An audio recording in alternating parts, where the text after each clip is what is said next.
Hello everyone and welcome to the Duel Links Meta Weekly number 270. We should be joining, or rather starting momentarily. We got about 5 minutes until the launch of the tournament proper. Yeah, things looking pretty good today. We should have a very enjoyable tournament and stream as we await the approach of Time Lords and the fun-looking skills that have been potentially leaked, for the upcoming new box, which hints at support for resonators, support for shooting Quasar Dragon, as well as generic hero support besides Time Lords themselves. So if you do not know, Time Lords are a rather interesting archetype that definitely has a lot of potential at being meta relevant, just because of how hard they can be to out for certain decks. Do I think they're going to give them all of them? Probably not, but the fact that you're getting both of the burn ones as free cards from the event is really interesting. So we could potentially learn something from that perhaps they want us to go down that particular route as opposed to the other control aspect of Time Lords, but who knows? It remains to be seen. Hello, by the way, Duel Links Potato, welcome. I see that you just put out a new video on YouTube recently. A little bit of science experimentation. Can we win with 3 Dark Magician structure decks? Have not watched it all, but I'm gonna guess that you probably did. Structure deck, actually all right.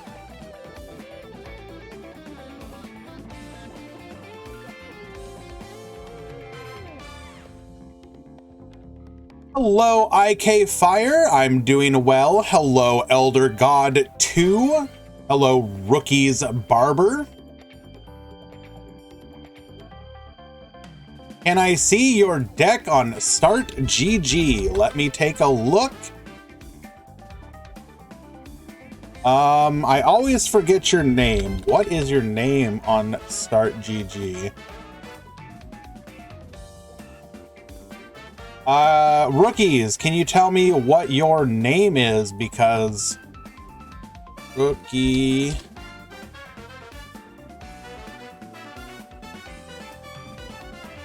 I'm not seeing a Rookie's Barber.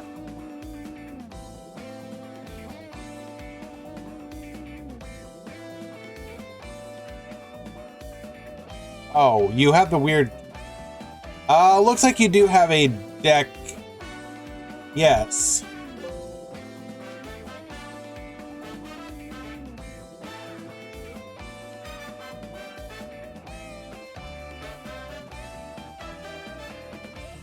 Yes, indeed. Yes, you do, my friend. You are good to go.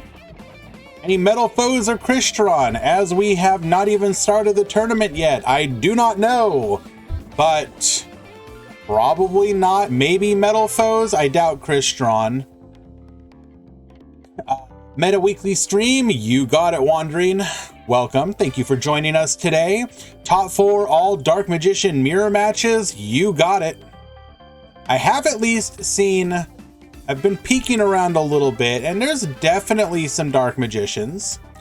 There's also, we do have the new skills in effect, so I'm pretty sure I saw a Hero Alliance deck or two.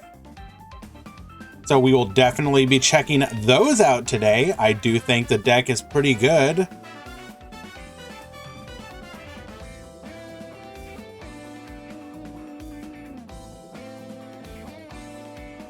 Hello, Connor. Welcome. DM structure deck is decent. Unironically, yes. I do think it is decent.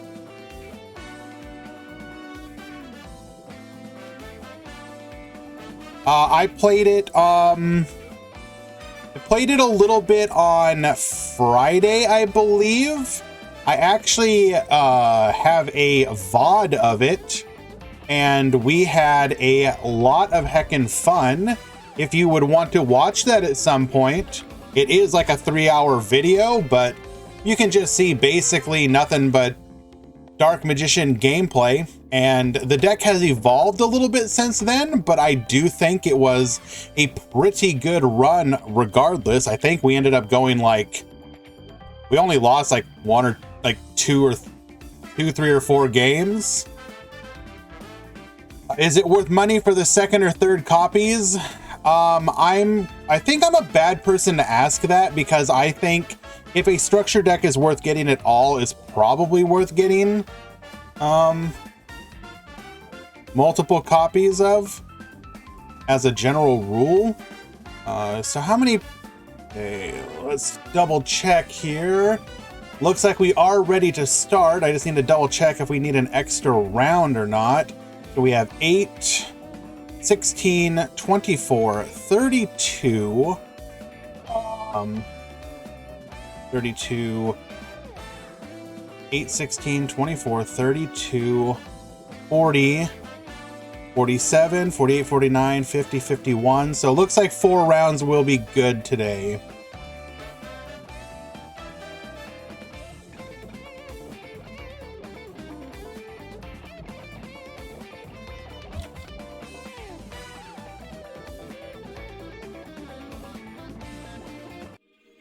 Give me just a second, guys. I'm going to get the tournament rolling. Is it worth money for the second or third copies to have a fully functional and playable deck? Yes, I will say that. It's actually cheaper than other EXs have been, if I'm not mistaken. If we actually hop into the store really quick before going, I believe it is, for an EX deck, it's like, yeah, it's only $5. And the first one would be on sale. So you could do gems, then one deck for $3, I believe, and another for $5, so $8 to get a fully playable deck. Yeah, I would say it is worth it.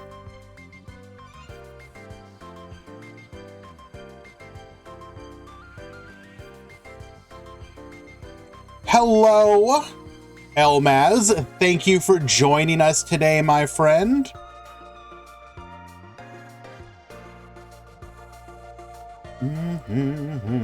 We're gonna wait a few moments for the tournaments to, or the matches to go live. Let me just double check again. We got 8, 16, 32, or 24, 32, 40, 48, 51. So, okay. So yes, today will be a 4-round top 16 tournament.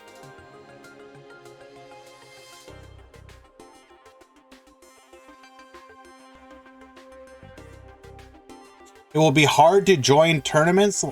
Last week I was hired as a music teacher. Well, congratulations, Elmaz.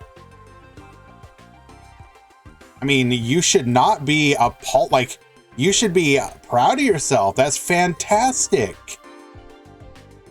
Well done. What kind of music do we teach, if you don't mind me asking?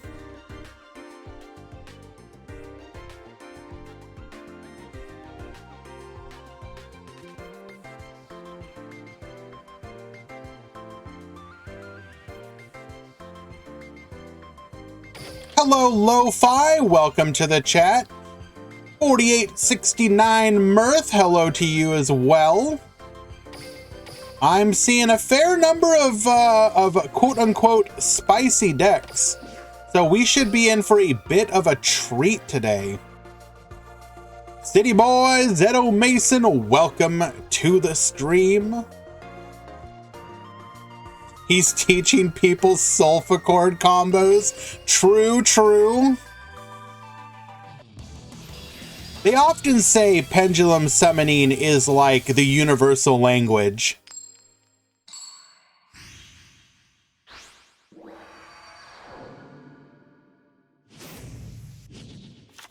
Duel.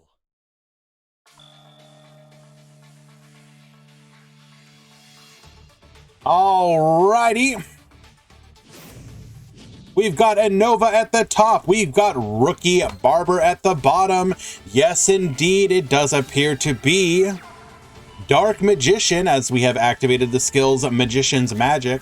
We will use the first part of our two-part skill to send a Dark Magician Girl back to our deck, adding a copy of Dimension Conjurer and Dark Magician, casually going +1.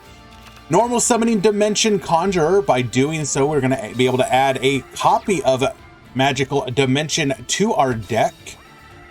This will allow us to essentially have interruption on our opponent's turn by distributing our Dimension Conjurer, summoning out our Dark Magician Girl, and popping a opponent's monster on the field. We do have 2 additional back row as well, so we are set up to interrupt our opponent's plays here. At the top, however, we have a Nova on the clear best deck of the format, Phantom Knights. And you see right here the inclusion of the Phantom Knights of Fragile Armor. This is a more recent addition to the deck and a lot more deck lists that will allow you to more consistently make a play that includes Dweller on your first turn, specifically built for the mirror match. If I remember correctly, you can go into Leviair, bring back the Fragile Armor, special summon the Greaves, and then Greaves becomes level 4. And you can then make Dweller. So the deck is evolving, basically. Monka W, they're learning.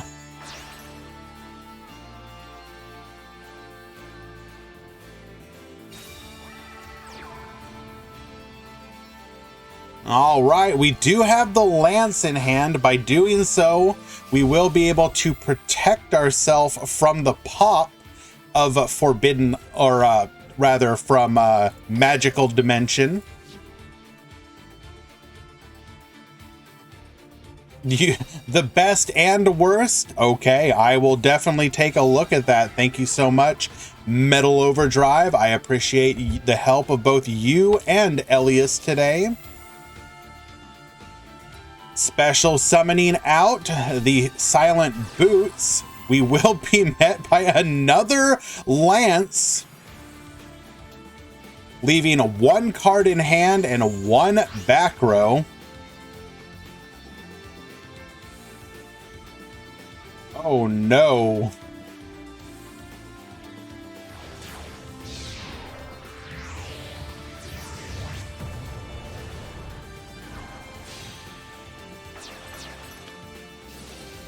Oh my god, Metal, we are definitely going to check that out. All right, do you have a third copy? You do not. We are able to successfully stop your play, question mark. All it took was 3 forms of interaction. All right, passing back to Rookie Barber.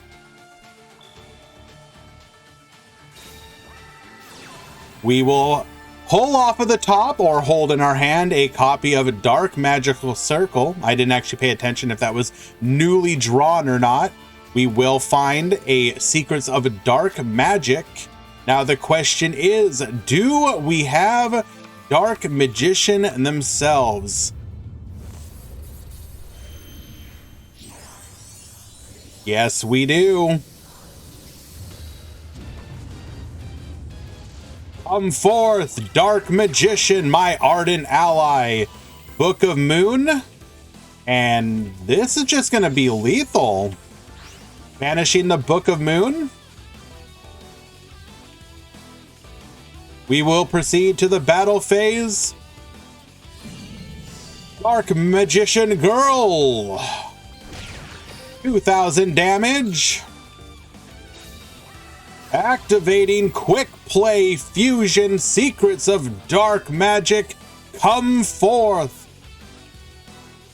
The bond between student and teacher has never been stronger. The Dark Magicians. Lethal. Game number 2.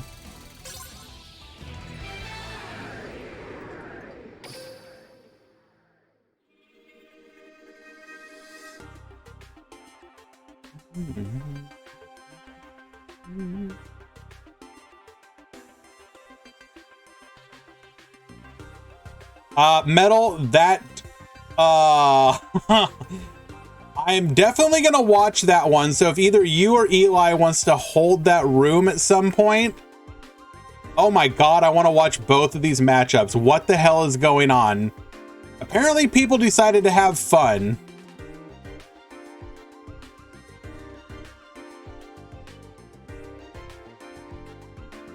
Dark Magician summon without tribute is a secret superpower of the deck. True.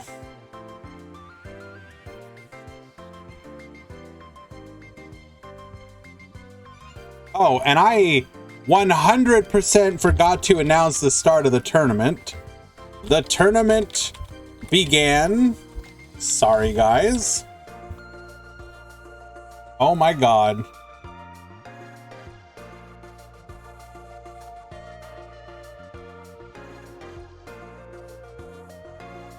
Thankfully, everyone seems to have noticed it. Whoopsie!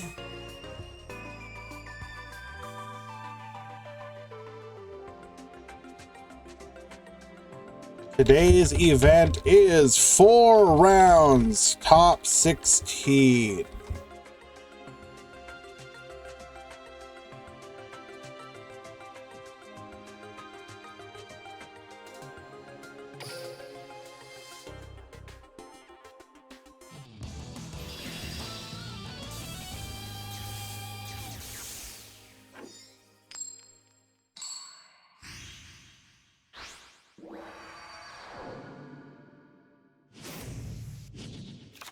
Duel. All right, this time around, Rookie Barber will be going second, and Anova will have a chance to set up their plays uninterrupted. Come forth, Dark Rebellion Xyz Dragon. Treason Phantom will allow us to go into our Requiem Dragon. No chickens in the chat, please. Come forth. Our Negate. We will set 1. We will set 2, and we will pass to you.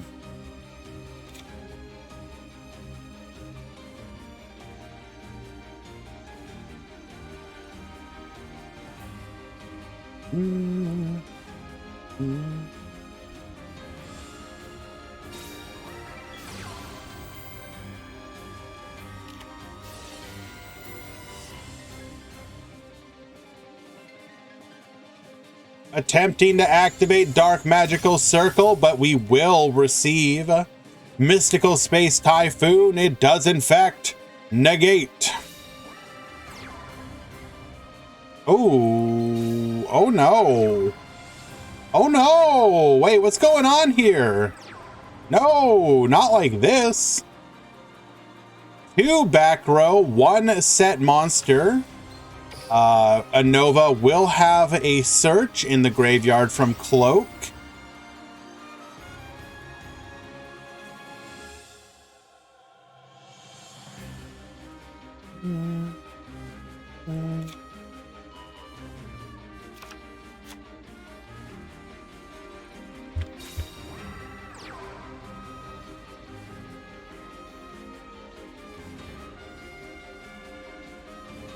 All right, we set 1 back row.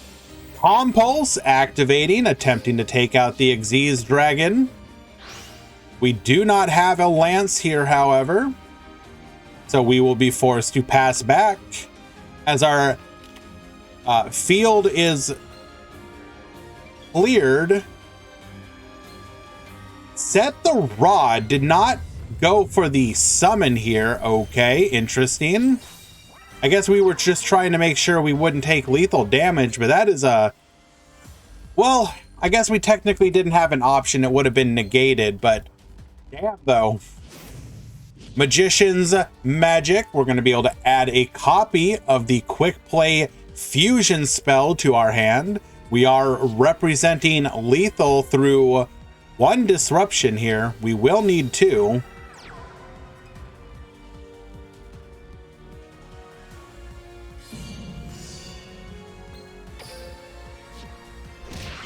$1,600 to the face.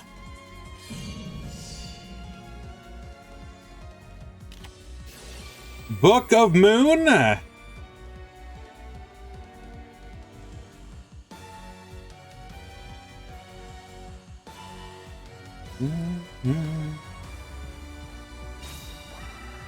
We will chain our Quick Play Fusion.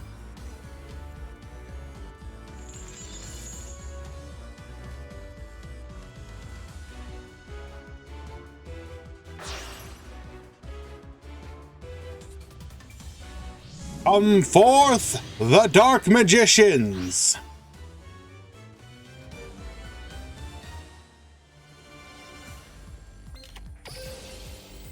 We will activate Ice Dragon's Prison. This is devastating.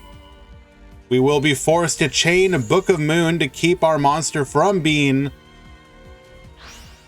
banished. However, it will now be able to beat over, so could we have done that or just let it die?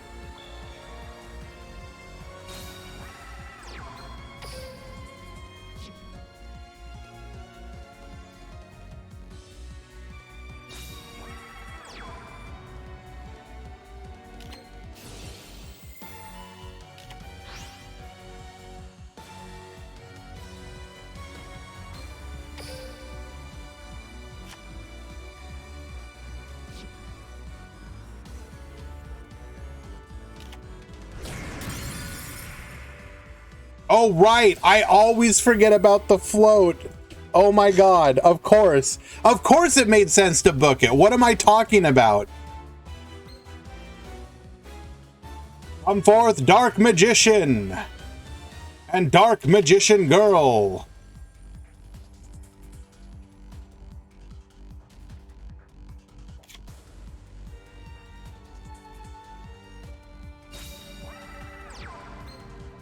Normal summoning an additional copy of Dark Magician.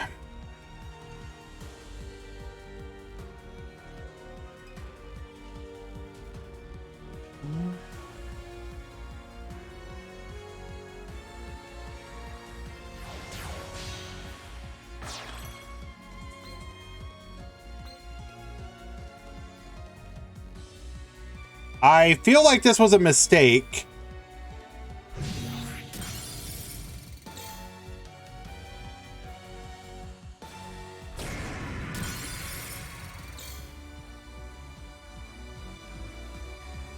Yeah, that's a pretty major misplay there. So he went into Ebon Illusion thinking that he would be able to summon a Dark Magician, but Dark Magician, Dark Magician, Dark Magician, they're all accounted for, so we cannot summon. There needs to be one in the graveyard, or no, it's in the deck. From your hand or deck, yes.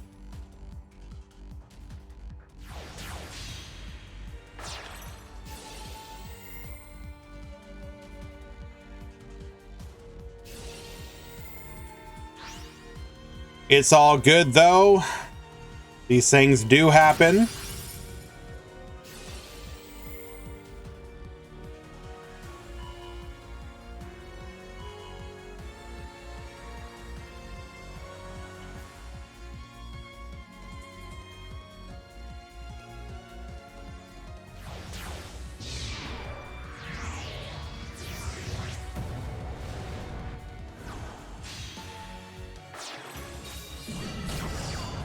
Attack! Attack! Lethal!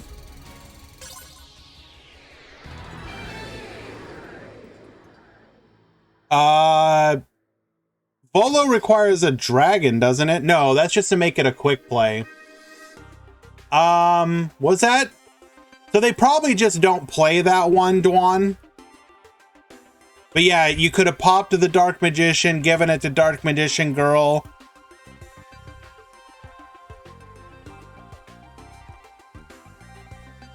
Skill blocks dark, non-dark spellcasters. Right. Yes, okay.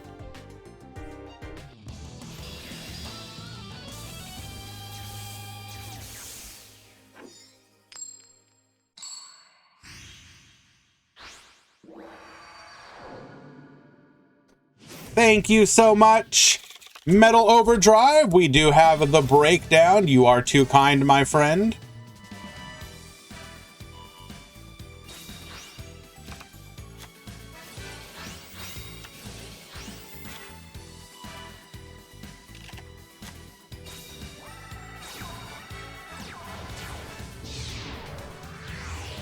Yes, sir. Yes, sir. Thank you so much.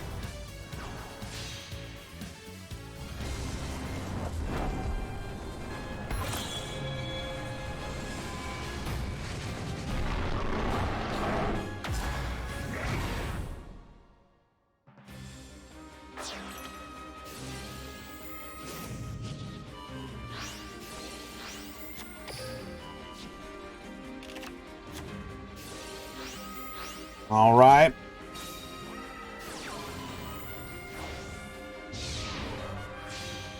Fourth Requiem and 2 back row most likely.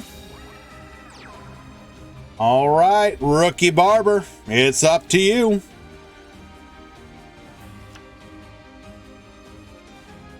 Two back row. We have the negate. Dark Magical Circle. Will we get to do it this time? Do we have the MST? No MST, although we don't find anything off of the top, unfortunately. We will, however, activate Dark Magical Circle off of the normal summon of Dark Magician. We will need a Lance here to protect us, and even then, Dark Magician can then beat over.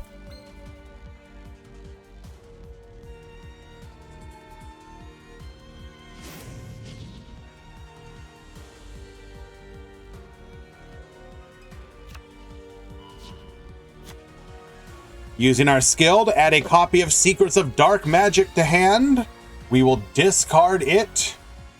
This is likely going to be Apprentice Illusion Magician. Yes, it is. Likely has another copy of Secrets of Dark Magic in hand then.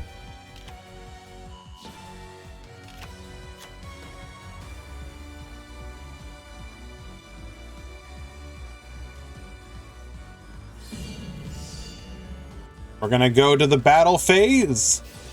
There's a Crackdown.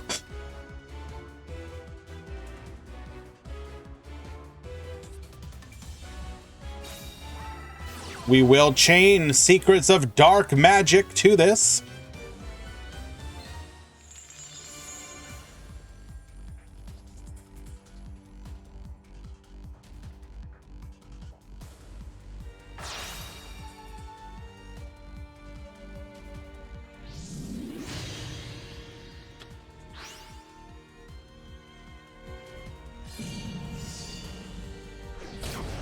$2,800 to the face.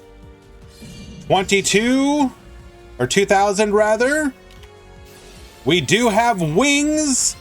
That will not be enough to save us here. Wings activated too late, unfortunately. Probably during the damage step, we needed to toggle on to activate it, buff it up, then use the graveyard effect to bring back our monster. But even then, we were probably in a pretty bad spot.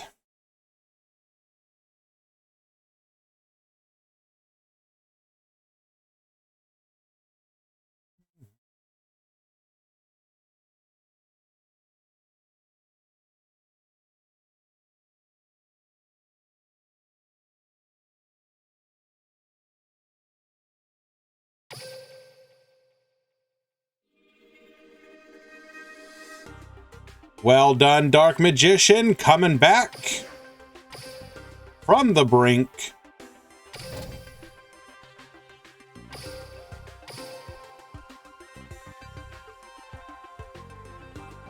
All right, we got a couple spicy matches, I'm told.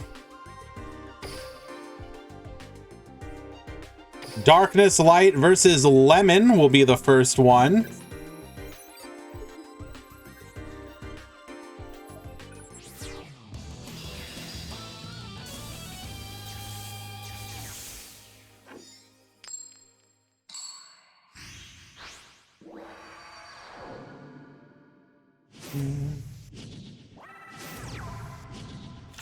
Duel.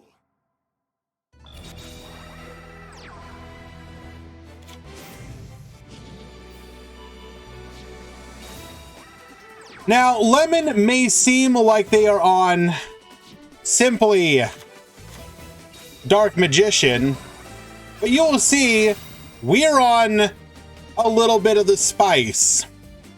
Activating our skill, normal summoning the Dimension Conjurer, then activating Relinquished Fusion, using the Dimension Conjurer and the Relinquished from hand.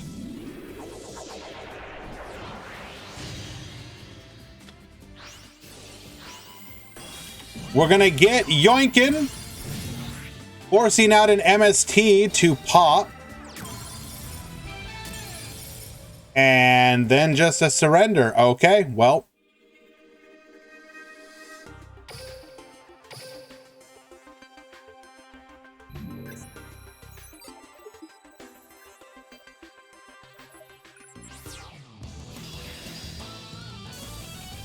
There is today's breakdown, by the way. 51, I believe, was the total. Phantom Knight 16, Heroes 7, Dark Magician 5, Metal Foes 3, Mech Knight 2, Salaman Great Code Talker 2, then 1 each of Arcana Joker, PK Fire, Code Talker, DDD, Deskbot, Dual Avatar, Gandora, Gimmick Puppet, Ice Barrier, Infernoid, Madolce, Mermail Atlantean, Odd Eyes, Relinquished, Raid Raptor, and Warrior Editen. All right, so we've got an empty board. Surely we can do something here, right?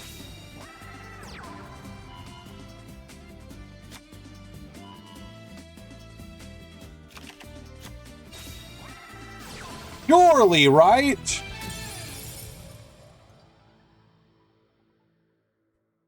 Okay. Well, so much for that.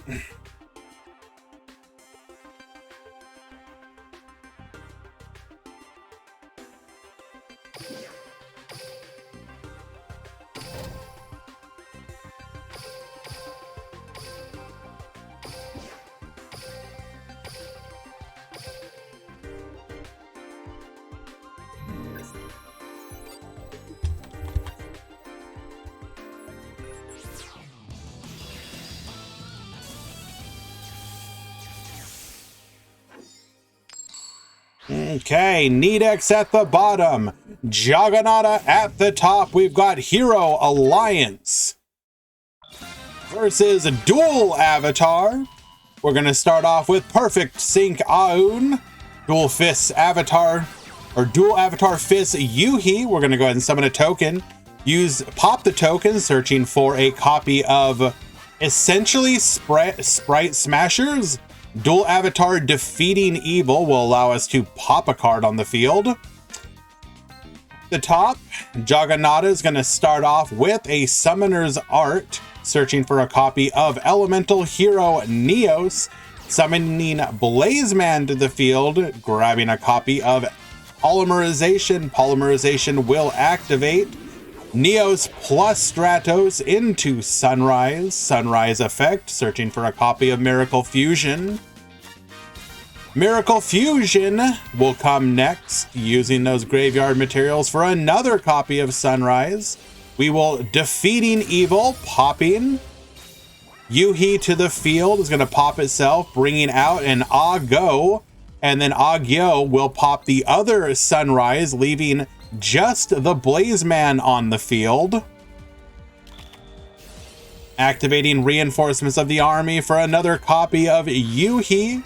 Summoning the Yuhi, summoning a token, ties that bind, then pop that token, getting a copy of Dual Avatar Invitation. Invitation is our fusion spell, summoning 2 tokens, going into an Agyo. We will then attack, attack, attack, and lethal. Heroes falling under the might of Dual Avatar.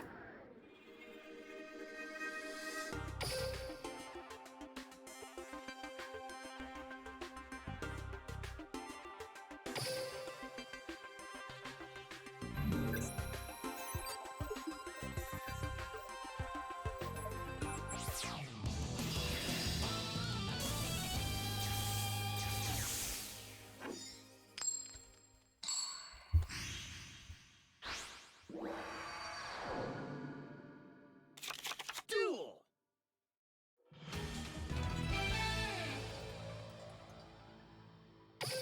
Okay. We don't take those.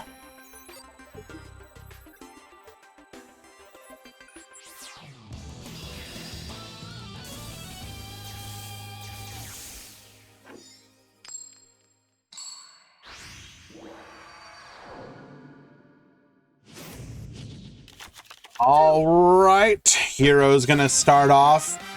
That is not a good start. Perfect Sync Aun, grabbing a Yuhi. Yuhi to the field. Gonna get Book of Moon instantly. We will activate Reinforcements of the Army, grabbing a Dual Avatar feat, Kokaku. We will then set 2 and pass to our opponent. Attacking in, we don't have anything here, it seems. We are Liquid Soldier beat down. We're because Yuhi was killed, we will summon out the Kokaku. Kokaku will pop. Nope, we're gonna go ahead and search for a copy of Dual Avatar Return. Activating another field spell, searching for a copy of Yuhi. Yuhi to the field. We'll create a token. We're gonna go ahead and ties that bind. Going to attack in, we will be on the receiving end of a super polymerization come forth. Elemental Hero the Shining, Liquid Soldier drawing 2 and discarding 1. Stratos on the field is going to go to pop one of those back row, but we will just activate Compulse in response to make sure that doesn't happen. We will then go ahead and Miracle Fusion into a Sunrise, drawing 2, discarding 1. We will then take out the Sunrise with our Defeating Evil, triple back row. Unfortunately, no monsters here. Neos to the field, activating. We're going to get a copy of Miracle Fusion, making a bunch of Neospatians in the graveyard. Miracle Fusion is going to allow us to go into another copy of Sunrise. Liquid Soldier for the 3rd time this game. We will attack in. There is an Ice Dragon's Prison. We're going to go ahead and banish 2, get in for 2,500. Dual Avatar Return is going to bring out Kokaku and 1 token, grabbing us another copy of Return for follow-up. We will go into a Nightmare Phoenix, discarding the Dual Avatar Return. It is just a Mystical Space Typhoon. We've got Compact, discarding the, or banishing the return rather, to copy its effect, bringing out a copy of Yuhi. We're going to go ahead and destroy Defeating Evil the Neos using our token. Then with our boosted monsters, get in for lethal damage, and Dual Avatar wins game number 2. Well done.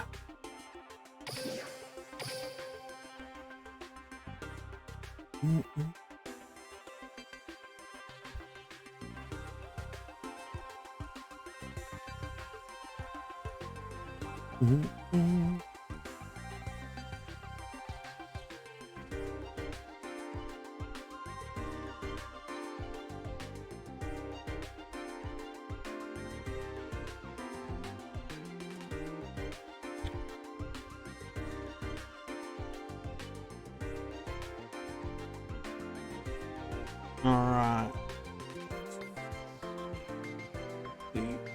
Conceding.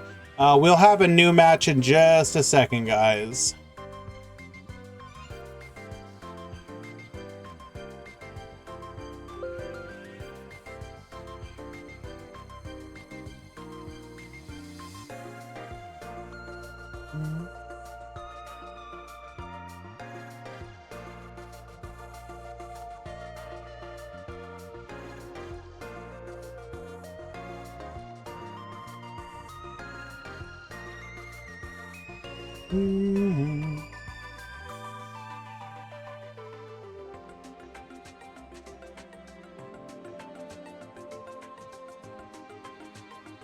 All right, we are coming up on the end of round number 1, so I'm going to be going ahead and seeing what, if anything, spicy remains.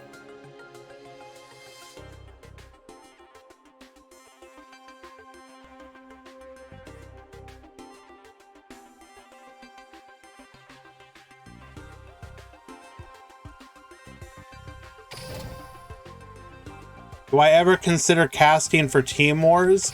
I already stream so much, dude, that I'll be honest with you, it's hard to want to do anything else. If I'm being honest, I kind of feel like I do a little bit too much.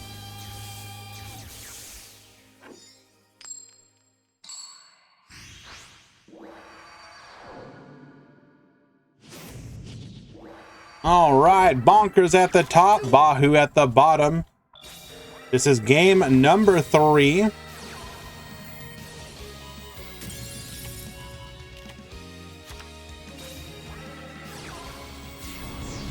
Gonna go ahead and pend for 2 here.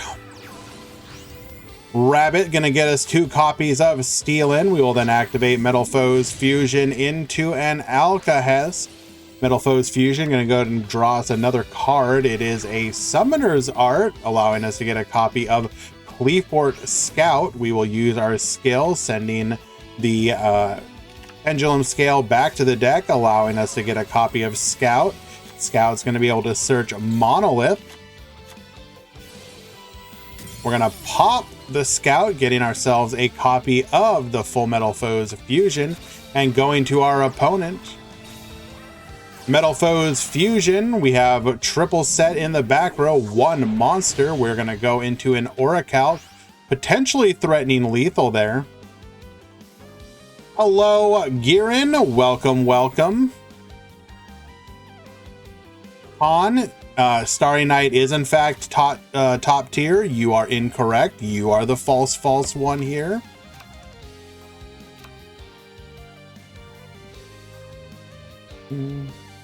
Source.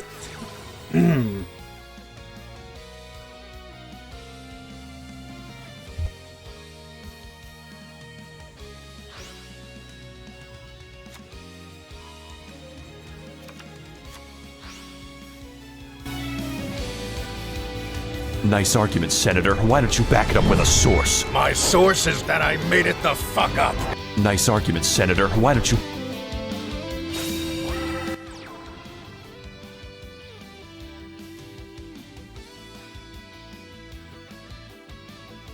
Alrighty. 3 bodies on the field, piercing double damage here.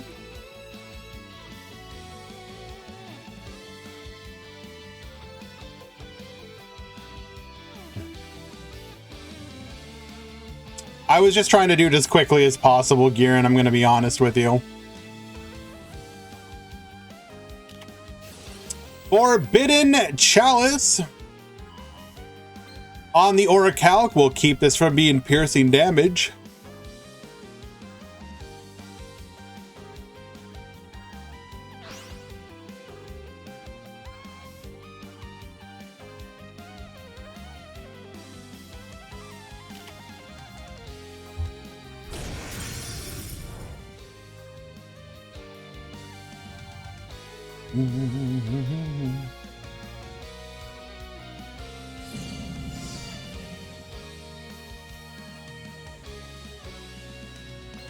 Going in for 1900.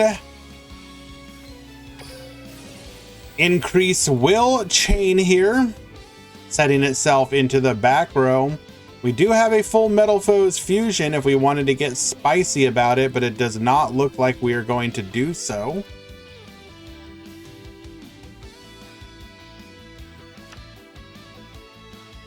Is it worth completing DDD? Define completing, like how far are you from completing it?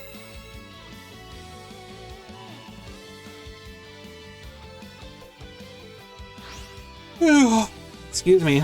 2 to 3 cards? Well, it depends on what 2 to 3 cards that is. It's a fun deck, and it's not like it's in danger of being a bad deck anytime soon. So it kind of comes down to your personal feelings on it. Would you like to play the deck? Does it look fun? You'll probably enjoy it. It's a good archetype. It has future support potential. There's a ton of unreleased DDD cards, so like you're not in danger of the deck suddenly becoming like irrelevant.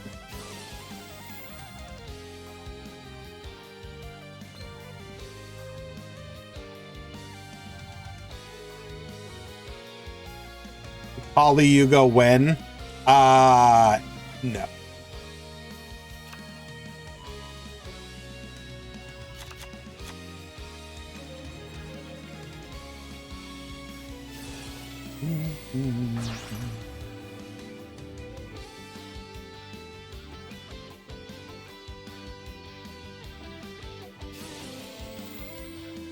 Why did he add liquid?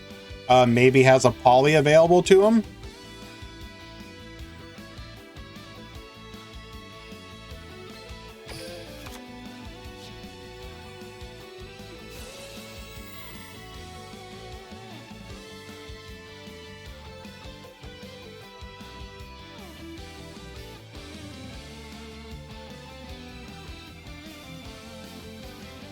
What is the Time Lord Cog Run sub goal? I mean, well, first of all, I'm incentivized to make up like a dumb but reasonable number, right? Like, well, Quantum Cubes, if we get to 65 subs today, it will happen the day of box release. I will take the day off.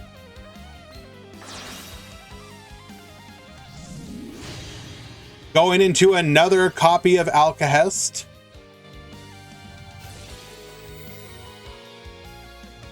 To get yoinkin on the Vion. Or no, we're popping.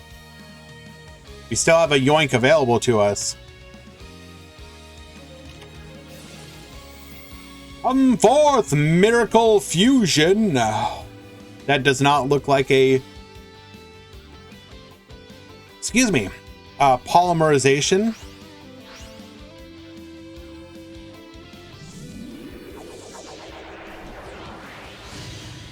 Why are they giving us Time Lords? Do you just want them to not give us like archetypes? Like, we're gonna get a little bit of... Yes, you're just like, no. Never put Time Lord... Never put it in the game, ever. You know what they should definitely not give us, Con? Sun Avalon. The character who played it was stupid, the deck's dumb. Just, I hope they never give us Sun Avalon.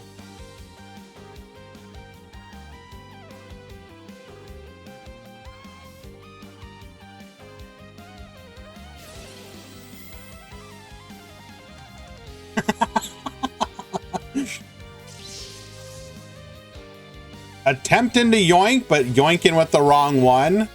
We can now click on the correct one.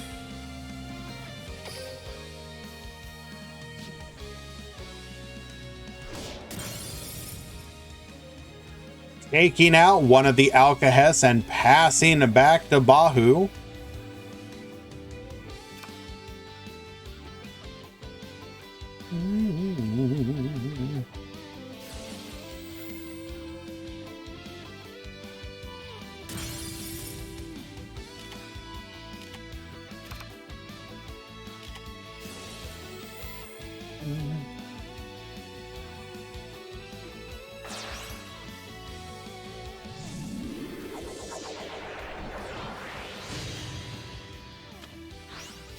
Ooh.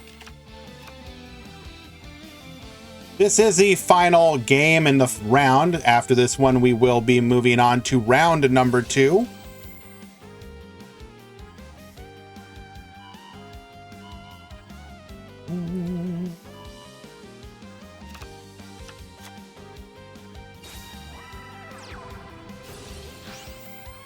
And despite the fact that he's already dead, we have to make absolutely sure of it. We're going to summon out the Rescue Rabbit Searching and special summoning 2 copies of Silvered, and we will get the scoop. Bahu winning it, game number 3. How dead are we? Extremely.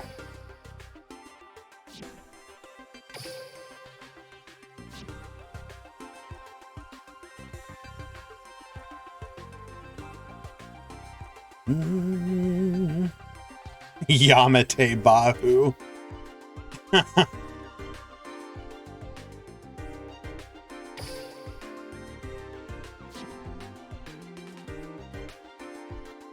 I will be right back, guys. Hold on one moment. Sorry about this.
Just keep saying it, guys. Keep saying muted.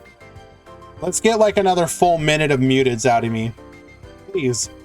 Just keep going.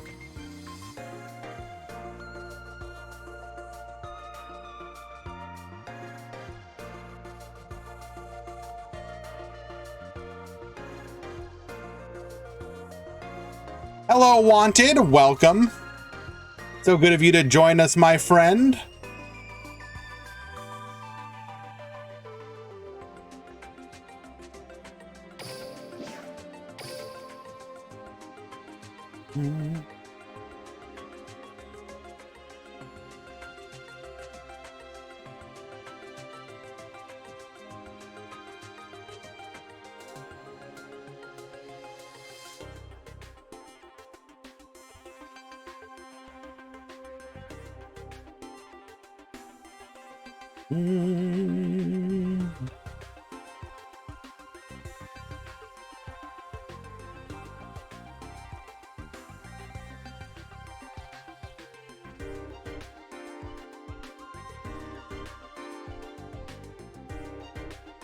Cole, that's a visual glitch. If you get a buy, it 100% counts as 1-0.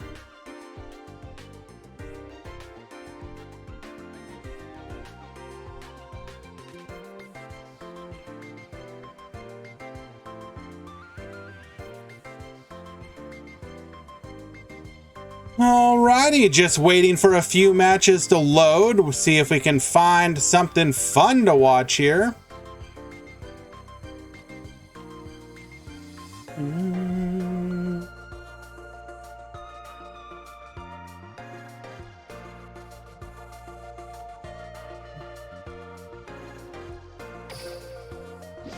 I know it can be a little scary thinking that the start GG is just like, yeah, no, you just get one less round. So you could end the tournament, you know, 2-1. It doesn't work that way.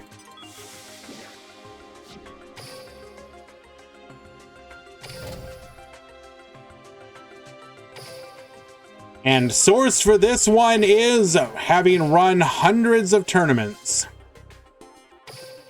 All right, don't mean to stalk rookies Barber like this, but this is actually a pretty interesting matchup.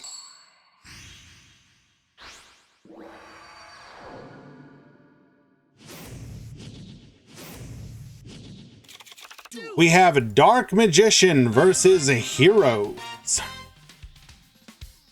Now, why is this an interesting matchup, you ask? Well, specifically, Heroes have some fun ways to interact with this deck.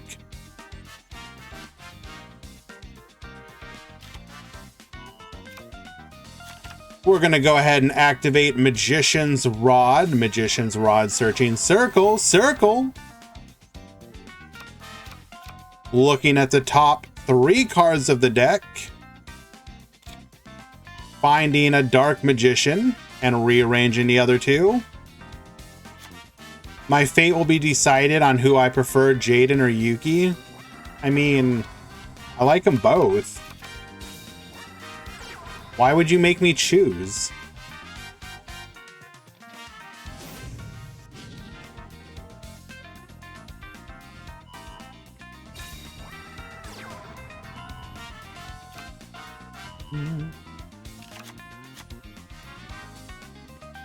Alrighty, activating our skill, adding a copy of Dark Dimension Conjurer and Dark Magician to hand. Is there a way to search Dark Magician Girl in this deck through the skill, which you just did? Come forth, Elemental Hero Neos, activating Hero Alliance. We're just gonna yoink, get the polymerization. Doesn't even go for Super Poly.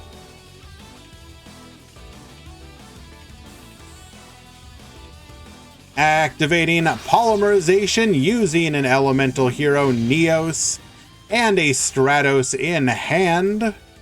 Looking like we're gonna go for the big, overwhelming Unga Bunga here.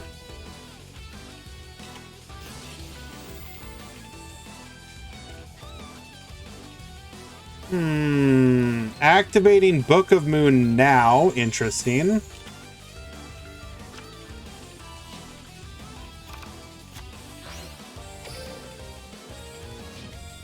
Does not stop the search of Miracle Fusion. We will be able to Miracle Fusion. Did the hour change in my time zone? Yes. As it did in most of the United States like 2 weeks ago.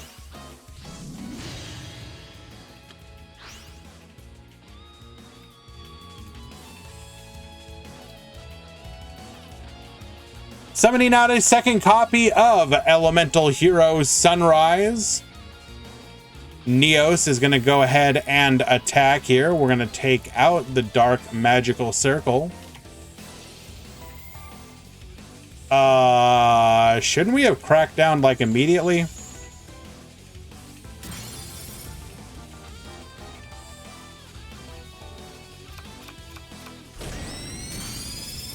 Taking out the Magician's Rod and passing it back to Che. He does not have Super Poly.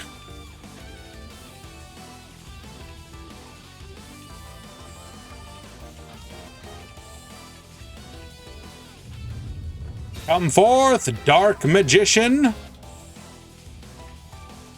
Thanks for the free Baboost.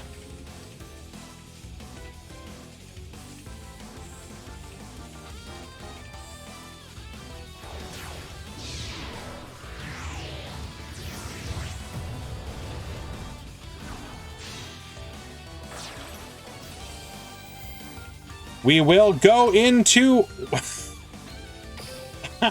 Thanks for the level 7, nerd.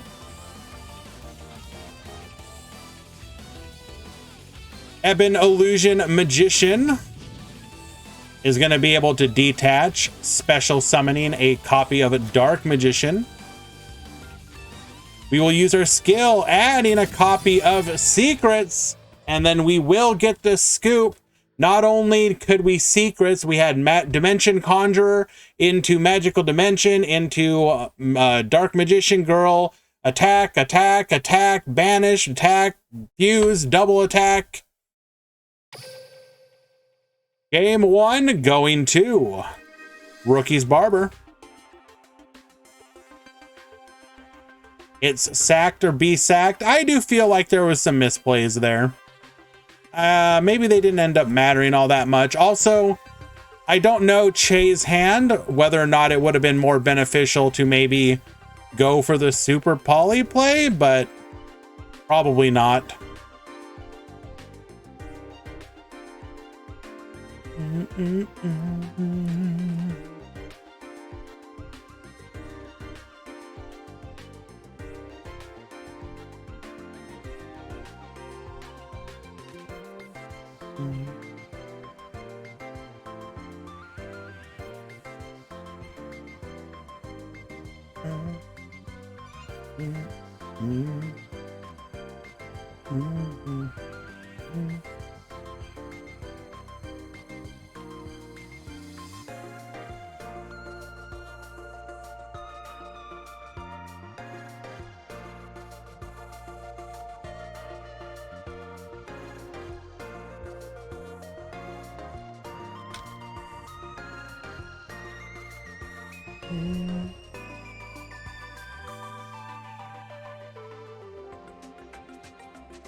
Duel!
Sorry guys, handling a quick issue there.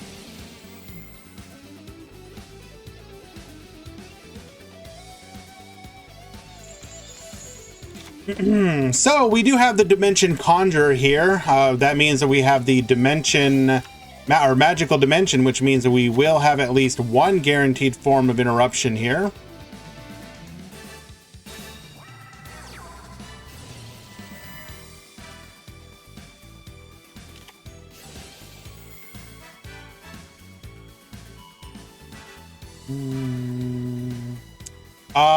Unfortunately, this is kind of yikes because we would actually be able to pop that anyway. We wouldn't even need to use MST here if I'm not mistaken.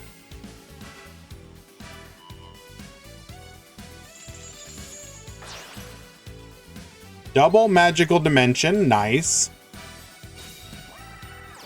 Come forth, Dark Magician Girl. Get poppin'. Dimension Conjurer, draw one, put one card back on the top of the deck. Basically doesn't matter. Miracle Fusion will allow us to go into another Sunrise here, and that should be lethal.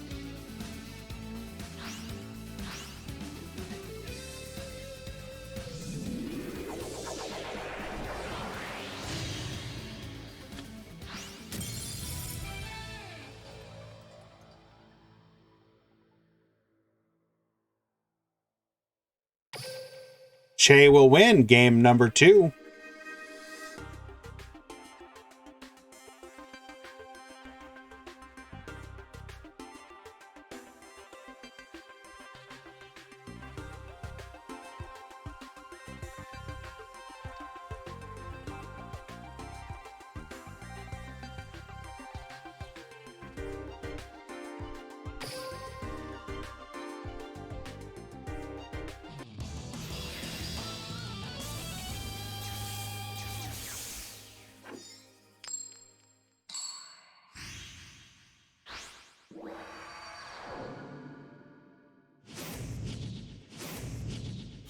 Alrighty, Dark Magician will be setting up once again, activating Magician's Magic, getting ourselves a copy of Dimension Conjurer and a Dark Magician Girl to hand.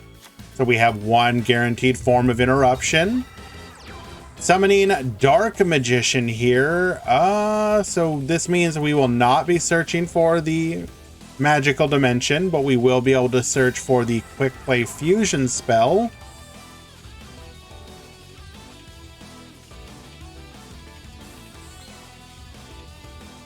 So we drew the quick.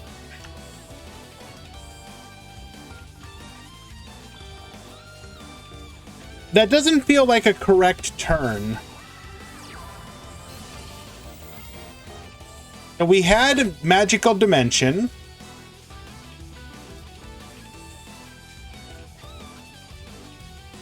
Or we could, either we have it or we could get it.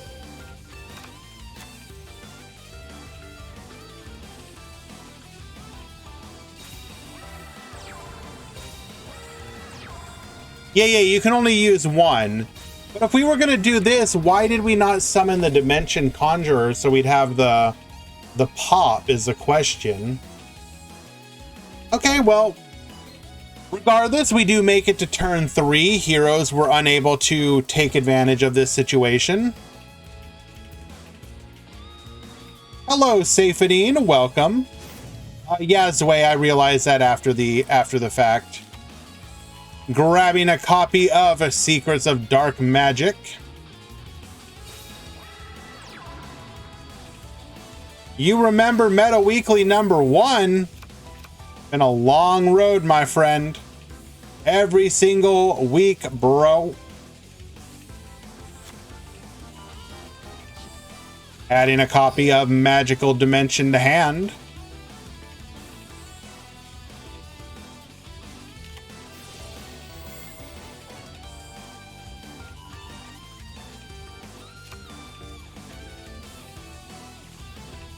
We do have Neos follow-up for next turn.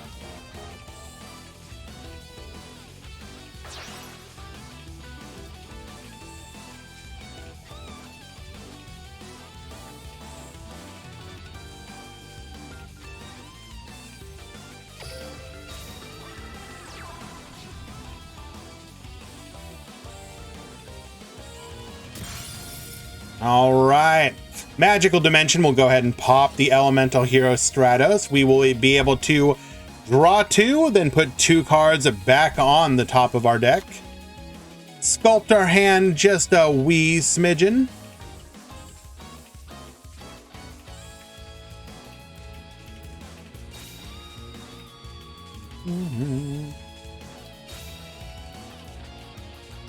Yes, indeed, Safadine. I played Shadow Game Gladiator Beast.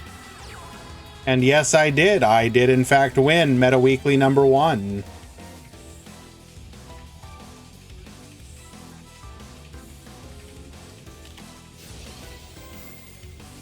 Book of Moon. We're going to go ahead and book one of those Dark Magicians.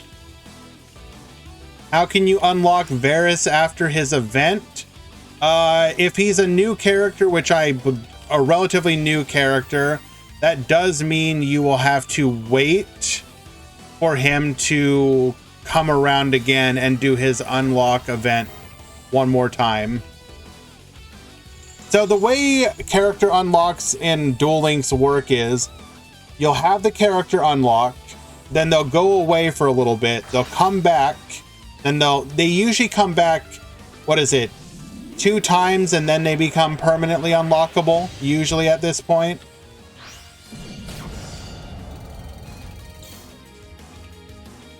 So yeah, you just have to wait for the next unlock event. Activating Lancia, looking like we side decked here.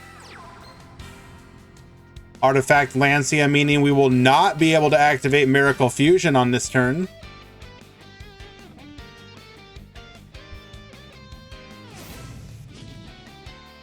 Hero Alliance.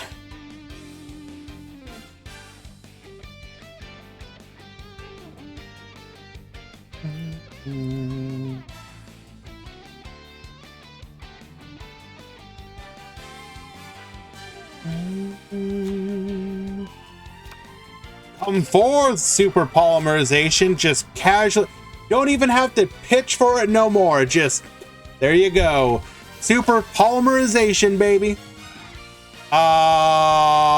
That's not a good idea. Rookie's Barber. Unfortunately, this is a pretty big misplay.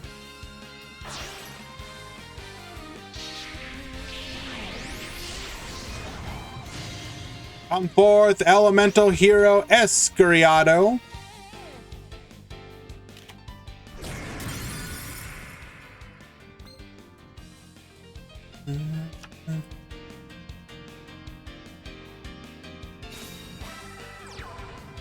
Yeah, that is kind of, I should word myself better. So in this situation, Crackdown should have waited until after the super polymerization play. At the very least, we could have yoinked our opponent's Escuriado. The problem is that all the materials could have been used from any side of the field. So in that situation, a Crackdown doesn't actually change the game state. Douchey Girl, thank you so much for the raid. What the heck were we up to? We were doing a little bit of the Dual Wonkadonkas as well. Well, thank you so much for bringing over you and your friends. We are doing the Duel Links Meta Weekly number 270 today. Every single week. Well,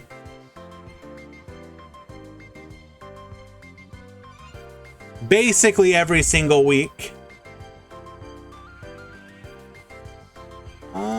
Do we want to watch that one? We might watch this one.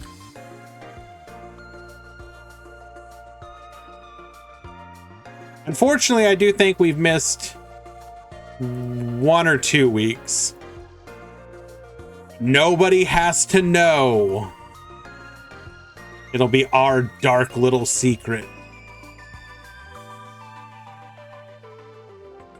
But yes, we have been watching some pretty spicy decks. People running the new Dark Magician deck in the Meta Weekly. We got people running the new Hero Alliance deck, which benefits from the skill change that went into effect just a couple days ago.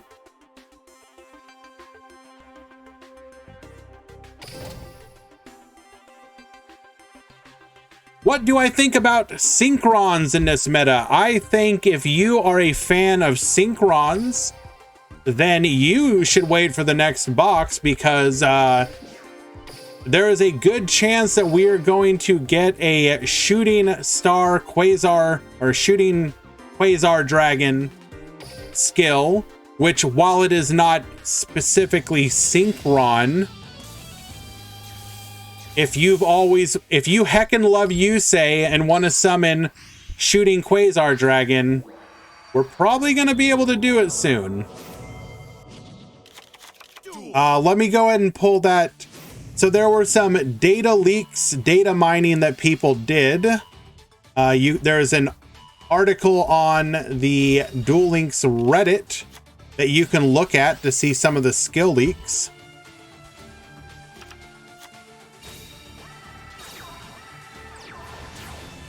Shooting Quasar might be a limit 1 bundle, but at worst, if it's a mini box, then, well, I mean, it's going to be a mini box, so. But let's go ahead and pull up this skill here.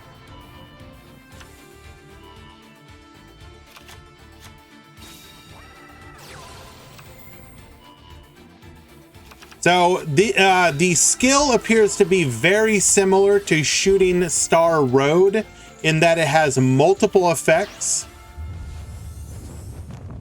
all basically funneling you towards summoning your big boss monster.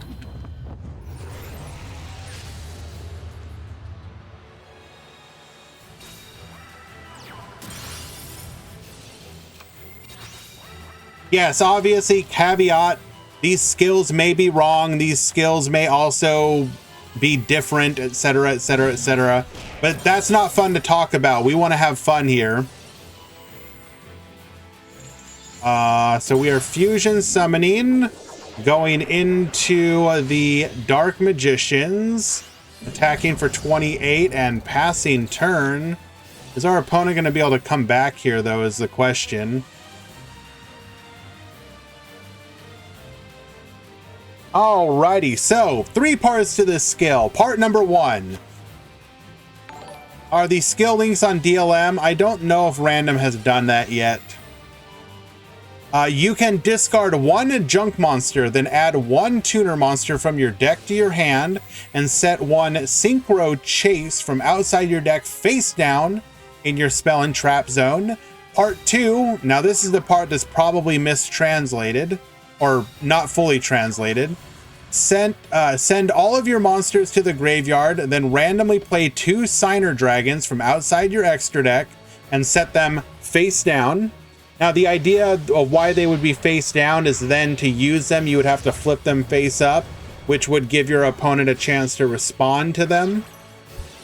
You can flip them into attack position the same turn that you activated. And then part 3, if there are only synchro monsters in your extra deck, send back 1 Stardust Dragon from your graveyard to your extra deck, play 1 Lifestream Dragon from outside your extra deck and set it face down.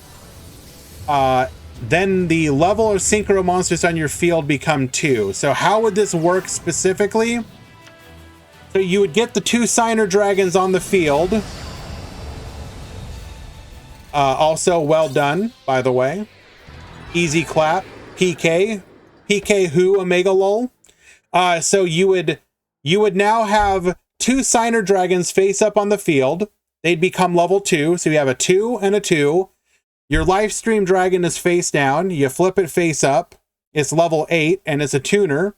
8 plus 2 plus 2 equals level 12. Congratulations, you now have your own Quasar Dragon.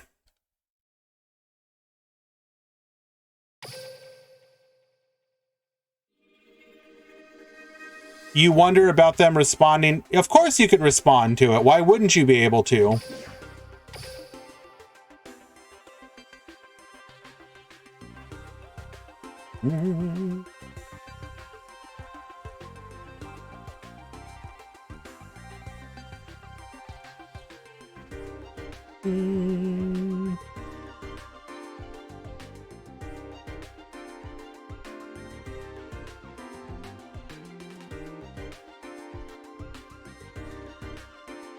Oh my God.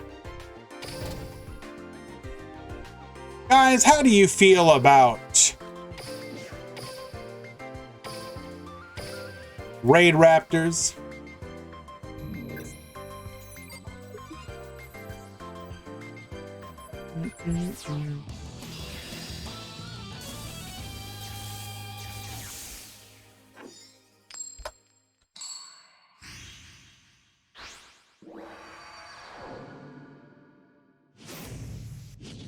Worst deck, dumb robot birds.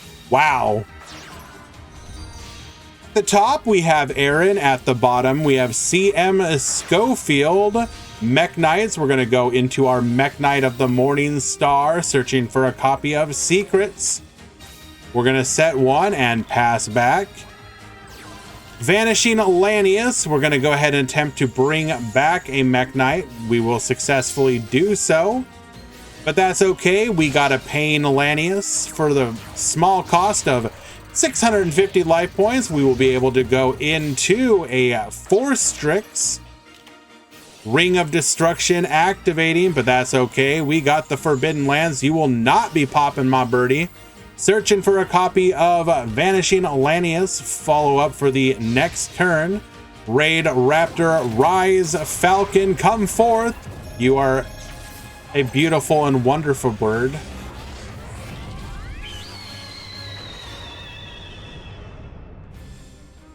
And with that Pokemon cry, we're going to go ahead and get Baboostin. Going into Soul Shave Force, activating to go into a Revolution Falcon. Revolution Falcon, get poppin'. We're going to take out the Red Moon and then get in for 2,600 before passing. Ice Dragon's Prison will immediately activate to take out the Swap Cleric, and Aaron will have nothing he can do here. CM Schofield winning game number 1. The worst summon animation in the game. False, false. I love his dumb little arms and his awesome Pokemon cry. Okay, IK Fire, no, come on. Literally, he wiped the field with the Raid Raptors, and then IDP just kept his opponent from coming back. How did IDP, you're telling me, had he had just like a Book of Moon or something, are you telling me the Raid Raptor player lost that game? Like, damn, wouldn't have been able to win. I mean, you know, only that despite the fact that he was able to completely wipe his opponent's field and had follow up for the next turn. But no, it was the IDP. I would say Book of Moon best deck. Okay, well, at least you're internally consistent. I can appreciate it. Swap Cleric into the Link Disciple. Link Disciple, get drawn. We're going to go ahead and activate World Legacy Memory. We find Purple Nightfall into Indigo Eclipse.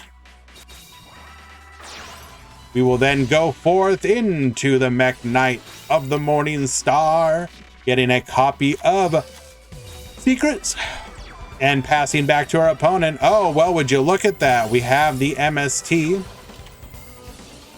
Secrets will activate. Canadia will activate as well.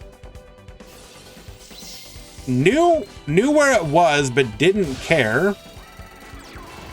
We're going to go ahead into Force Strix. Force Strix effect activating. Searching for another copy of Tribute Lanius. We will then go into the Rise Falcon. Look at it, Con. Look at this beautiful summon animation. All that lightning. And his dumb little arms. Rise Falcon effect. Raptor Rising. We're going to go ahead and get a copy of Soul Shave Force. Activating that, bringing it out into a copy of Revolution Falcon. We will attempt to pop. Indigo Eclipse will say, not today, negated. We will then rank up Force into the Stranger Falcon. Stranger Falcon, wipe.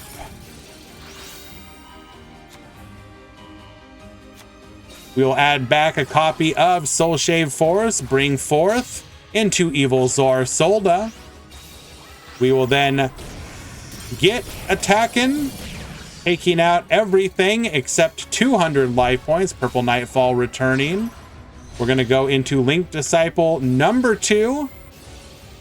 Solda says no. Purple Nightfall Banishan. Come forth Blue Sky. We will summon it. Solda. Nope, don't even need to Solda here. We can't actually. We're going to go ahead and IDP. You will draw nothing and say it. Say it, IK Fire. Say it.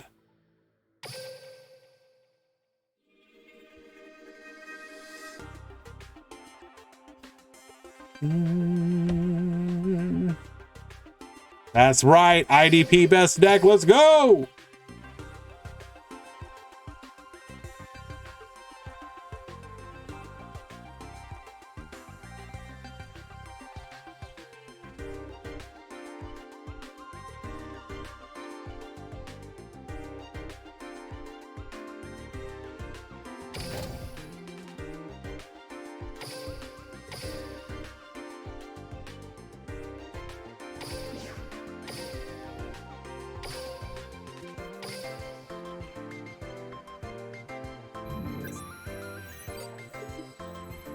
No, Draft Fusion, wake up.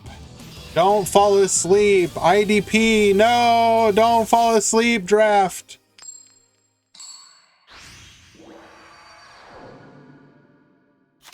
Duel.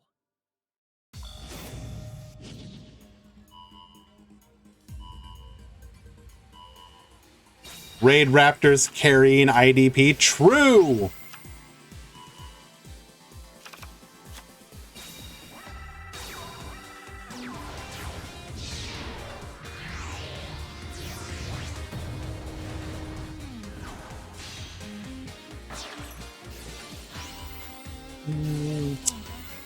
Hello, JG. How am I doing? I'm doing pretty dang all right. Thank you so much for asking. A little tired, if I'm being honest and real with you.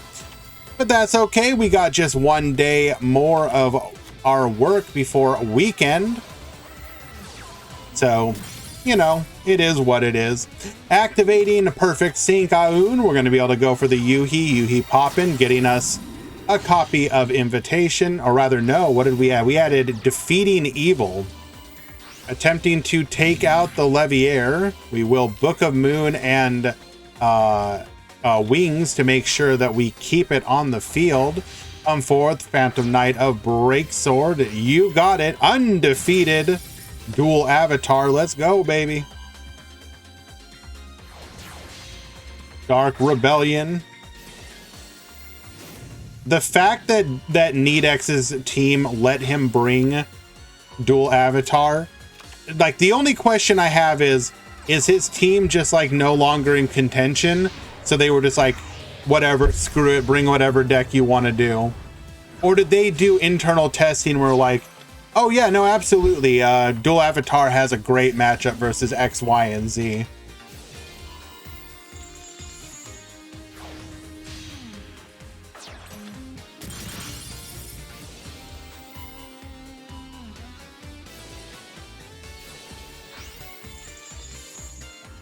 His team was 0-2 and they're called Entertainment Player. Okay, sure. I mean, what can you say to that?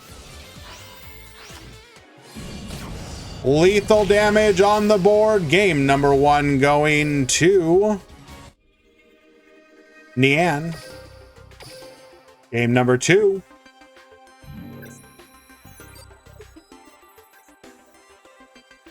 Now they're 1 and 2 because Dual Avatar best deck. Imagine being able to just, you know, look at your team and be like, yeah, that was me. I did it. Duel.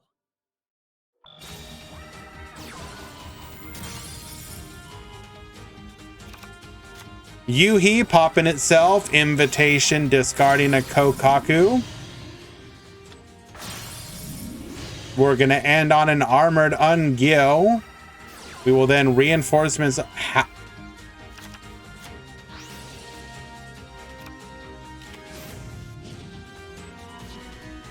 And we win this game?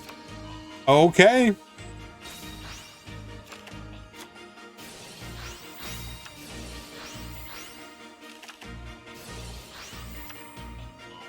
I'm really interested to see how this happens.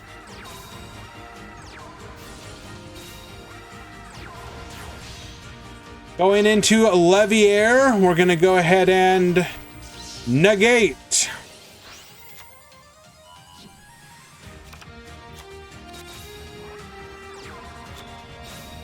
Triple back row. We're going to go ahead and tie that binds. Wings to protect. Dual Avatar return, come forth. Armored Gyo, poppin'.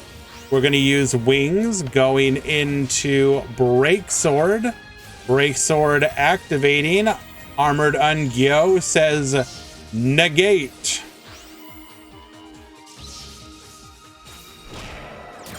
We're going to go ahead and take out the Yuhi. Kokaku's really pissed about that.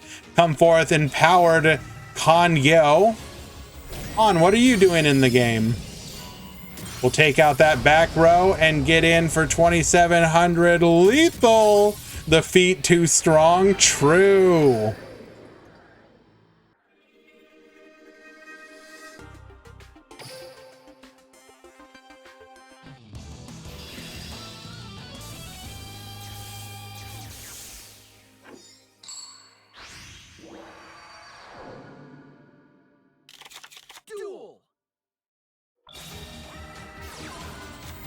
Alrighty. Perfect sync, Yoon. Going for Yuhi. Yuhi popping, grabbing a copy of Dual Avatar, defeating evil, setting 2 and passing. Treason Phantom. Dumping the Ancient Cloak. Cloak searching for boots. Dual Avatar and Turbo Duel would be OP. Why specifically Quantum? Come forth, Break Sword. Break Sword will get yeeted out of here. Compulse, goodbye. We're going to search for a copy of the rank up and then pass. Activating reinforcements of the army. Getting a copy of Yuhi. All right, you can search for the field spell. True. Tie that binds. We now have potentially lethal damage. Looking at a copy of Dual Avatar Invitation. We're going to go ahead and activate. Defeating evil. We'll take out the Crackdown. We do have a wings. The wings will bring back the gloves. We will take that out and then pass back to our opponent. Dark Hole to wipe the field. Kokaku sees that and is pissed. We'll bring out a Dual Avatar returned. We will be forced to pass the turn. Perfect sync, setting 2, passing to our opponent. We do have the ability to make our plays now. Going into Break Sword. Break Sword get poppin', forcing out that back row. It is a Dual Avatar returns. Come forth Yuhi. Break Sword effect. Into a Dark Rebellion. We are going to defeating evil that. Get out of here. And Nedex wins game number 3. Undefeated Dual Avatar. You know what? I'm convinced.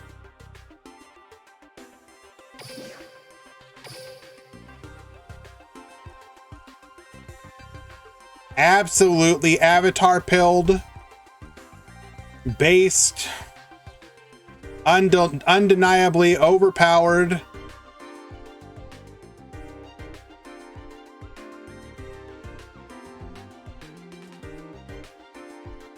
Now, I finally understand why the Fire Nation attacked, and it was to defeat that deck.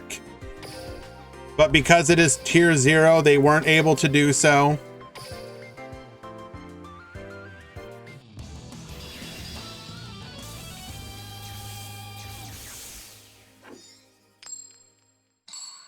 All the TPC emergency tier list correction, absolutely. Hans, are you in the chat? Yes, you are. Aaron, are you in the chat? No, you're not, but I can get to you pretty easily.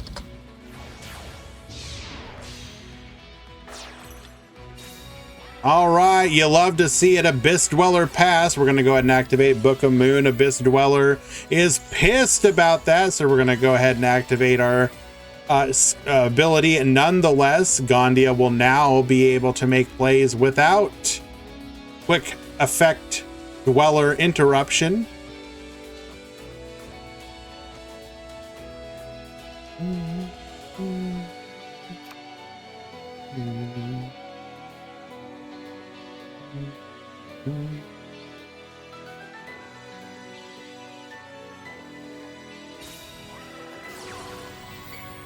We're going to go ahead and activate Joker's Straight, discarding a copy of Joker's Straight. That will allow us to go for a Queen's Knight special summon, adding King's Knight to hand. We will then normal summon the King's Knight, which will activate for a Jack's Knight.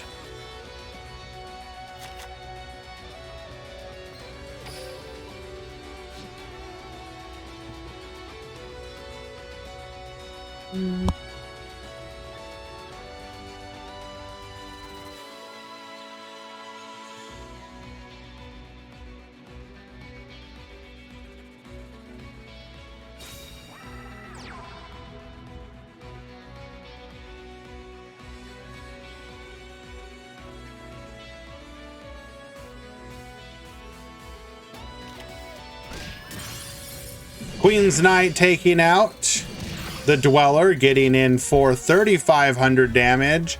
We will pass back to Fionn. One back row versus 2 cards in hand and 1 back row of our own. Looking like that was a bluff or something, because there was no delay at any point with both monsters on the field and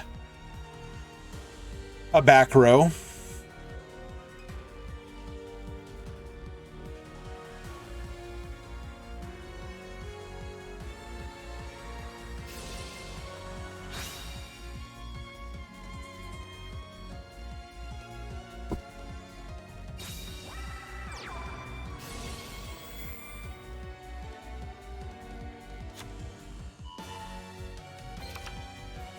All right, Abystius sending Abystius. That is not ideal. Really curious what that back row is now.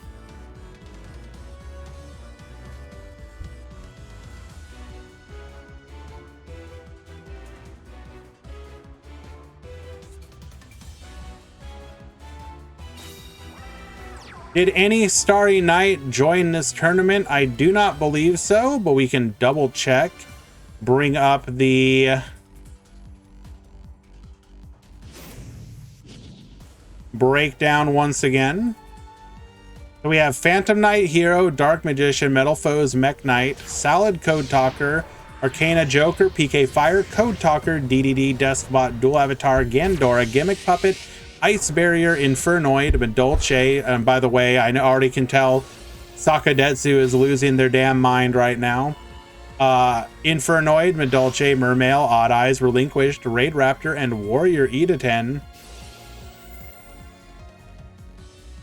We have watched the Dual Avatar twice now, and they have won both of their matches. They are currently 2-0.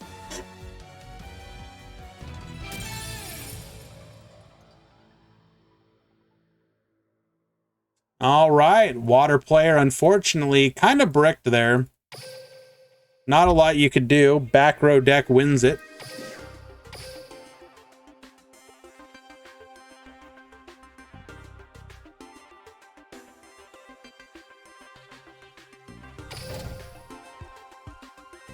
Karma Cut best deck? True! Unironically, Karma Cut may be something to consider again coming in the future if Time Lords actually end up being a good deck.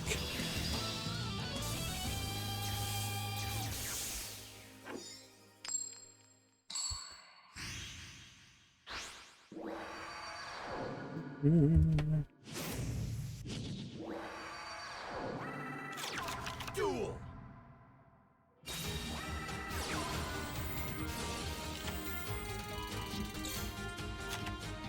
Alrighty, Bahu at the top is of course on Metal Foes, and excuse me? Piercing the Darkness, having some synergy with Metal Foes.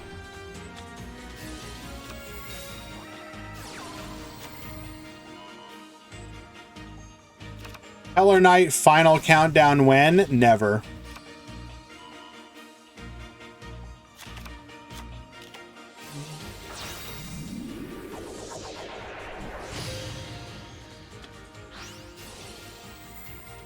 If I'm not mistaken, at this point, we used a level 5 normal monster. Alcahest can now crash with any monster it battles because it would gain its attack.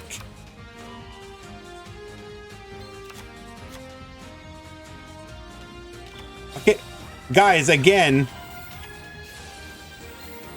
piercing the darkness.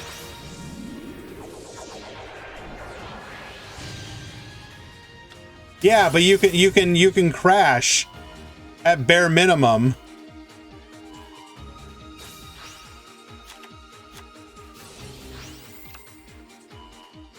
Can I please read Piercing the Darkness? If you normal or special summon a non-token normal monster, you can draw 1 card. When an attack is declared involving an opponent's monster and a monster you control, that is a level 5 or higher normal monster, or was ritual summoned using a normal monster, or was fusion, synchro, or exeized summoned using a normal monster as material, you can make that monster you control gain attack equal to the opponent's monster's attack.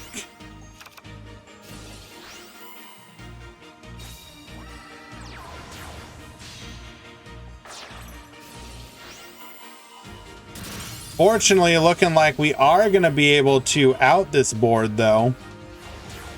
Come forth, Dark Rebellion Xyz Dragon. And I believe we do have lethal on the board here.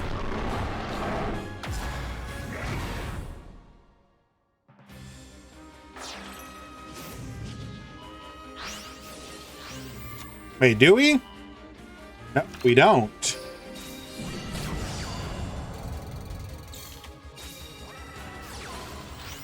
Painful decision, grabbing a copy of Stealing. Normal, or no, we're gonna Pendulum Summon. Piercing the Darkness, Rescue Rabbit, bringing forth 2 gold drivers. Stealing, oh wait, whoa, whoa, whoa! Getting rid of Piercing the Darkness, going into a Mithrilium. Why would we do that? Hello, Gondia.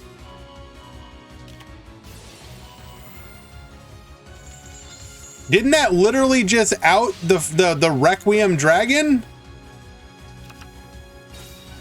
Oh, okay. Well, it's because we have another one. Oh my God, he's cooking, bro. Bro, he's cooking. Boosted to 5,400, attacking for 2,600, lethal. He has pierced the darkness.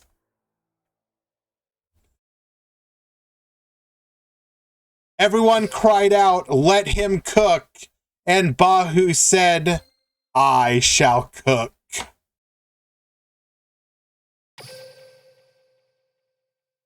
And it was delicious.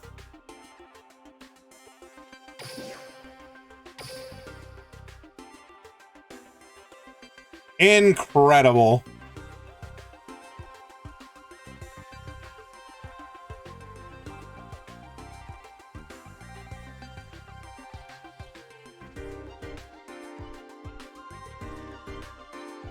Alrighty, we are moving on to round number 3.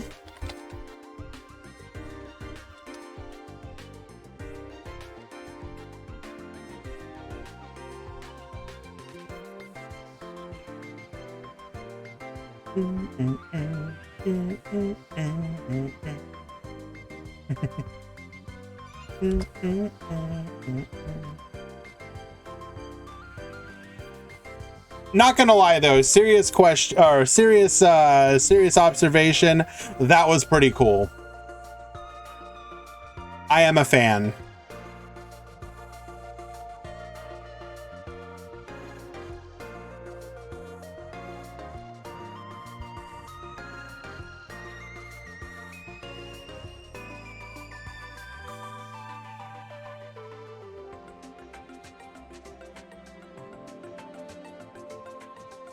Hello, Sean. Hello, Hawks. Welcome to the stream, my friends. You guys, I don't know if you just got here, but you have missed quite a bit of spice. I'm actually surprised. Like, the cooking to chef ratio going on right now is actually incredible. Bentai, hello. How is the tournament going? I am a lot happier than I would normally be, I think, just because there's a lot of really cool decks in today's tournament. Obviously, we have a lot of the usual suspects, but we have found quite a bit of spice to enjoy. Go ahead and bring up that breakdown one more time. Well, it'll be more than that, but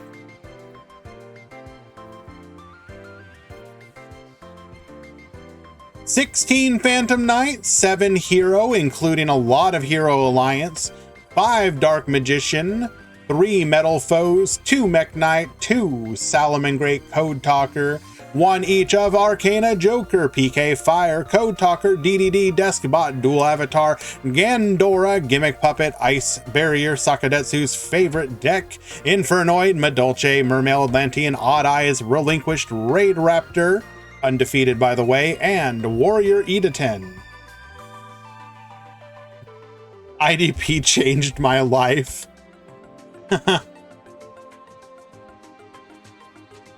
Watch Grand Finals be PK Mirror.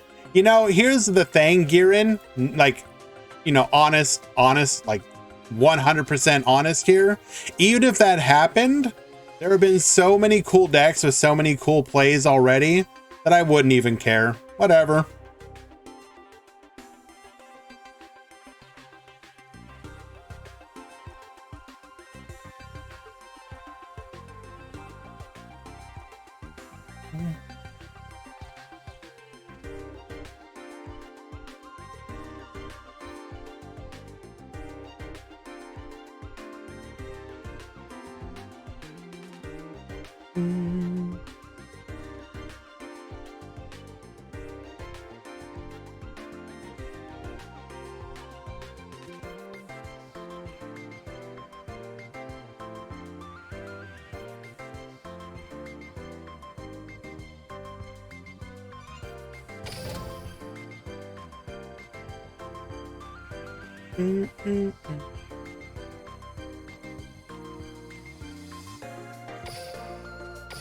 We will go watch CM Schofield, but first,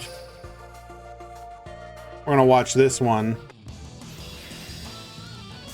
And I will be right back, guys. Enjoy in the meantime.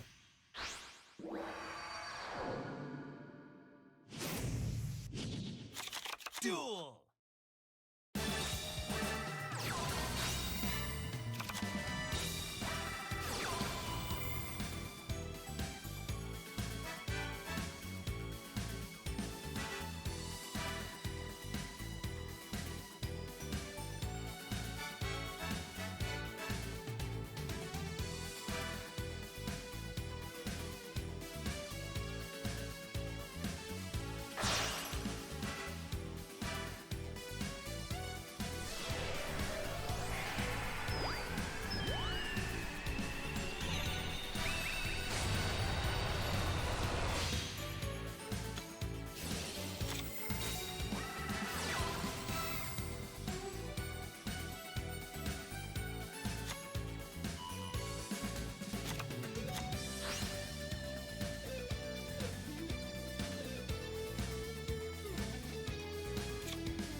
All right, sorry about that, guys. I am back.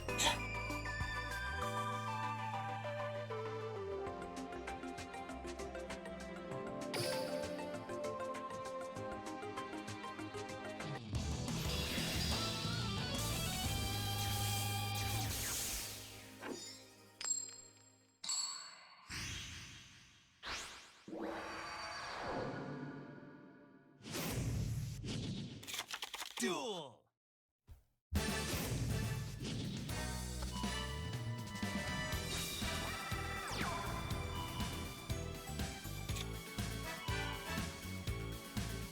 Okay.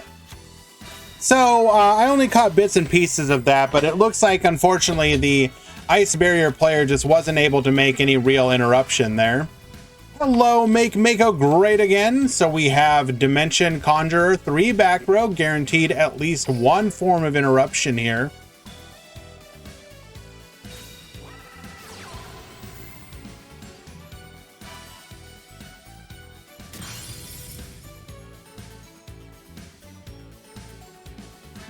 MST taking out the magical dimension. Oh, okay. Now we might run more than this, but we might have also gotten extremely lucky and taken out one of our major forms of interruption here. Revealer of the Ice Barrier summoned. But we do have a second copy of Magical Dimension.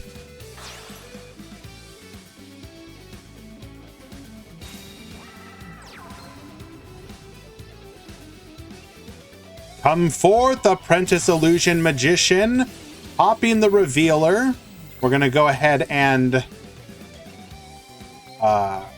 first sculpt one off of the top of the deck, put it back, and then add a Dark Magician, so we will shuffle the deck.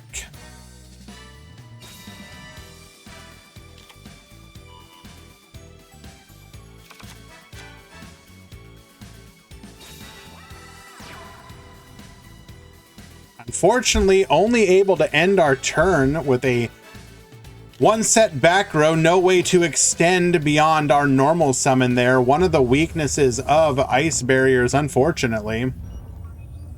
We're going to go ahead and normal summon a copy of Dark Magician to the field. It's not a brick. The deck just doesn't really extend very well, unfortunately.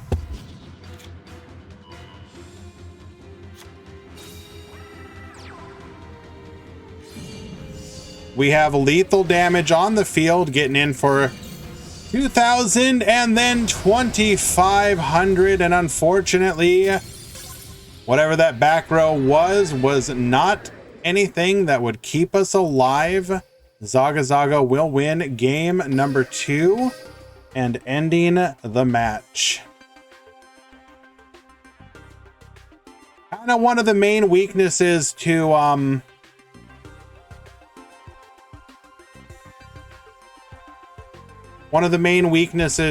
Ice Barriers is just their inability to extend.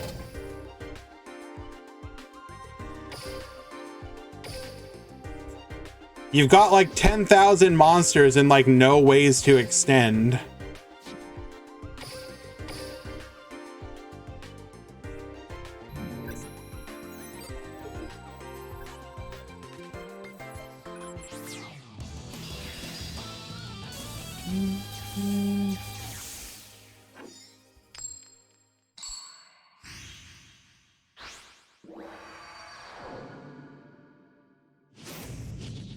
Alrighty, CM Schofield versus Need X. We will start off with Perfect Sync Aun for a Yuhi. Go ahead and get a token. Pop that token. No, popping Yuhi themselves. Going for triple back row. We're going to go ahead and normal summon the Vanishing Lanius. Attempting to expendable die it, but we do get interrupted with a Lance.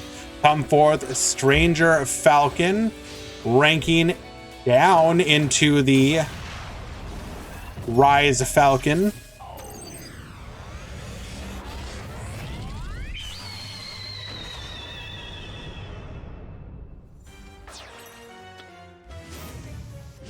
Activating our skill, sending the Stranger Falcon to the graveyard. Shave Force, rank up into Odd Eyes Rebellion Dragon. Going in for 3,000 attack, defeating evil, taking out that back row. Kokaku. Gonna go ahead and pop into a Armored Agyo. Armored Agyo is gonna be able to pop the Odd Eyes Rebellion. And then we will lose all of our monsters. Reinforcements of the army. That was a pretty good play there. The ties that bind, attack, and lethal.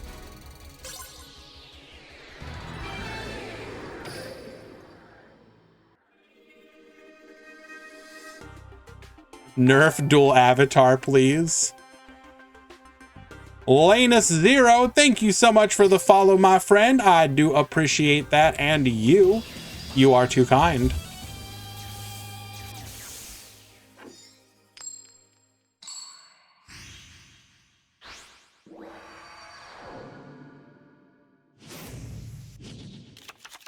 Duel.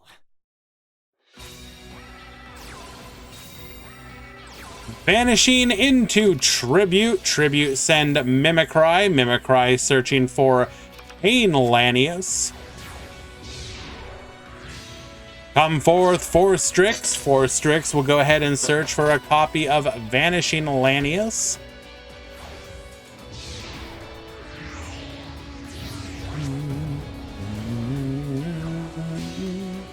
Rise Falcon to the field.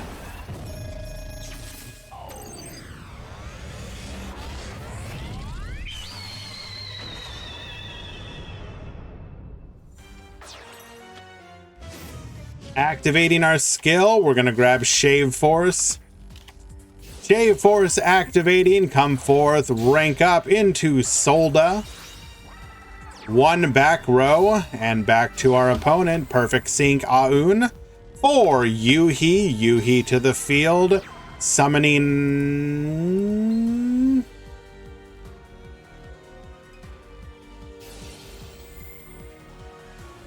Summoning a token.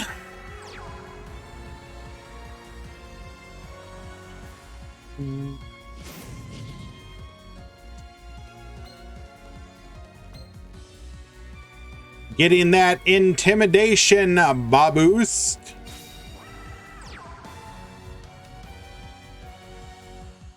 Watch out for the Raid Raptor boss monster, the IDP. Going in, this probably signifies that we've got a combat trick. Duel Avatar defeating evil. Apparently not reading the effect of Evil Czar Solda, though. This card cannot be destroyed by card effects while it has Xyz material. Let's go!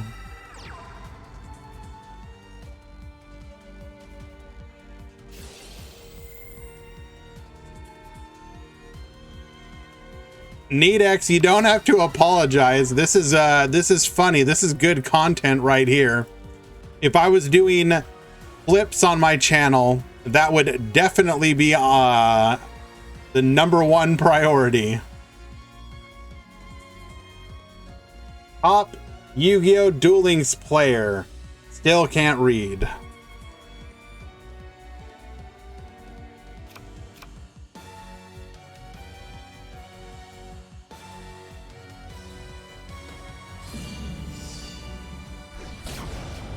Going in for 26.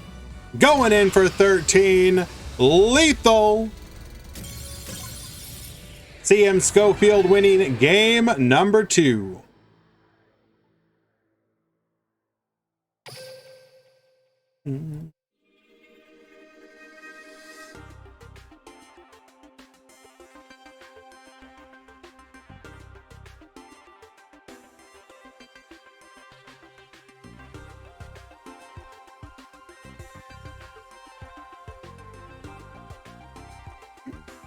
Reading's overrated.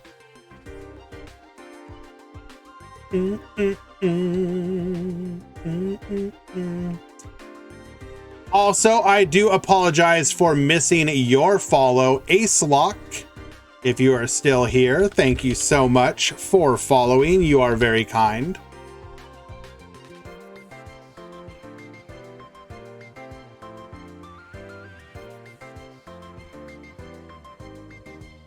You think it's kind of late for Need? I mean, possibly. I don't remember their exact time zone. And it's all in good fun. We all make those kind of mistakes. Like, who actually worries what the hell an evil czar does? Like, realistically speaking, should you ever need to know what an evil czar does?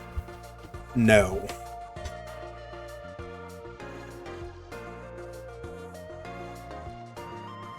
Nope, doesn't matter. Just ignore it and just click buttons. You'll probably beat it.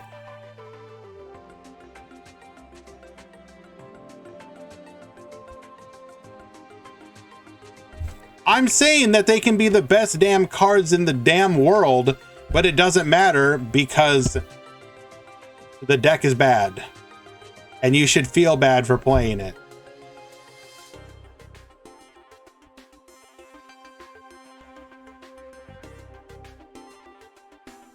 Lagia isn't a bad card, it's just a bad deck that uses it. I'm pretty sure every deck that makes it is a bad deck.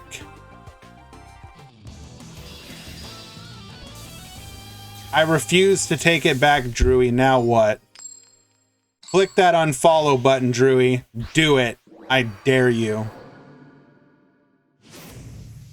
Click it, Drewy.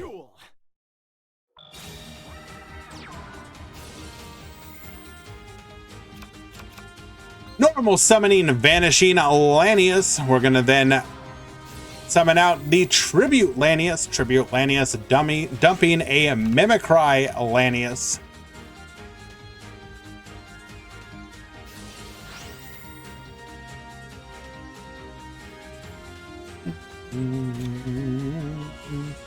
We will search out a Pain Lanius.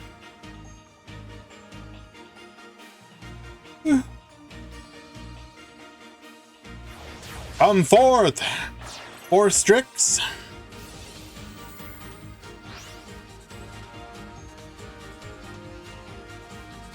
It's time to bully Drewy a little bit.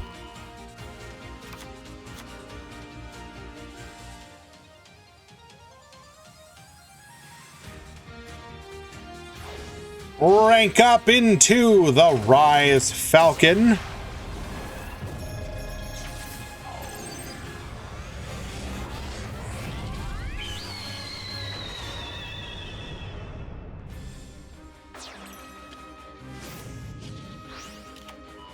Going for that Soul Shave Forts. We will start off by first activating the Rank Up Magic Raid Force, turning our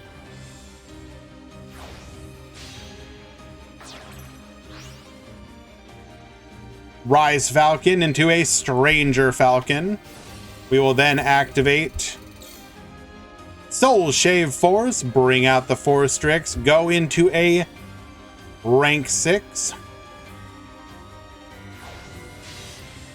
Fourth, Solda.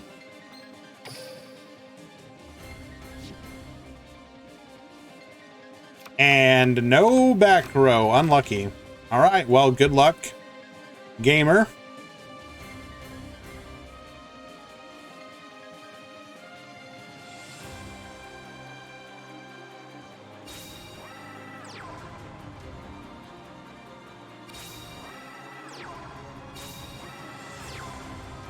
Hello? This was your chance. Unfortunately, does not look like we were able to make any plays against this field. We will set 3 back row, a monster face down. Stranger Falcon is going to go ahead and target that face down monster. Get poppin', destroying, and burning. We do have the Shadow Imprisoning Mirror. This will be able to negate our effect.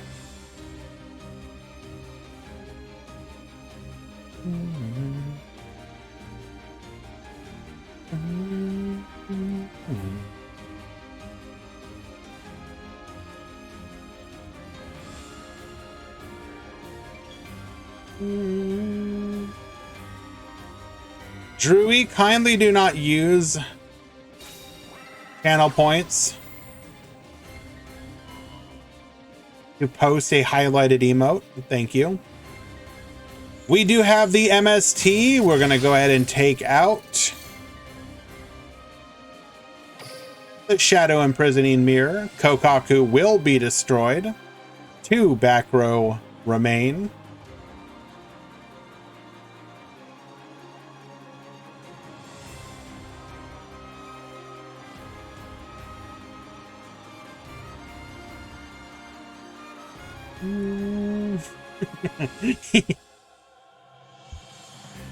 Don't waste channel points. We're gonna have VIP next year. Trust.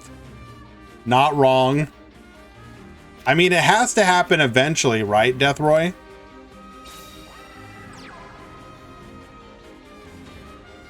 Normal summoning the Vanishing Lanius.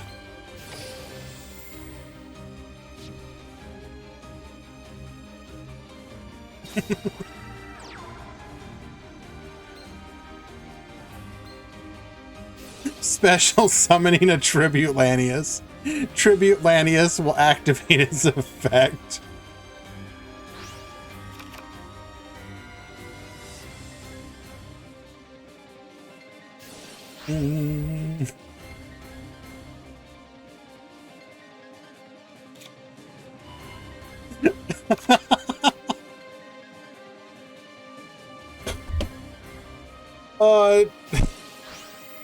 Adding a copy of Vanishing Lanius.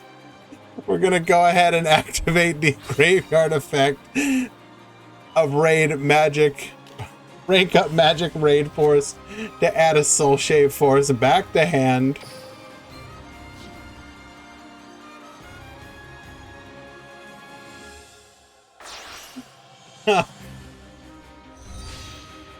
We're gonna go into Pentastag, giving up our Stranger Falcon. Because by doing so, we're gonna be able to Soul Shave it back onto the field, rank up Xyz Evolution, Odd Eyes, Rebellion, Dragon,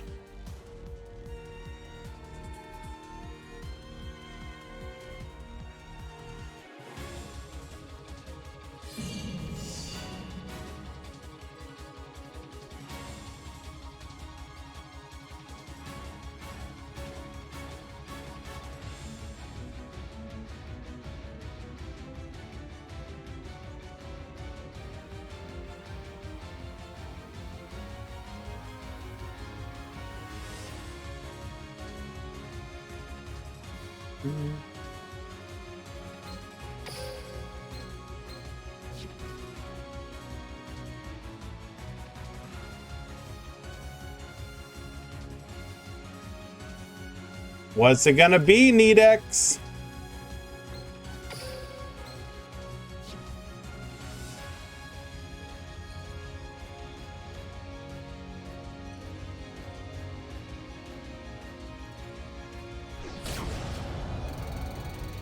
$3,000 damage to the dome. Attacking again.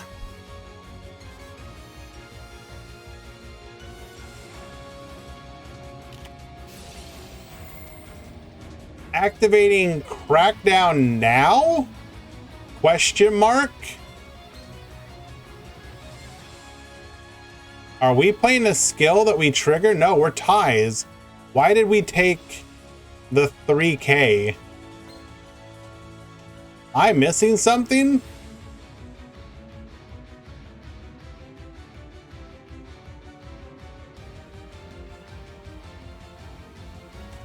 Needex is just trying to make it dramatic. Don't worry about it.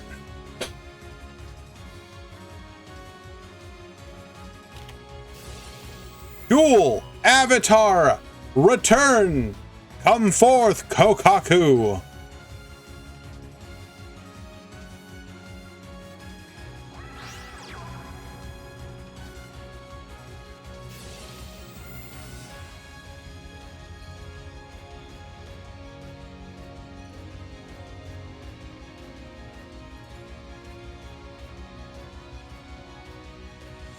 Wait.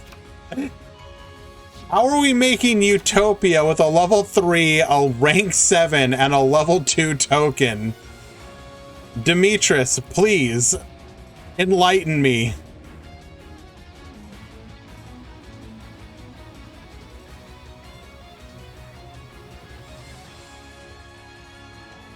Well, you see, I'm going to activate my skill, which turns any token on the field into an actual physical monster. We will then modulate the levels, turning Kokaku and the token into level 4. What am I watching? Show me good decks. Spectate Madolce. Goomba! I will have you know, we are watching Team Wars winning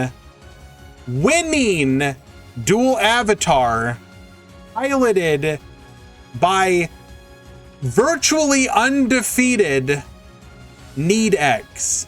What more could you want when it comes to good decks? They went 2-1. That sounds like a positive win rate to me.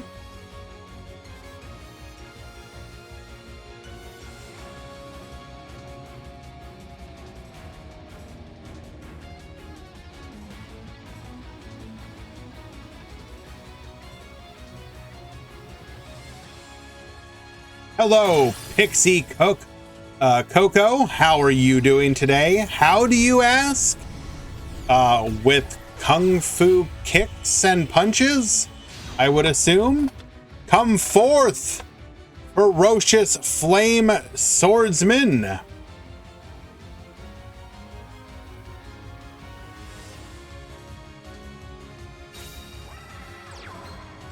Yuhi to the field.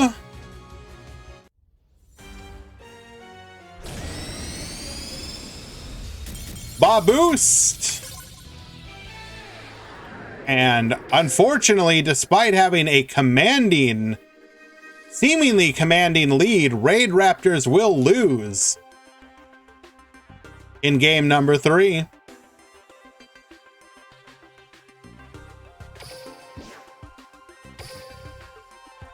Probably should have negated the summon of the Ferocious Flame Swordsman, I think. Perhaps a wee smidgen of misplays.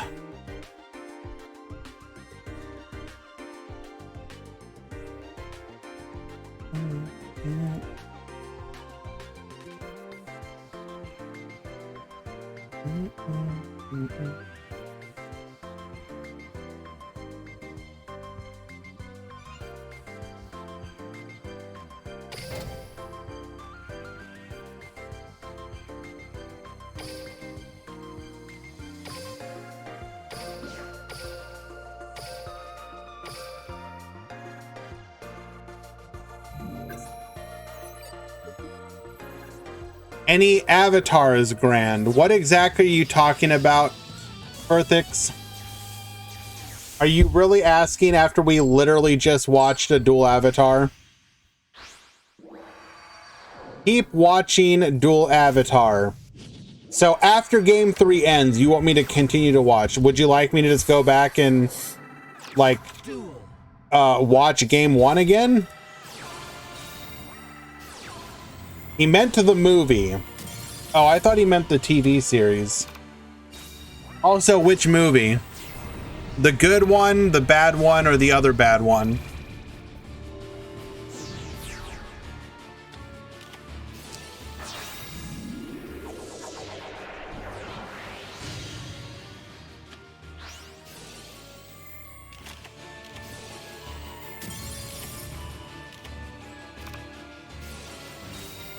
One moment, Bonko. I appreciate you being my tournamently reminder that I need to do the bracket. So one moment.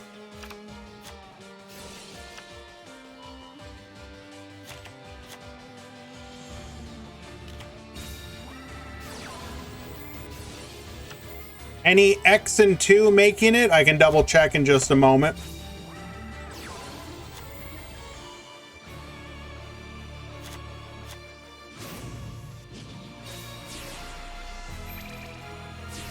Top Cut Simulator. Boom. Rounds 4, Top Cut 16.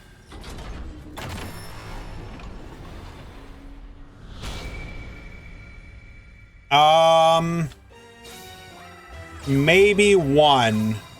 Lightsworn, maybe 1.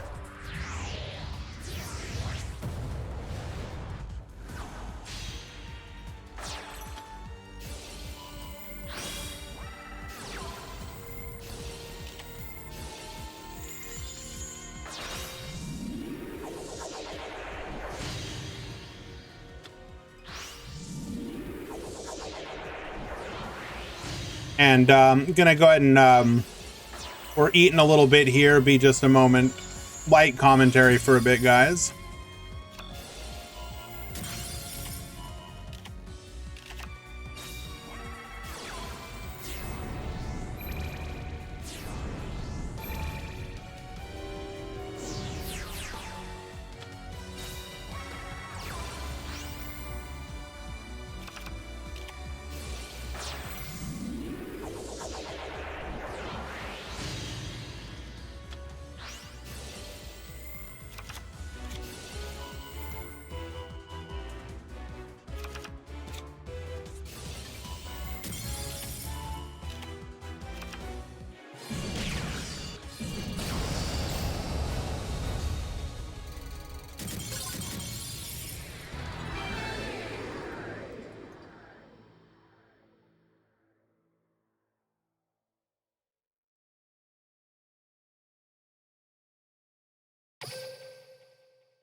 Duel.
Duel.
Alrighty. Thank you for your patience, guys.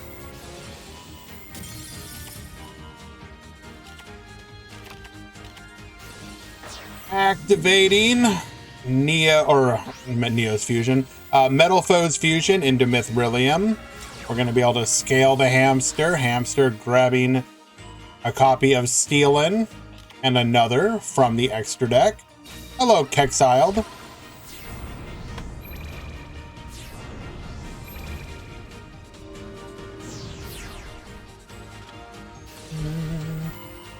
Mithrilium, get bouncing. And without even needing the burn damage, we do have lethal on the board. 5,000 damage. Bahu will defeat Kaitos in game number 3. Not sure what the point of that book was. He didn't want his opponent to have two good sucks, I'm guessing.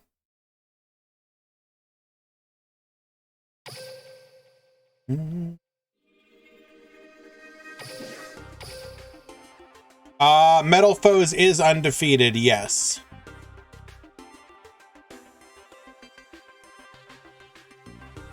Alrighty, looks like round number 3 has finished. Round 4 has begun.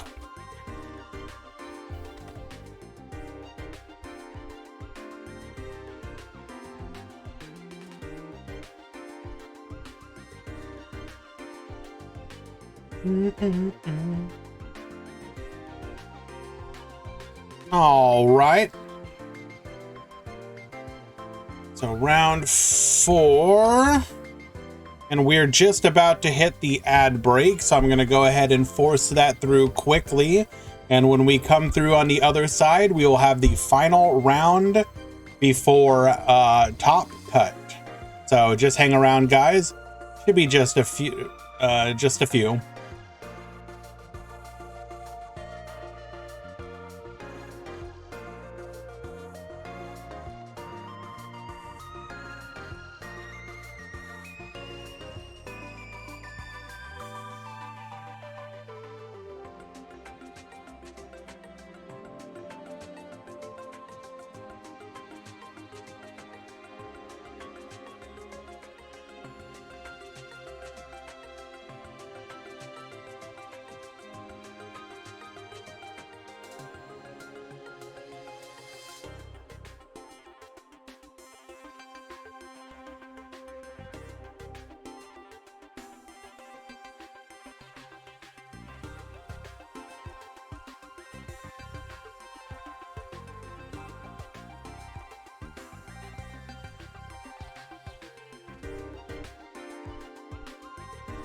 Alrighty, hello everybody once again.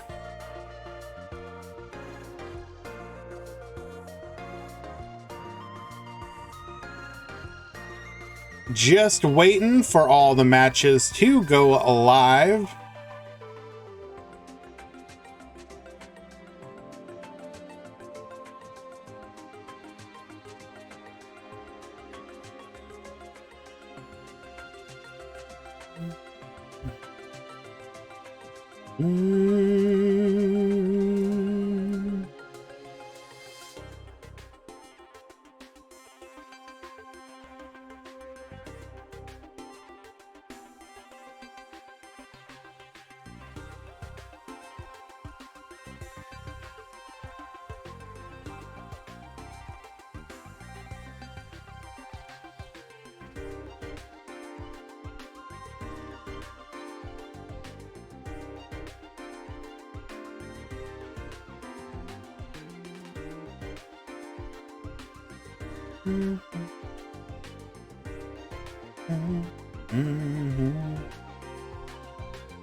All right.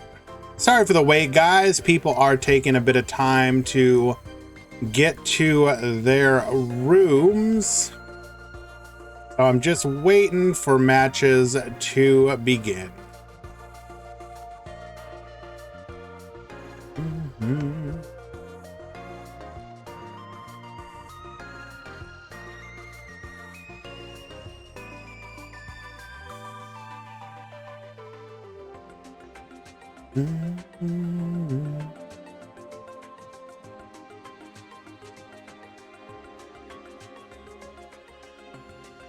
All right, here we go.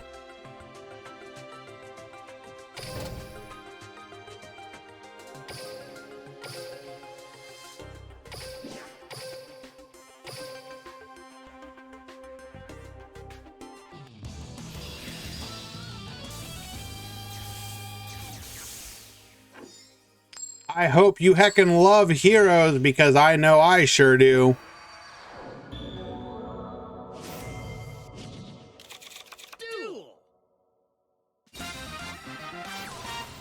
Elemental Hero Prisma to the field. We're going to send Neos to the graveyard. We will then activate Neos Fusion.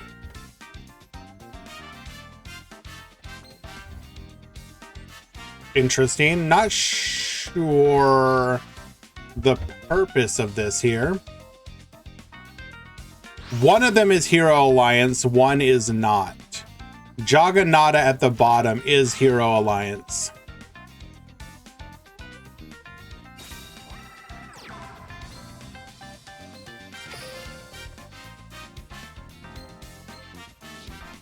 Setting one back row.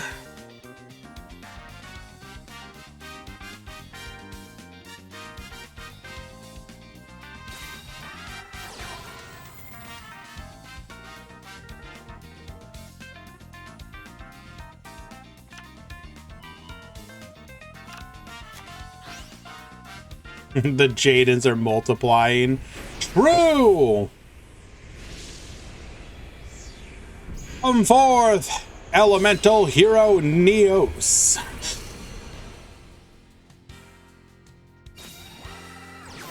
Activating Hero Alliance.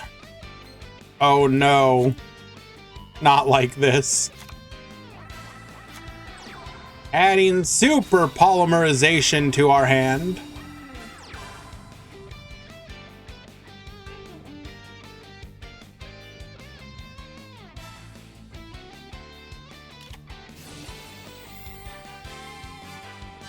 Activating Mask Change.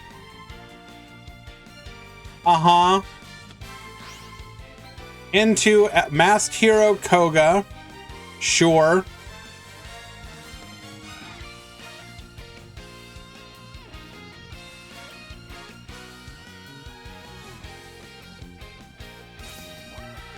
Activating Super Polymerization discarding a copy of Elemental Hero Neos, using both of our opponent's monsters to go into Elemental Hero The Shining.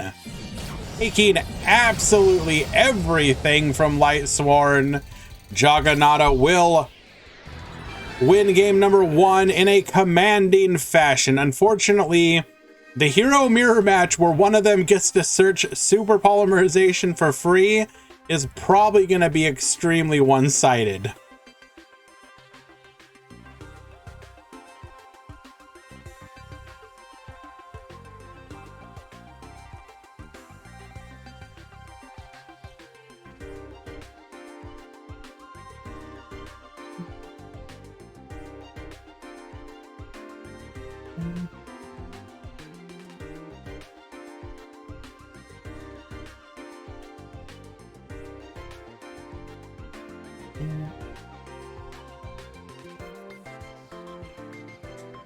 You think we get one card limited for Super Poly? And what card would that be, Safadine?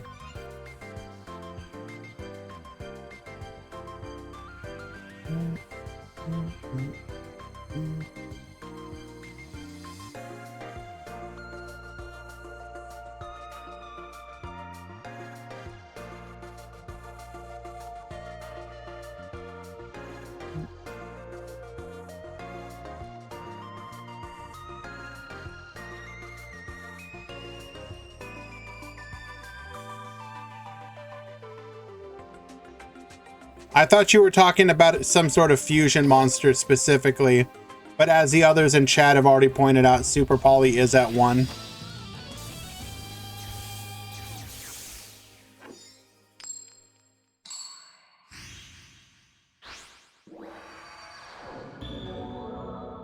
Alrighty. Unfortunately, Lightsworn is forced to go first once again, although probably does not matter. Oh, you're talking about the Predaplant. Yeah. Yeah, if we ever get the Predaplant fusion monster, Starving Venom or whatever.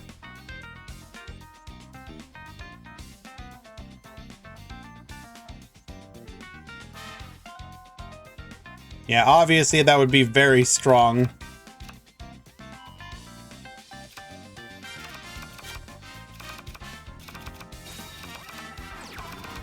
But again, there's a big difference between running a copy of Super Polymerization in your deck and literally being able to go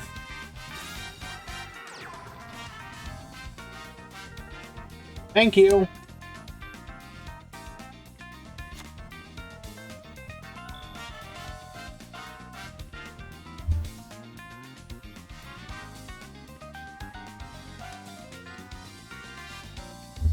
Alrighty, 2 back row.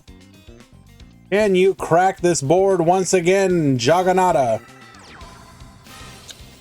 Well, okay. No Elemental Hero Neos. What deck am I holding? This would be my Labyrinth deck.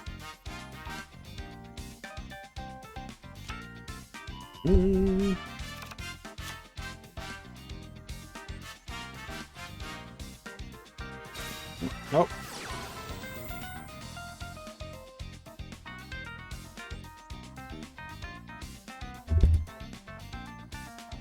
Yeah, unfortunately, I don't think my camera is going to work well with it.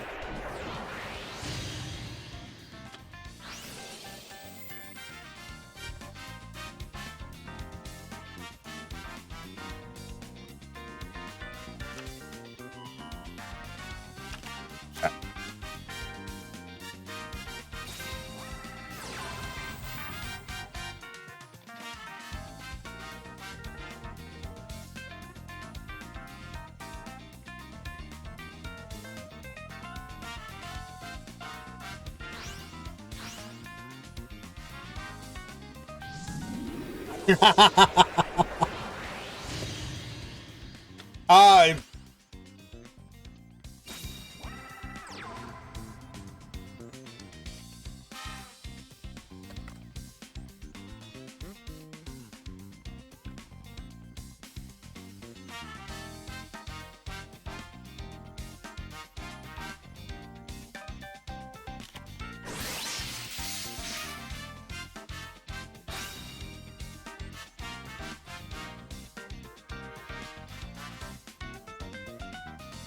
My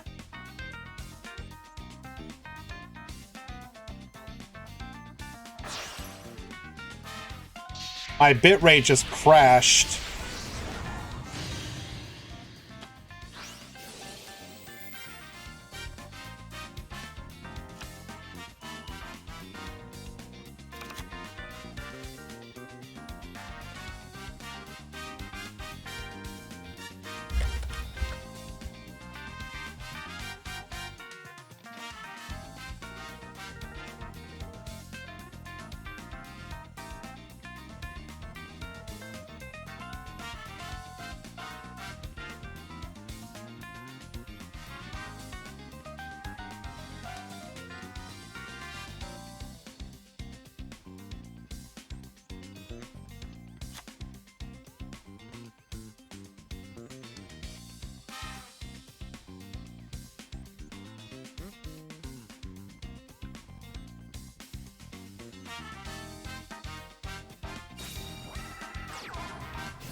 I don't want to say it's good yet, Swag, because it's still fluctuating and not going back to where it's supposed to be.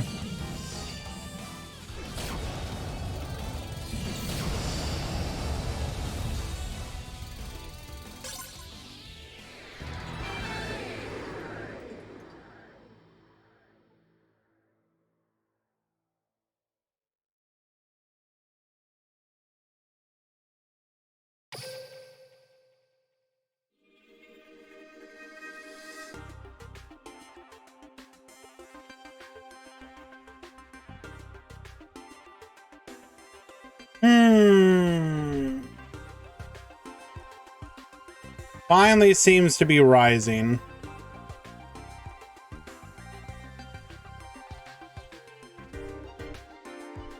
I think we might finally be out of the woods. Hello again, Wanted.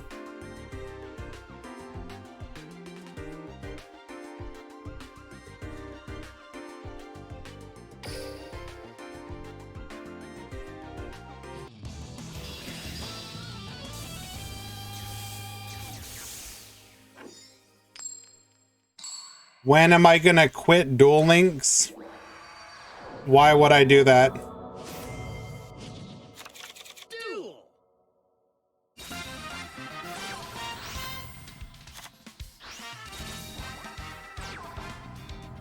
All right, triple back row. Neos Fusion, what did we dump here? Dumping a Liquid Soldier. Move to Master Duel. I don't enjoy Master Duel. In order of preference, I enjoy Duel Links, TCG, literally anything else, Master Duel. The meta in Master Duel right now is absolutely garbage. And it's only going to get worse. I don't judge anyone who enjoys it. I just don't personally enjoy it. Unironically, yes, Elton Silva. So to give some context to that, I really dislike the Ishizu meta and the tier limit meta. And we're literally in the middle of both of that. Yeah, the meta is not fine. It's just a bunch of bullshit pile decks that like mill you out on your first turn. You start your turn with like 4 cards left in deck.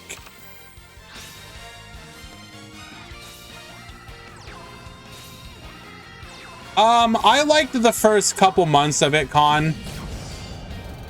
Basically, Tri-Brigade through Branded was perfectly fine in my opinion. What's the Ishizu meta that everyone talks about? So there is a series of cards that are retrains of Ishizu's monsters. All you really need to know about them is that they either mill cards from both people's deck to the graveyard or shuffle cards from the graveyard back into the deck. There are a bunch of decks in the meta right now that can basically mill out your opponent's entire deck on the first turn before they even get to do anything. And even if you don't do that, you mill out, like, if they're a 40 card deck, they might have their hand plus like 3 cards left in deck and they have to find a way to win off of that. It's just absolute pile nonsense right now. There's like no coherent strategy. It's literally just vomit out all, a billion monsters and then make a bunch of the best extra deck monsters in the game.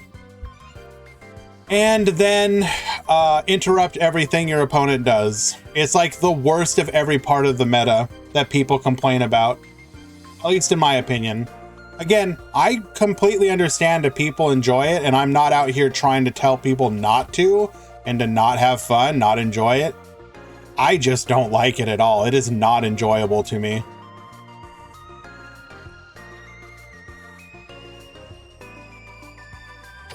And again, it's only gonna get worse because next month release is the tier limit cards, and there are so many cards in the game right now that should be banned that aren't. It's like mind-blowing. Mulcom, if you want to understand, I hate pile decks. To me, pile decks are like everything that is wrong with Yu-Gi-Oh! If a pile deck is good, you have done something significantly wrong.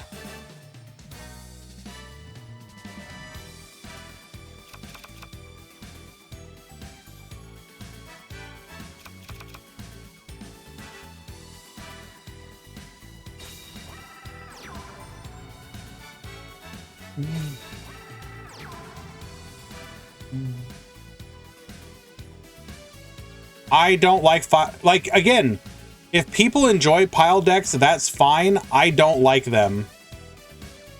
A pile deck, Light Sworn, is where instead of having a coherent theme or strategy, you just put all of the best cards in the game into a deck and then just hope that you can vomit them all out.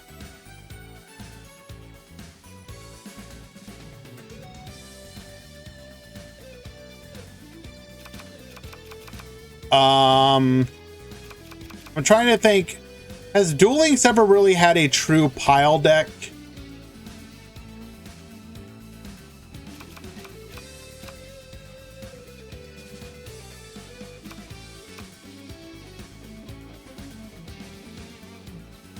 I don't know if I'd call Water a pile deck. Crystron's not a pile deck, that's a coherent strategy. Block Dragon is kind of a pile deck-ish.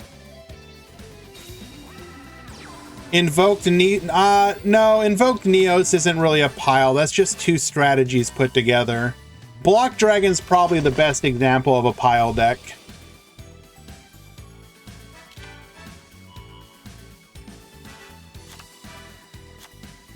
Grass decks by themselves aren't necessarily piles.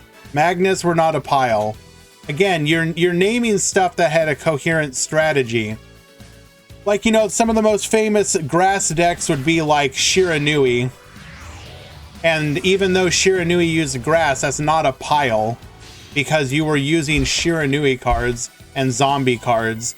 Like an actual pile deck is like, what's the one in, like, right now in Master Duel? It's like Punk, Ishizu, Thunder Dragon, what else?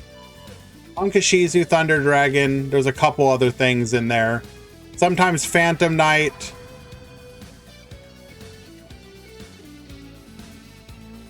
Yes, the Ishizu Chaos stuff, Molcom.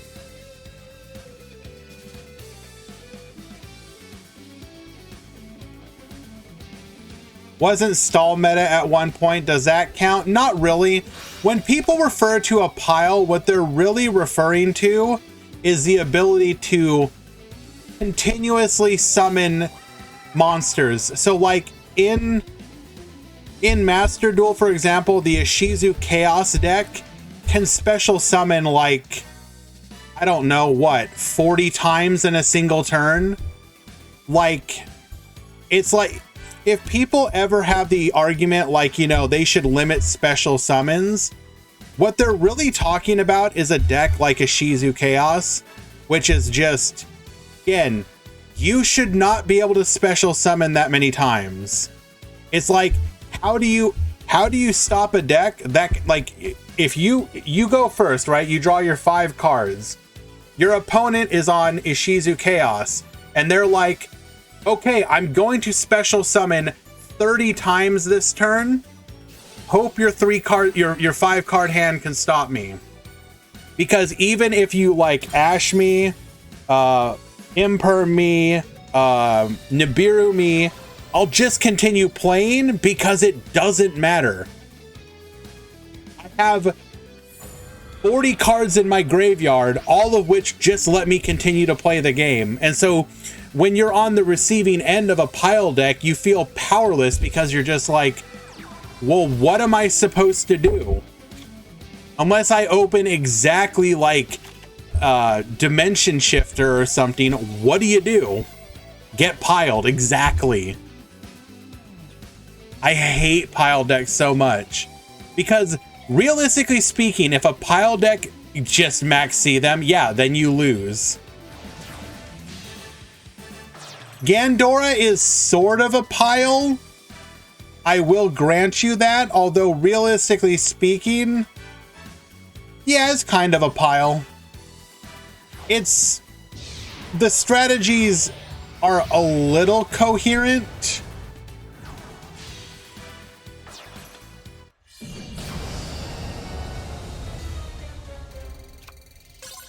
All right, game number 2. And I believe CM Schofield was up a game, but I don't know. Like, you know, for example, the deck that I have built in Master Duel right now is Labyrinth, and it's like, what the hell does Labyrinth do against Ishizu Chaos? You just lose. Duel.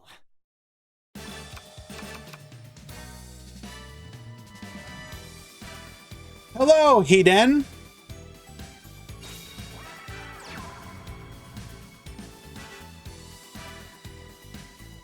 Is this the same turn? I don't like pile decks that don't synergize. Sort of.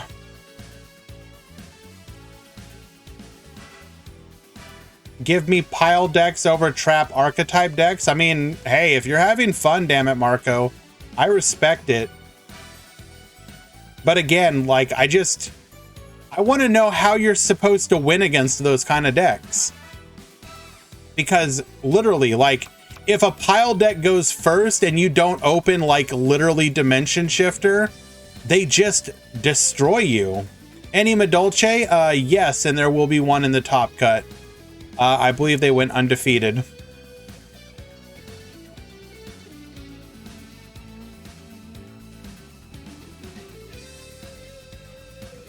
Like, the amount of hand traps that you need to have to stop a pile deck is insane. You either need to have like broken anti-pile cards like I said, Dimension Shifter. If you open Dimension Shifter against a pile deck, well, congratulations, you probably won.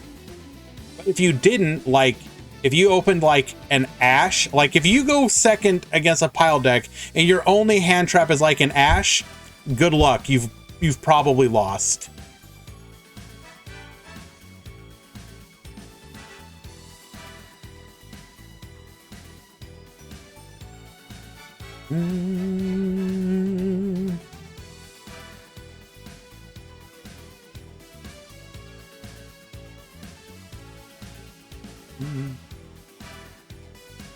That said, I will probably enjoy Master Duel again once they get through Tier Lament and then ban Tier Lament and Ishizu cards. The meta afterwards, like Kashtira onwards, is actually interesting again.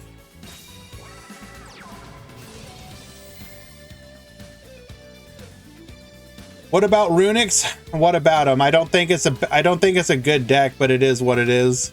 Or not a good deck. I don't like it as a deck, but it is what it is.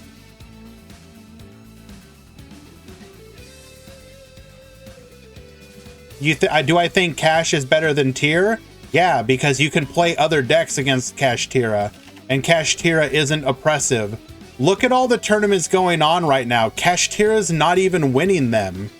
You have people winning with like just like random jank. It's beautiful.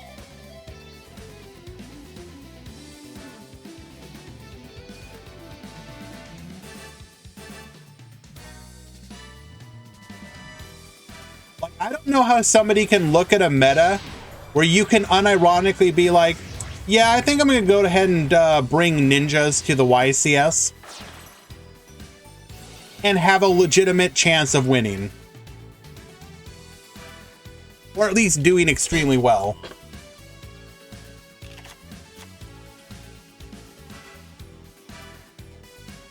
Oh, I agree, damn it, Marco. Like, Kashtira as a concept is extremely toxic. 100%. The thing is that it doesn't actually, like, ruin the meta like Tier Laments did. Or I should say specifically Ishizu tier. Tier Laments by themselves were a good deck, but not broken. But Tier Laments plus Ishizu, like the Ishizu cards, Tier Laments are the problem as well, but Ishizu is more of the problem. So like, they can't get banned faster. Like, please God, ban them. Unpopular opinion, Tier Zoo wasn't that bad. There were plenty of counters. So exactly other than Dimension Shifter, Fluunderies, what would you call a counter to Tier Lament? And why did they not show up in any of the top cuts anywhere?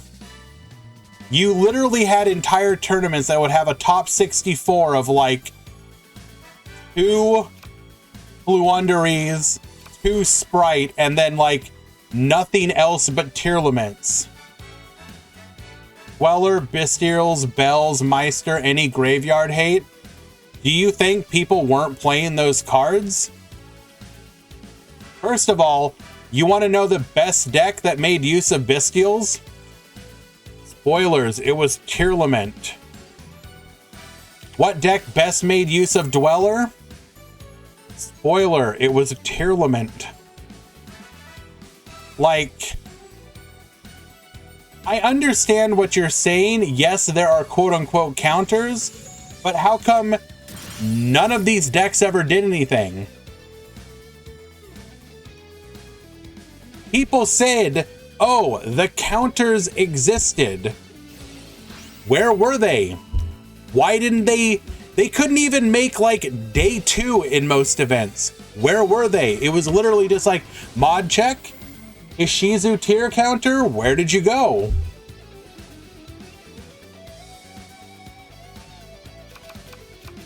I don't know. I feel like, again, so I do play the TCG as well. But I personally feel that the Ishizu tier limit meta was honestly one of the worst metas that the game has ever had, literally ever.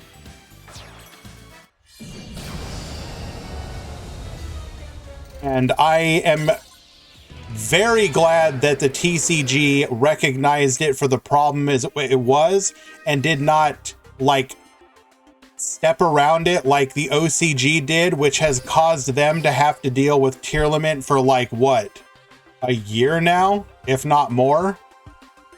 It is very possible that Ishizu tier in the OCG may last longer than the Eternal format. And that blows my mind. Ishizu tier was the best tier 0 meta. Well, first of all, you should never have tier 0 metas, but at least their mirrors were entertaining and skillful. I mean, you could say the same thing about why am I drawing a blank? Zodiac mirrors. At least Zodiac mirrors had at least Zodiac as a tier 0 deck had a bunch of different interesting variants. You had the Nekroz mirrors, which were actually fairly entertaining and skillful.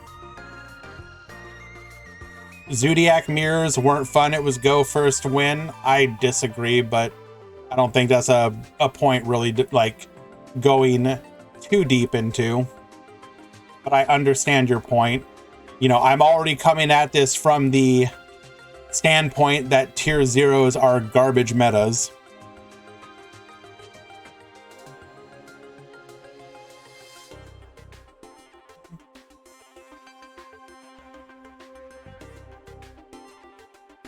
Because, like, here's the thing. Everyone always says, like, oh, tier 0s are great because they allow skill expression and for the best players to win. And then say nothing when you have a quote-unquote wide format and the best players continue to win. You're like, but what's going on, guys? Why are the best players continuing to win these events? I don't get it.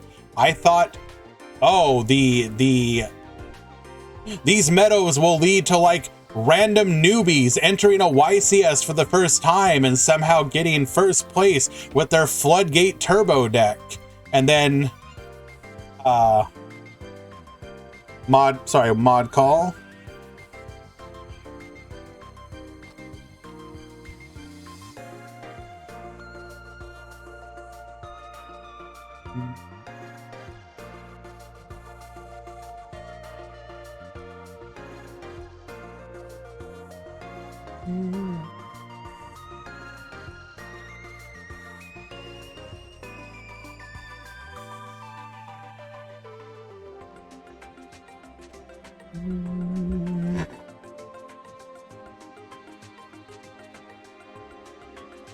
No.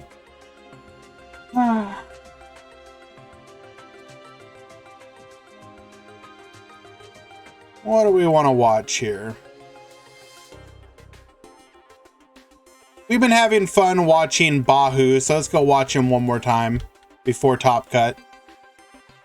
You know, like I said, I really enjoyed the Tri Brigade through branded format. Your Sword Soul, your branded, your Tri Brigade variants. I thought those decks were really interesting. Yeah, there were some problem cards. Yeah, cards like Dimensional Barrier probably shouldn't have existed. But that said, ignoring problems like that, had those cards not existed, that whole block of decks would have been like perfect. Chef's kiss.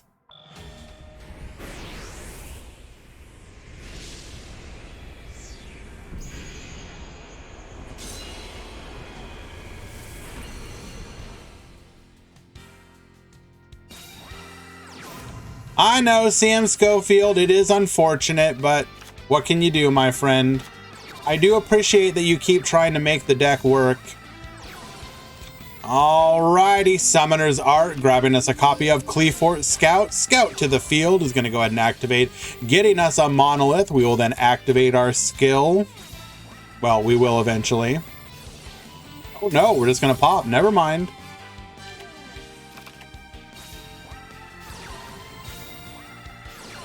Raid Raptors have the ugliest artwork you've ever seen. I can respect that opinion. Opinion on the upcoming Time Lords meta, it really depends on what the heck we're gonna get.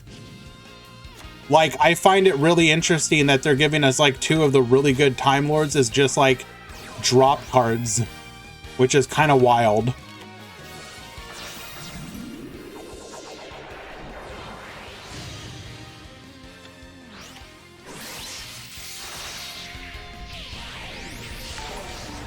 Yo, what up, Pimp Jr.? Thank you so much for the continued support, my friend. I really do appreciate you.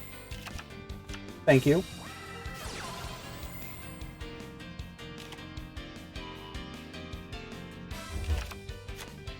Well, if we look at the leaks, we know, or we can assume one of the skills is going to be not awful.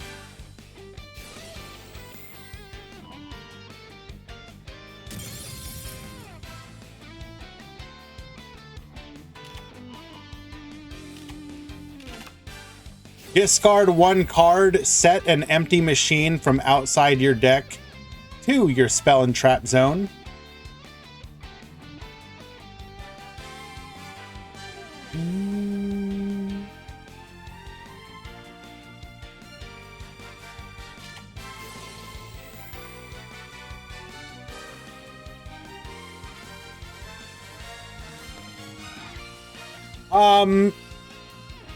If they end up making this box Time Lords, Resonator support, Quasar, shooting Quasar, friggin', do you think I'll enjoy Time Lords? Well, oof. I am unashamedly a back row deck enjoyer. So you tell me, a deck known for playing lots of back row with cheesy stall and burn capability, will I like it? There is a strong possibility.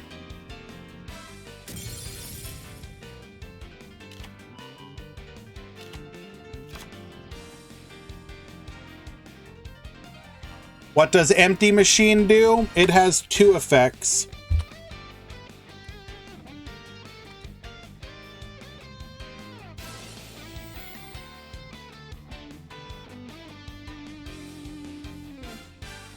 It is a continuous trap with the following effects.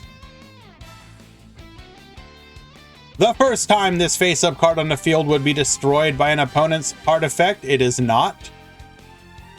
Once per turn, you can activate one of these effects, discard 1 level 10 monster, draw 1 card, or if this is the only card in your spell and trap zone, target 1 Time Lord monster in your graveyard, shuffle it into your deck, then you can set 1 infinite machine directly from your hand or deck.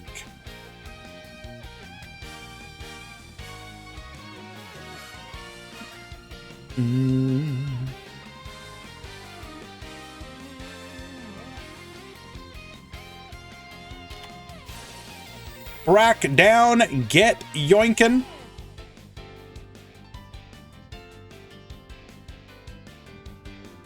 Is the spell boost once per turn? Yes.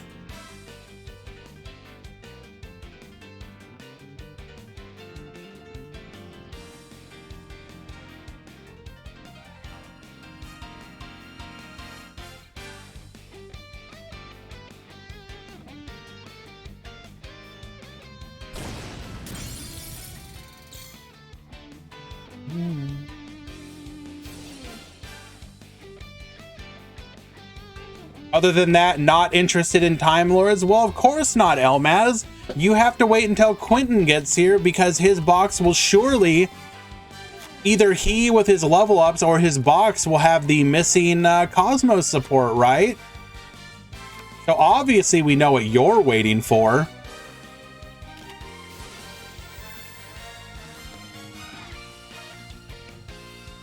What do you call a dog that can do magic? I don't know, Firth. What do you call a dog that can do magic?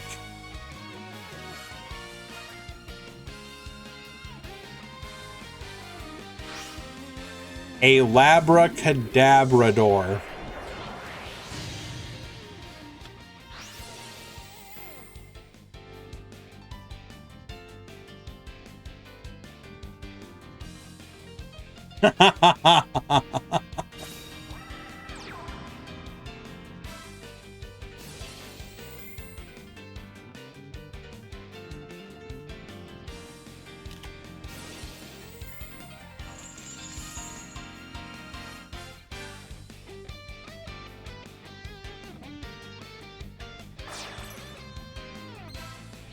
We're gonna get reducing here.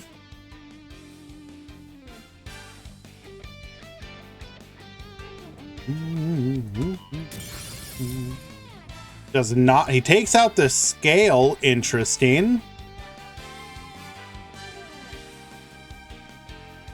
He doesn't want to do attack position because then we can get, we can crash.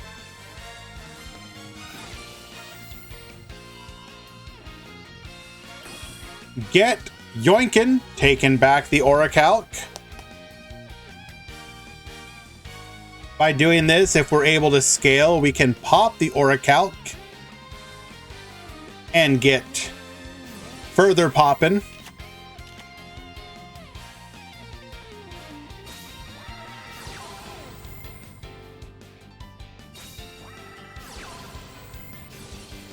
All right. Stealing, gonna go ahead and take out the Orichalc. Orichalc effect. Gonna go ahead and take out the elemental hero Great Tornado, leaving just one opponent monster on the board. We're going to go ahead and pen to summon. Pen to 1, pen 2. Piercing the darkness to draw a card.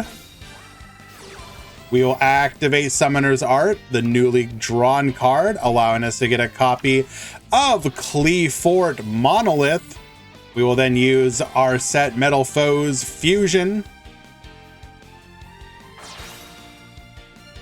Metal Foes, Volflame, and Cleafort Monolith.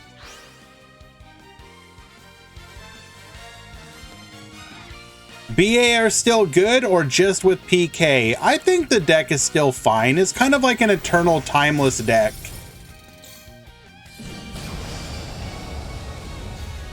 I think you probably see better performance from BA or from PK Fire, but if you wanted to take regular BA onto the ladder, you could absolutely still get wins, my friend.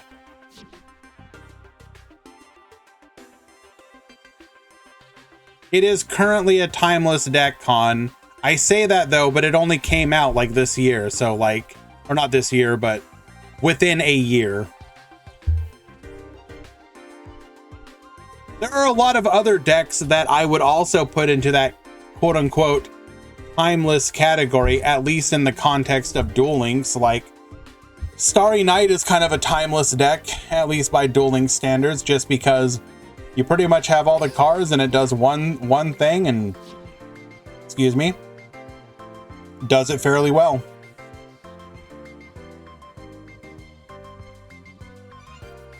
BA is extremely similar to that.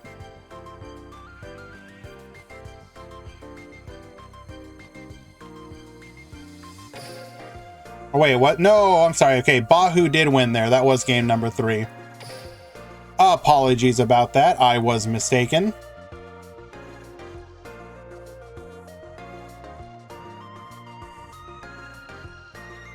Looks like that was actually the final match in the round, which means we can go ahead and go to the standings, double check, see who,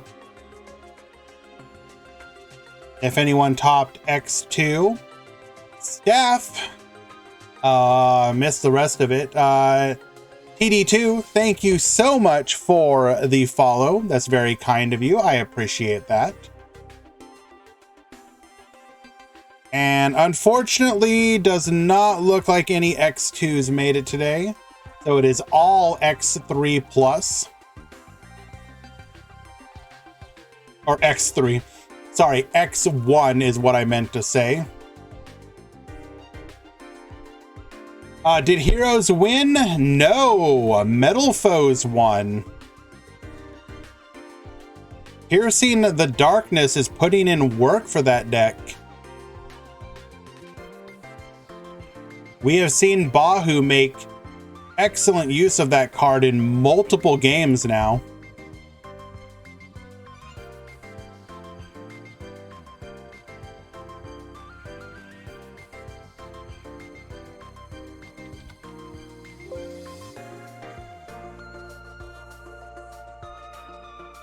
No, Hans, come on.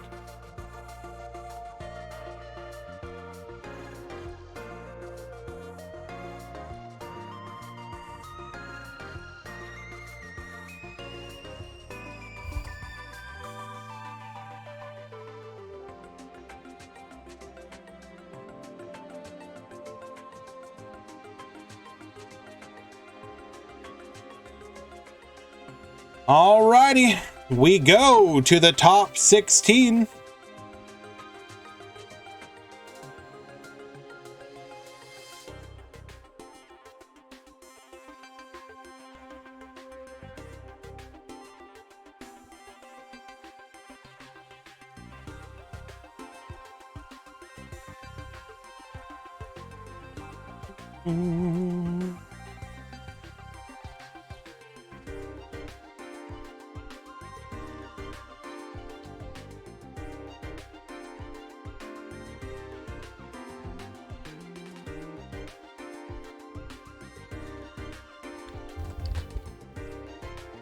All right.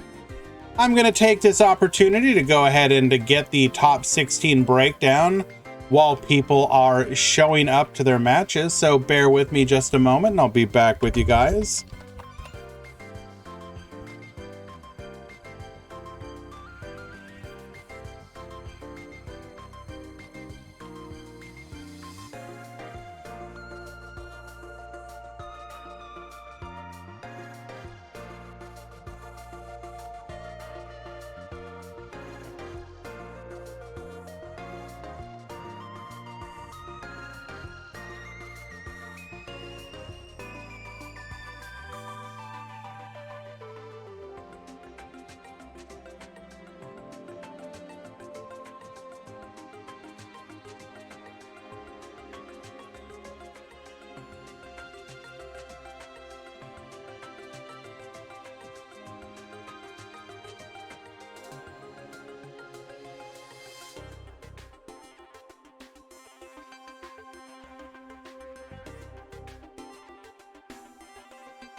All right.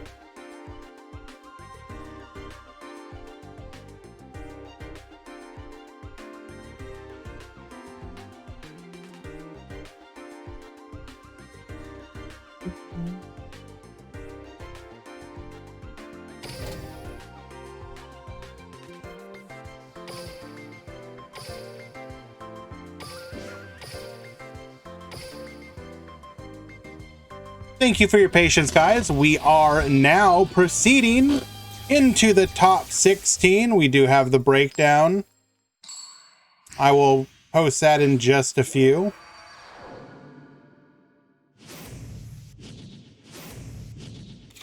Duel. We got Hero Alliance versus Magician's Magic.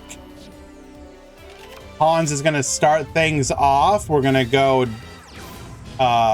Apprentice Illusion into Dark Magician, activating Secrets of Dark Magic to go into the Dark Magicians, activating Dark Magical Circle, finding nothing off of the top, but we will set and pass. Summoner's Art, going into a copy of Elemental Hero Neos. Come forth, Neos.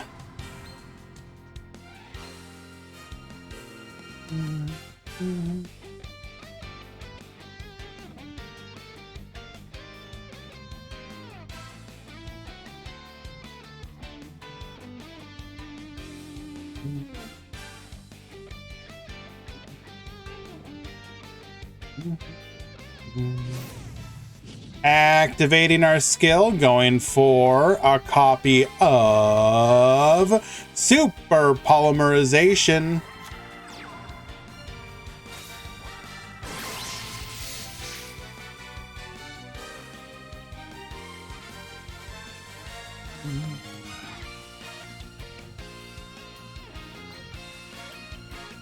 Unfortunately, pretty devastating here.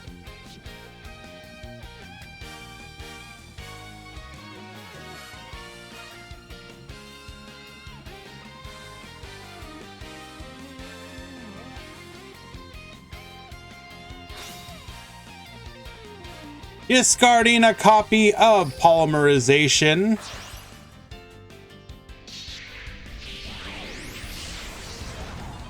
Come forth, Elemental Hero Escoriado.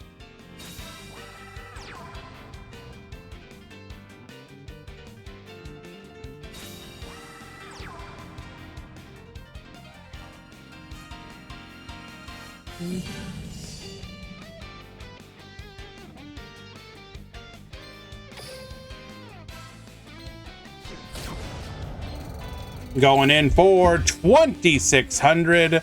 We will then go to the end phase with 2 back row to support us. This is actually like the worst possible matchup I think Hans could have gone for.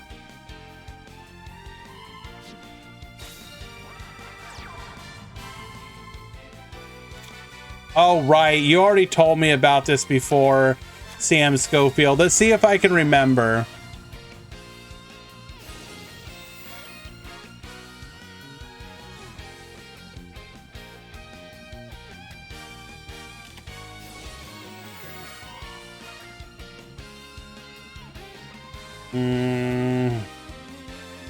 Escoridan. Escoridan.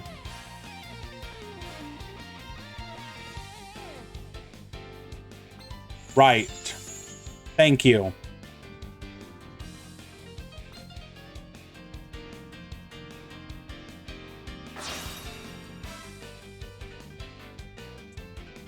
Attempting to get yoinkin with the crackdown, we will instead activate another Secrets of Dark Magic to go into our Dark Magicians. We will be able to search for that copy of Magical Dimension. Conjurer will activate, allowing us to look at the top 1.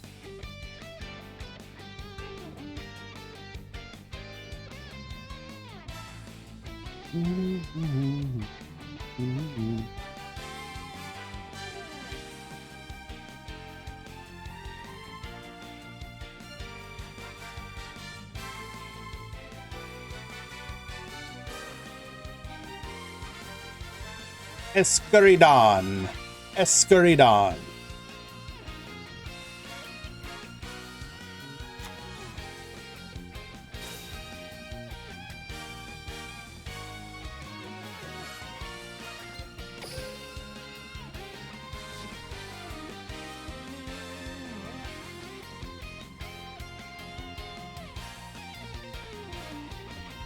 One back row versus our one back row and 2 cards in hand. One of which we know is a magical dimension, although we may have put that back on top. We don't know.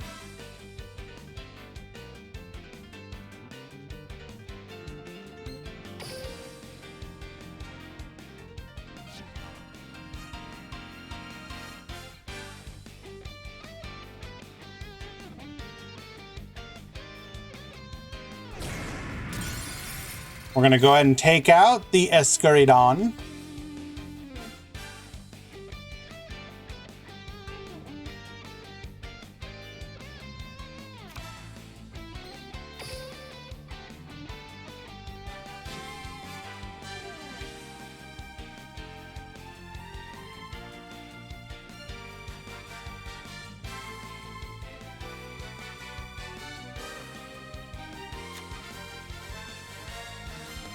Alrighty, we pass back to hash.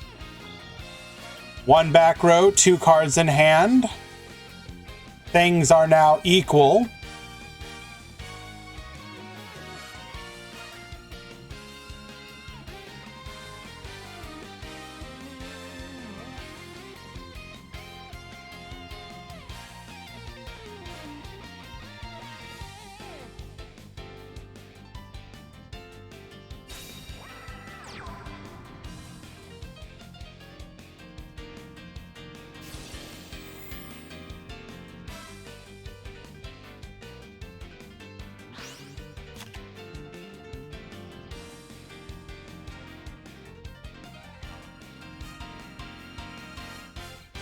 Sending a copy of Stratos to the graveyard. We're going to activate Crackdown.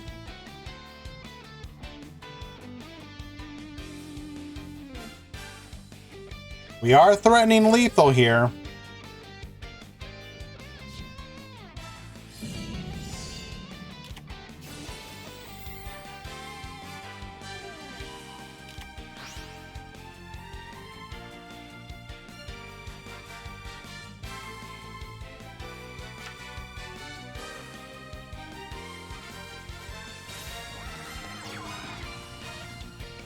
Normal summoning Dark Magician. Circle will activate.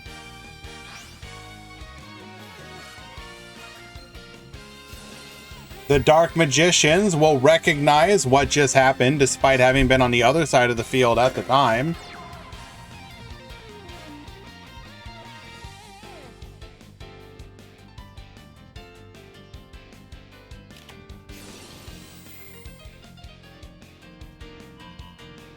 Drawing into Compulse, setting it and activating it the same turn.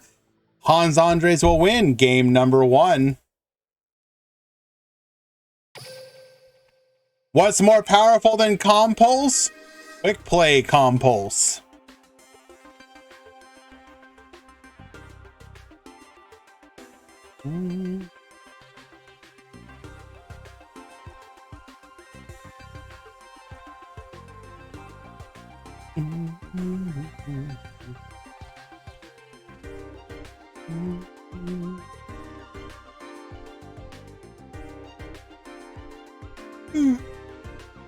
Alrighty, we do have the ads coming up here, so we're going to go ahead and run those really quick, and then afterwards we will go to game number 2, so just stick around a moment and be right back.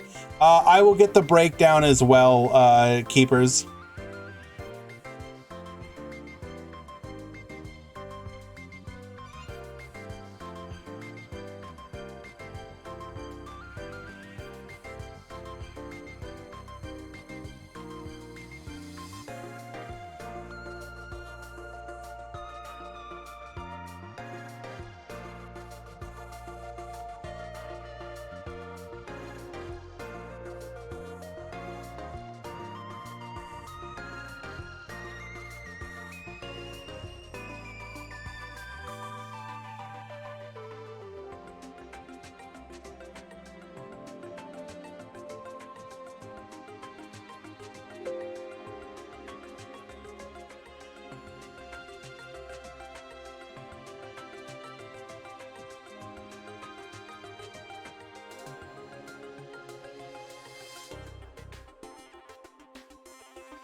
So specifically, is Dual Avatar good?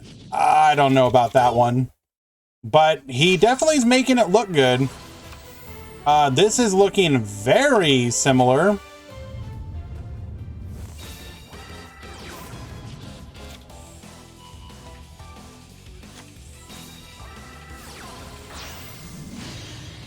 Come forth the Dark Magicians. Another this. Okay, no, we set 2 Magicalized Fusion for another copy of the Dark Magicians. Passing to our opponent. Okay, this is okay. It is different.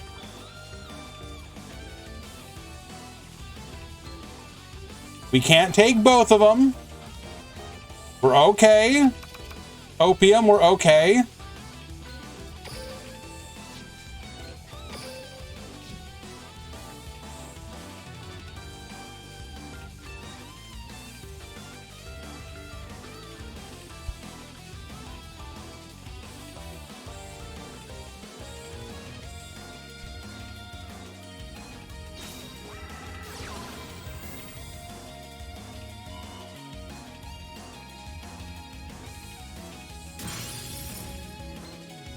Activating MST.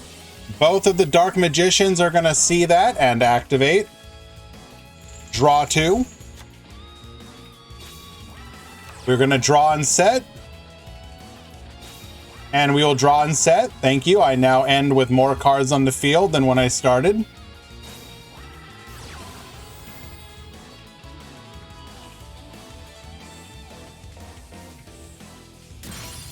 Taking out another Compulse.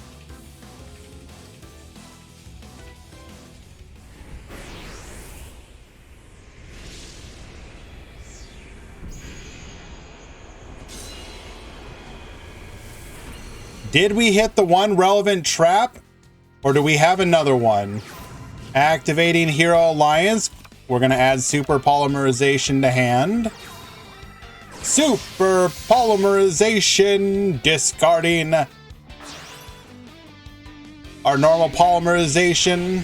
Come forth, Elemental Hero Escaridon. And on top of that, we have the Merrick. Oh no. Okay.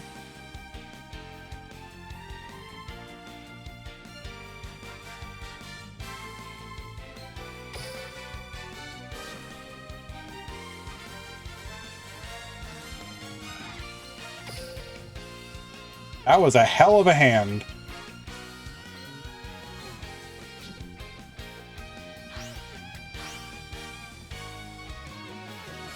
Looks like we're going to be going for a Great Tornado here.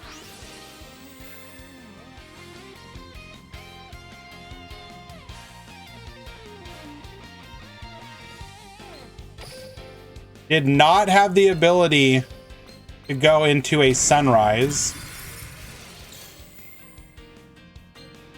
Or if we did, rather, we would have had to have used our Escaridon. Destroying the Dark Magicians, we're going to be able to float into both a Dark Magician from the deck as well as a Dark Magician Girl.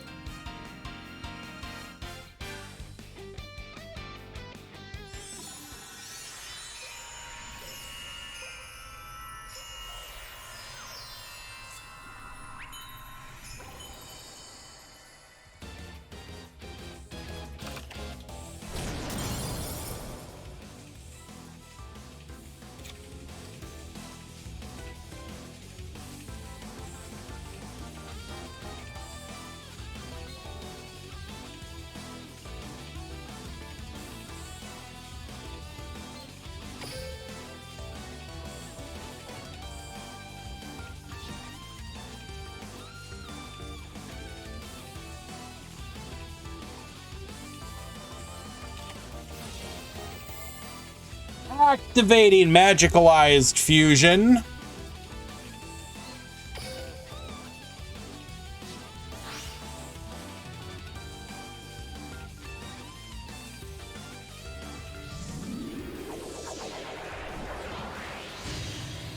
Come forth, the Dark Magicians.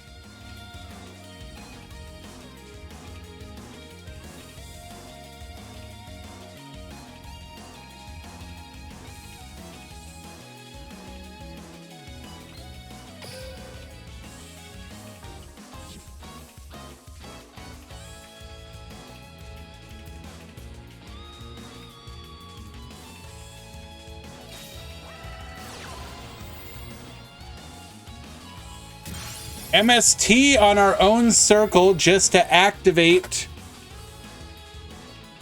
the draw.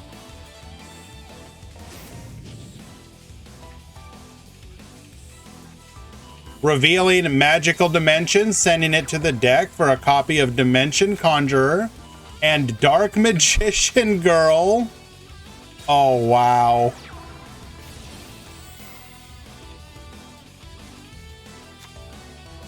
Adding a copy of Magical Dimension.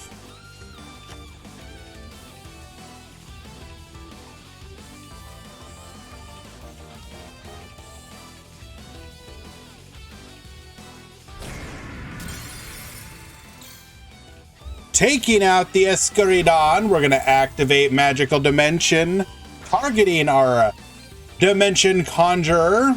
Come forth, Dark Magician Girl.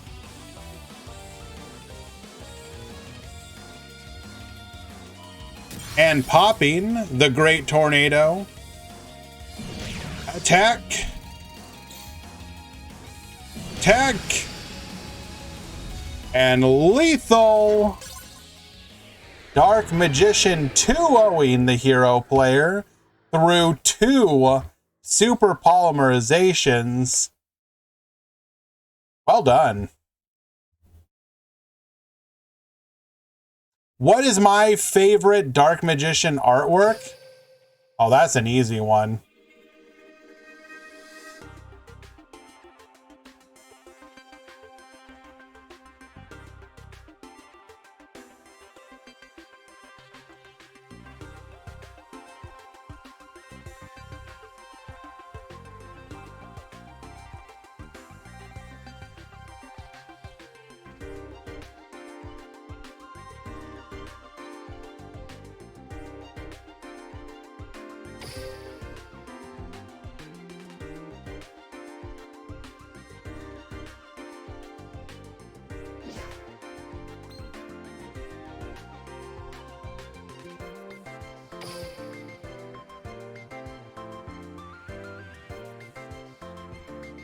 This one right here.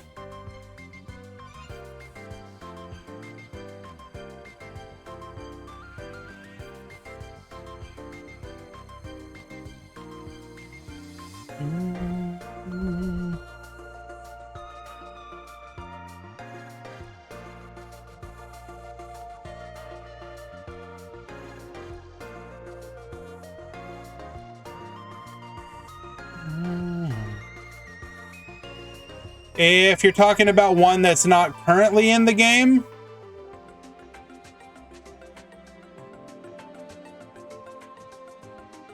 the other one I would say is probably like tied for it would be this one right here.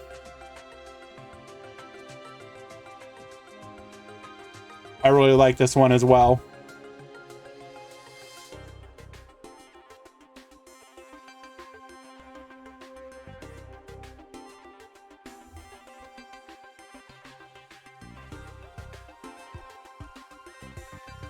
The worst one is probably the one we got with brains or whatever. Where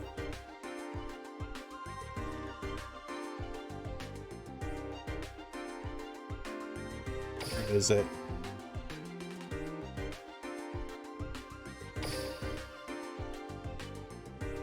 This one right here. This one is hot garbage.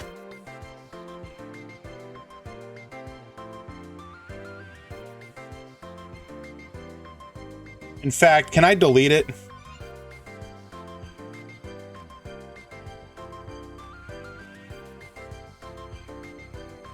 All right, let's go ahead and find another match.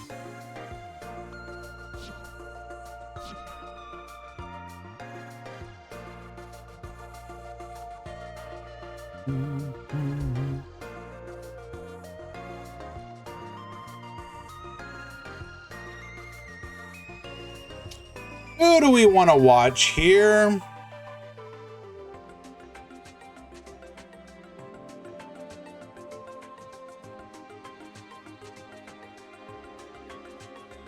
Well, I mean, we gotta watch Dual Avatar while we can, right?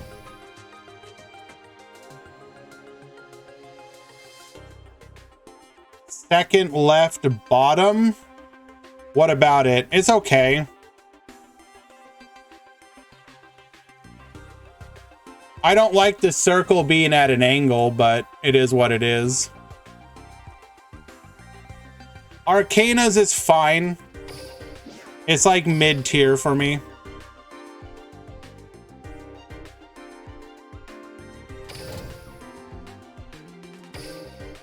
I mean, obviously it's interesting insofar as it's like very unusual. It's like different than the other one, but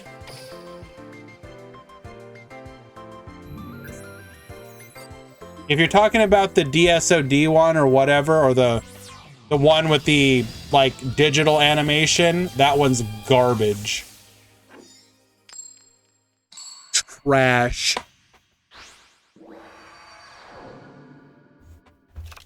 Duel. Well, I mean, Power Arthur, here's the thing. Everyone's gonna have different tastes, and I don't actually disagree with anyone's choice. I think it is perfectly fine to like any artwork you want. And actually, so here's the thing.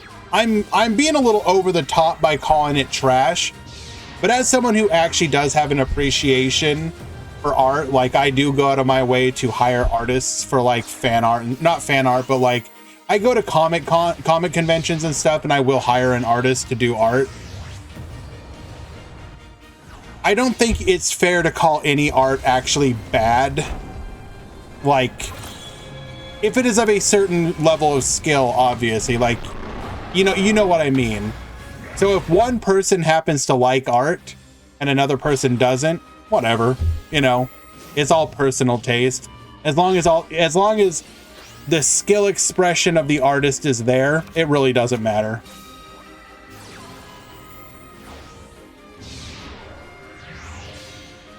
Requiem Dragon and one back row. Good luck, Needex. Hello, Wyla Bro. How you doing? Triple back row. One Requiem Dragon Big Boy.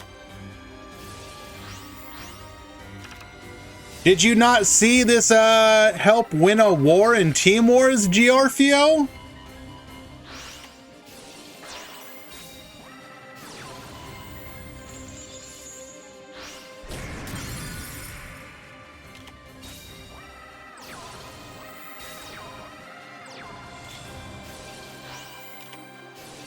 Expendable die. We got the Phantom Knight wings to keep us alive. 5,800 is huge. I'm currently playing the deck in Quantum Anti-Meta. Reinforcements of the army. Still 2 negates to deal with. Monka W. Who played it in Team Wars? Needex, the one who's playing right now.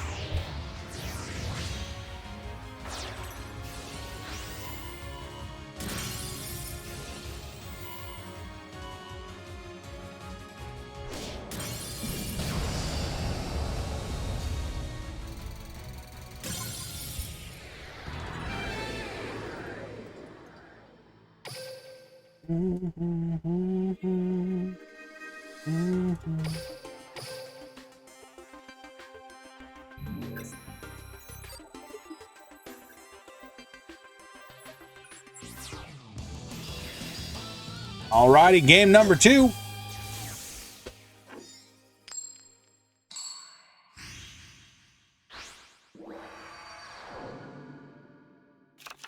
Duel. Perfect sync. Aeun. We're going to add Yuhi. Oh, no. Kokaku to the field, adding a copy of a Dual Avatar Return. We're going to get a token. Triple set the back row. We're going to go ahead and start off by normal summoning gloves, special summoning boots into a break sword. Break sword going to get popping, but we will yeet it. Get out of here.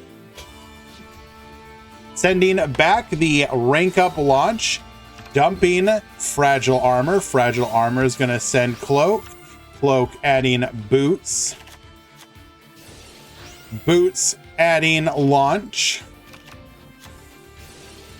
Gloves dumping cloak. And setting 2. If we got Effect Veiler, would it actually see much play on ladder? Yes, absolutely. Because the difference between Effect Veiler and DD Crow is that Effect Veiler is useful against like 99% of decks.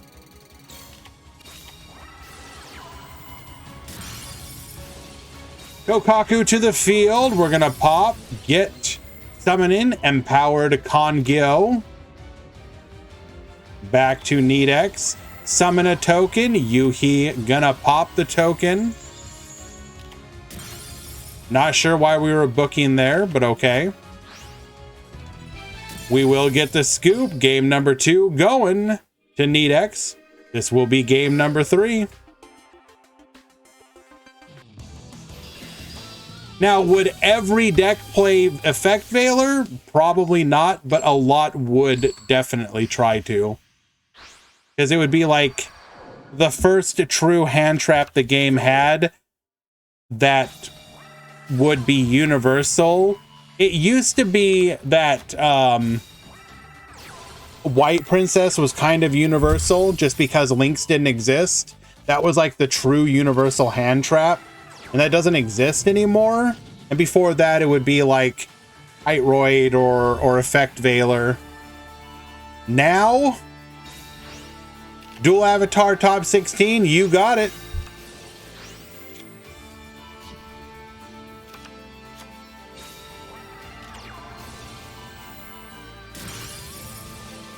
Kokaku to the field. Searching for Dual Avatar return. Do I think PK will be heavily nerfed? No.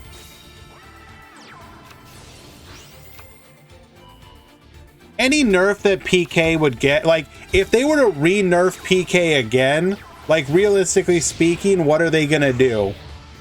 Give them a limit 3 again. That's all, like, I guarantee you, if they hit PK again, it'll just be to give them a limit 3 again. And that's kind of like, whatever. Kokaku to the field, popping itself, going into Agyo. Agyo taking out the gloves. Perfect sync Aun. We're gonna go ahead and Book of Moon. The Yuhi going in for 2,400 and passing back to Mako Pin. Dumping a copy of Cloak. Cloak searching for a copy of Boots, 2 back row. But does not appear to be any interruption here. That's a big yikeser. Taking out the field. Uh-oh. Uh-oh. I think we're about to get lethaled. Rebellion Dragon to the field. Activating. Boots searching for a launch.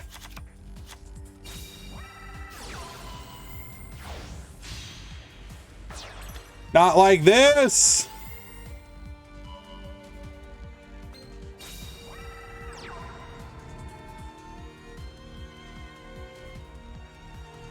Come on, you have to have something. No. Oh, we were flooded. So I guarantee you our back row was probably Dual Avatar Return and like the other one that copies.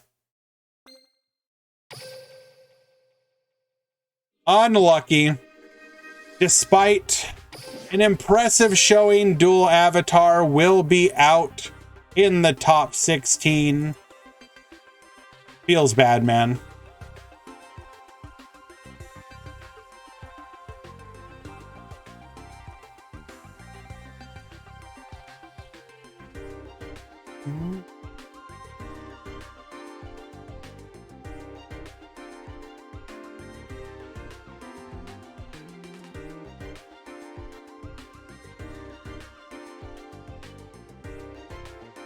Alrighty. So with that match concluding, we are in the top 8.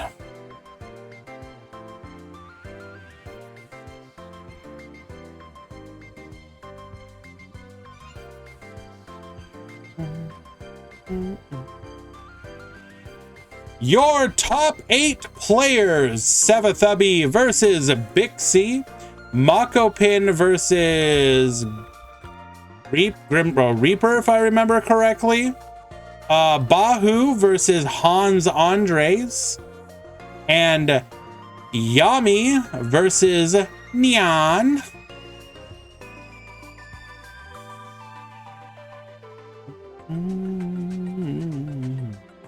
We have our hero Metal Foes. Yes, we do. Metal Foes and Dark Magician still in the tournament.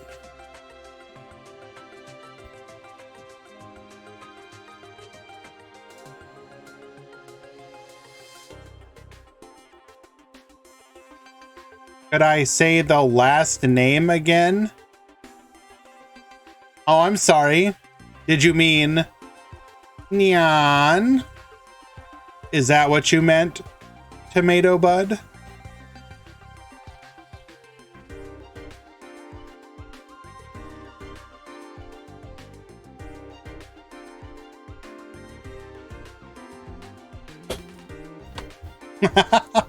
Hello, Kaiba's Coattails.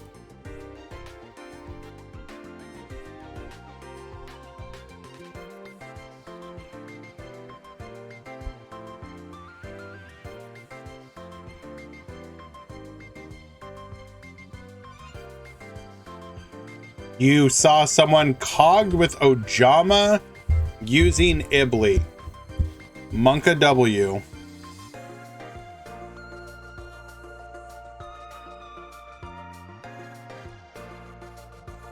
Mako Pin, Bahu, and Yami, you need to check in.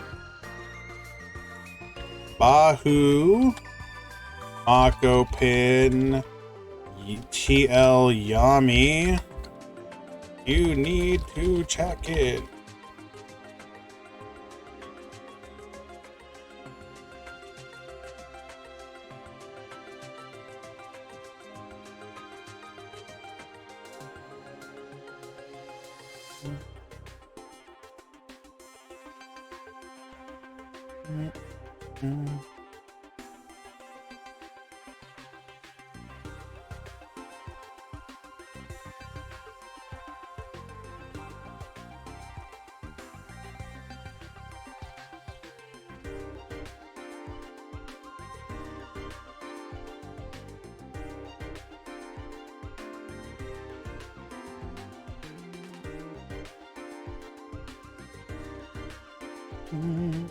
Sorry guys, just waiting for some of these matches to start up. There's one in particular I would like to watch,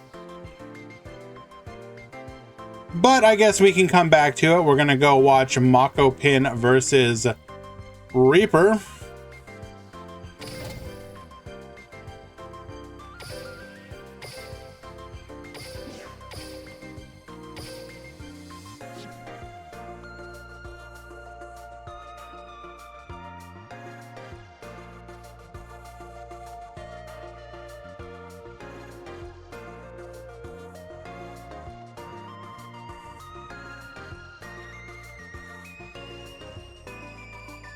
Let's see.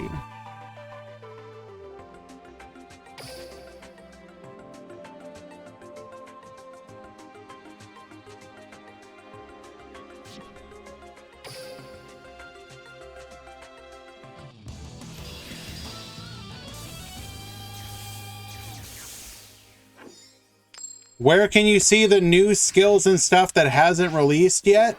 Well, normally it would be on duellinksmeta.com, but as I don't think Random Blocks has independently verified it, they haven't put it up. But I can grab you the Reddit article.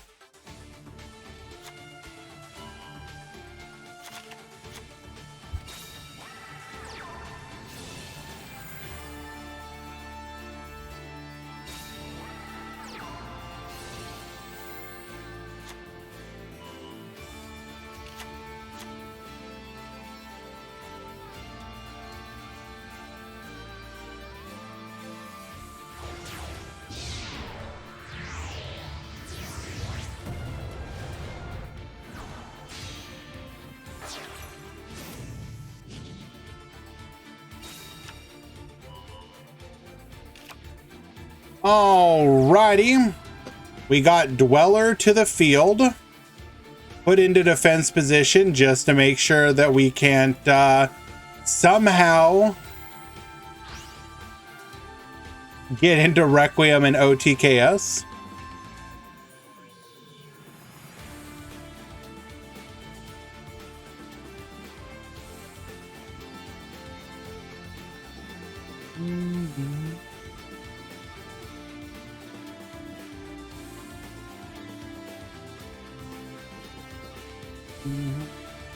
So the discussion that was going on earlier in the chat, and also actually in our Discord, about TPC representation of the deck list and whatnot.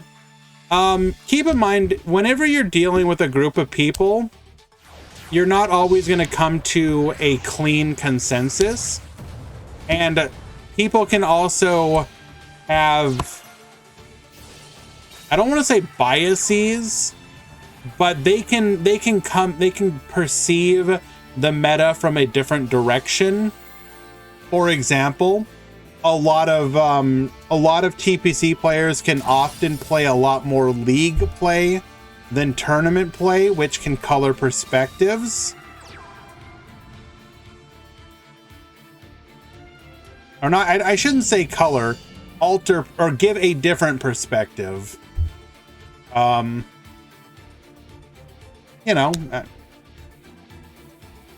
love the fact that we were still able to make a push despite being under Dweller. That is incredible.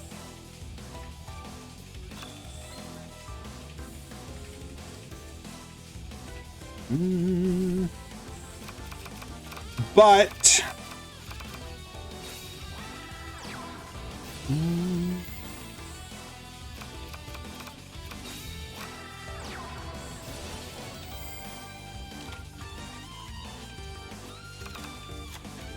I mean, it's also possible that Infernoids are also just the, you know, latest incarnation. Did Khan get top 32? Well, we did top 16, so, and I believe he did. Yes, he ended up losing to Yami. But it's entirely possible that, you know, Infernoids are just kind of existing in that space that Witchcrafters did for a while, where you just kind of have to look at it and be like, you know what? Nah, this ain't it. Not this time.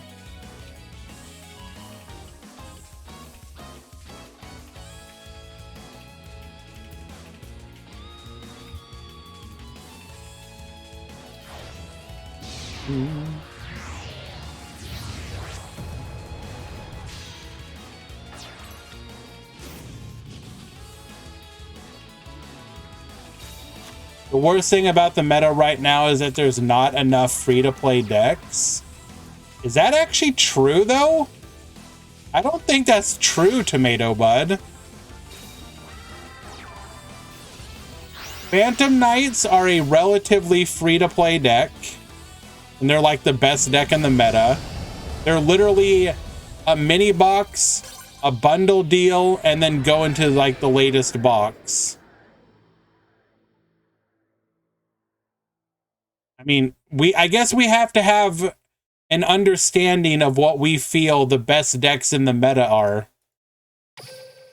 PK is an extremely cheap deck as far as Duel Links is concerned. Mech Knights. Didn't Mech Knights actually get cheaper by virtue of no longer being able to play the Limit 3 stuff? So it like actually unironically made the deck cheaper.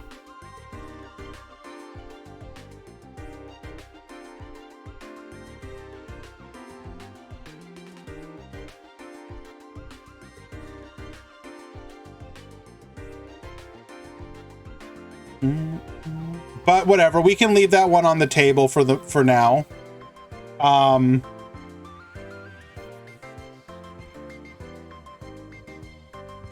Salamangreat, an extremely cheap deck.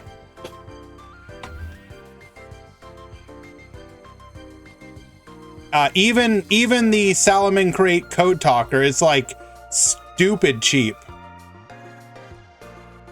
What does the website say?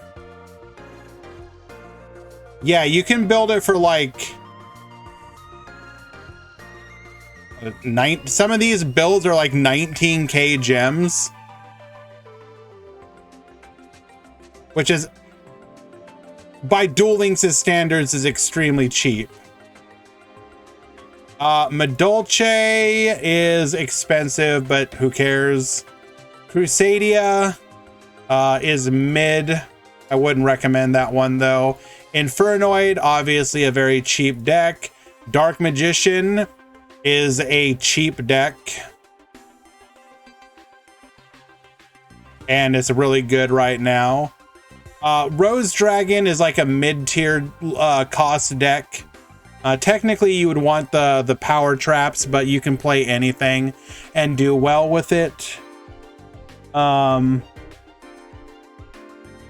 Abyss is obviously expensive. Heroes are expensive.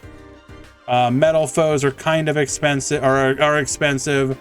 Starry Night is relatively cheap. Yeah, I don't know. I think I'd have to disagree.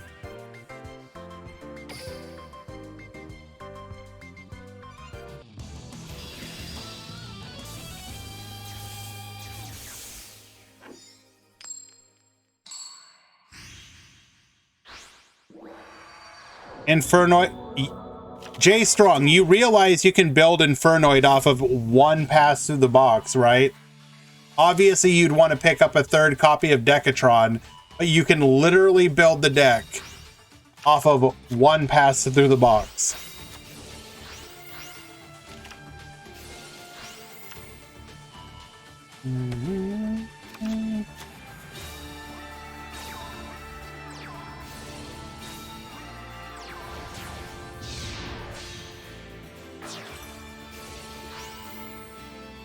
PK gonna be doing its build a turn here.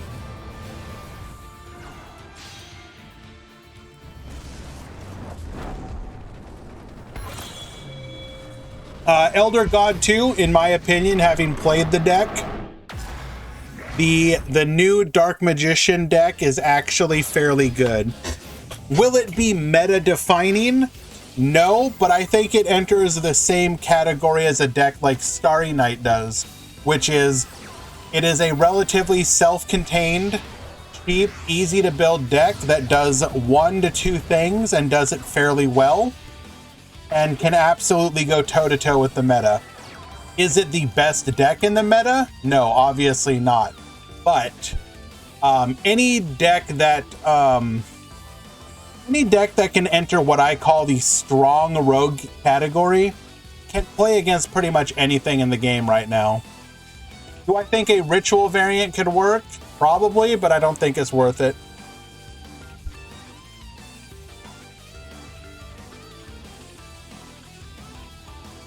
You don't mean in the meta sense? I mean, sure, probably. I don't see why not. I don't think it's worth it though, because the difference between the ritual one and the fusion based one is that you don't have to have the ritual monster in your hand, or you don't have to have the fusion monster in your hand. So like, it's easier to go. It's easier to go into because it's less restrictive.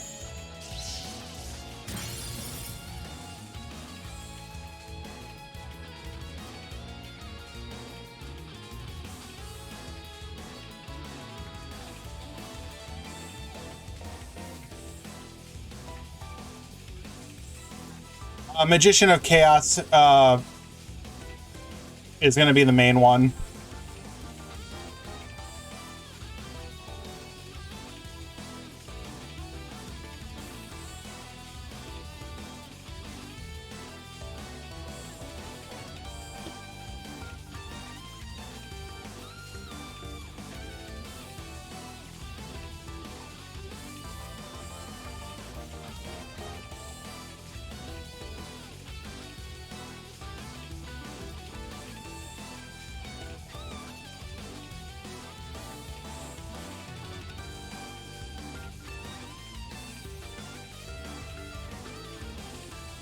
But no, I honestly think the current Dark Magician structure deck, if you're the type of person who can put like $10 into the game every so often, the new structure is absolutely worth getting.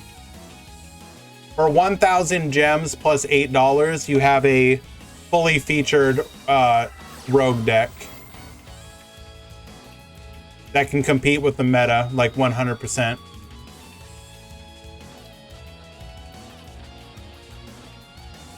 Is that all? No, you can also go into any of the Blackluster Soldier rituals.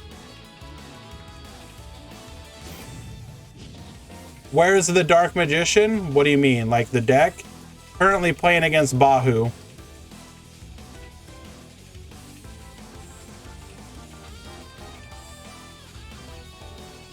Well, okay, so Mavco, I have a different definition for rogue deck.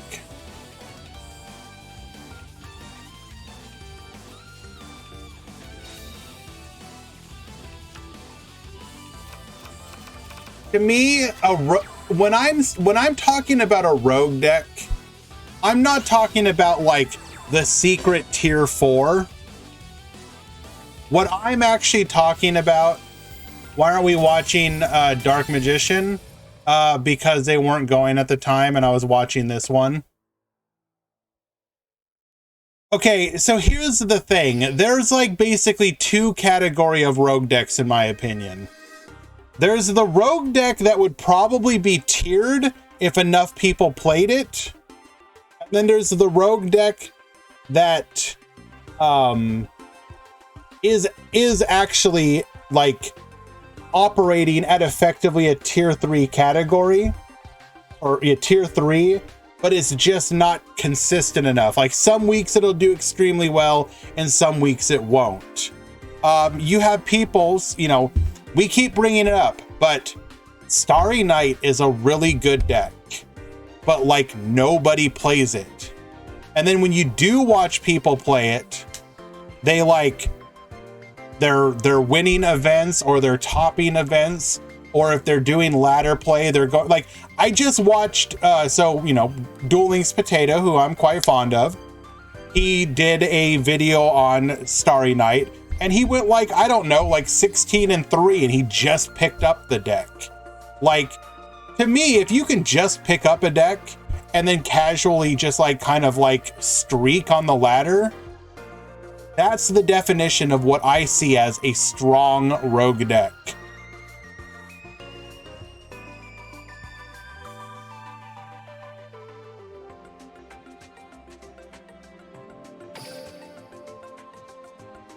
We will go watch the Dark Magician after this one.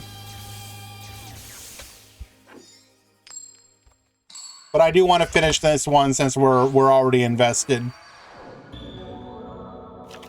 Duel. If only more people played Melodious. We watched them do a little bit a couple weeks ago. It was cute, but I think the problem with Melodious right now is just the fact that a deck like Phantom Knights is going to shut it down.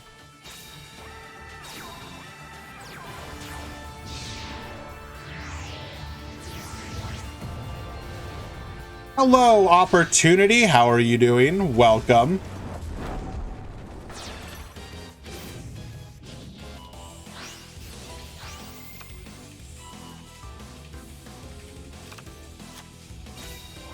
Your Neos has been kicking booty. Well, congratulations. We had 2 Hero Alliance decks make it to the top cut of today's tournament. Look at that. Out of the top 16, 2 Elemental Hero Neos making it. Feels impossible to go second a lot of time nowadays. It depends on the deck that you're playing. Mello, do you mind me asking what you in particular have been playing that you find yourself struggling?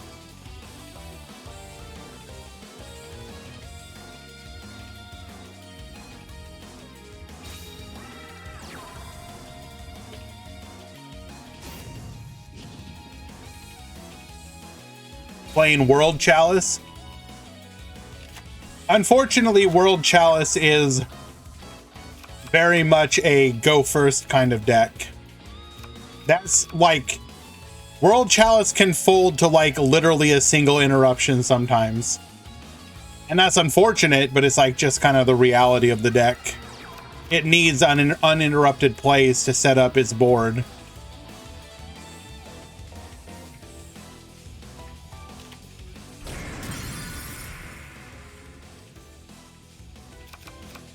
So, like, I understand why you feel that way. It's really unfortunate, but I don't think there's too, like, the meta could be like literally like the most unga bunga meta, and you could still theoretically fold to the person whose only back row is like a Book of Moon.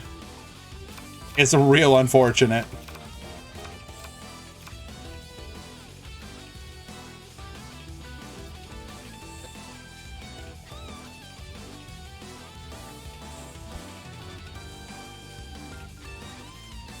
World Chalice can sometimes go second with Labyrinth Builder and starting turn with Labyrinth Wall into Imduck. Yes-ish. Obviously, there are some plays, I do agree. But it does...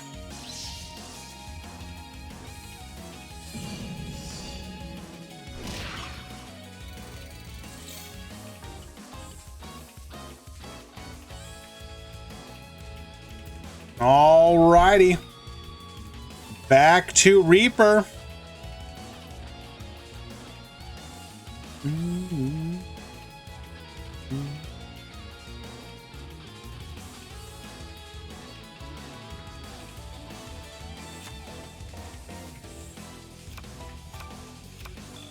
Five cards in hand, one negate.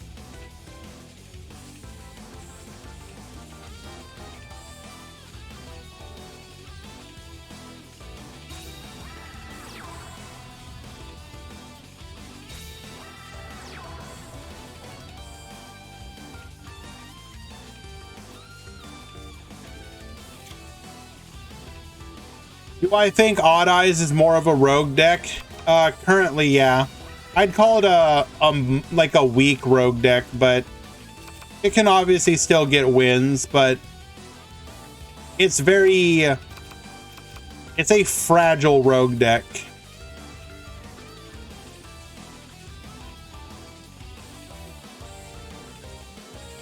Love World Chalice, but it's such a high go for... You know, I understand how you feel. I've always long felt like World Chalice really got the short end of the stick because it's one of those archetypes that Konami abandoned fairly early. You know how, like, in the anime lore, whenever they do their anime lore stuff, right? You know, obviously, like with the more recent stuff of, like, Tri-Brigade into, you know, Despia, into Branded, into Ice, or into Sword Soul, etc., etc.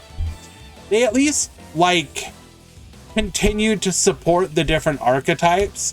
It really feels like World Chalice got, like, its first wave of support, and then they were like, okay, we're done with that, move on to the next thing. And they never got, like, they're referenced to a degree in the different World Legacy stuff, but they don't really interact with it all that much. Like, not really. They never got their stage 2 and stage 3. Albaz lore is so overdone. I mean, okay, that's not what we're talking about. We're talking about the fact that when you have your anime lore archetype decks, some of them get, like, World Chalice got the short end of the stick where they were basically like, they got the initial, like, they got the core of what World Chalice is, and then they were like, okay, cool, let's move on to what we actually want to do now. And then you got all your other World Legacy archetypes, and World Chalice just got forgotten. They have literally just their first wave of support.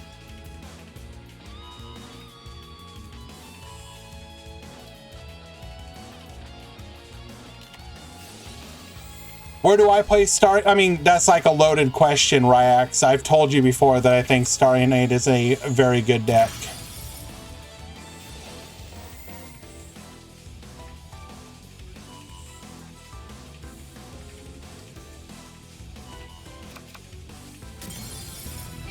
All right, Mako Pin. Unfortunately, Gandora will fall.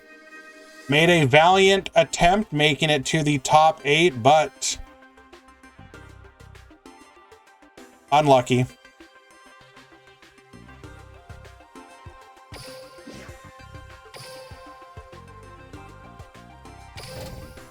The Starry Night community is never at peace. That dragon is always angry. Don't even... you can't fool me, Ryax.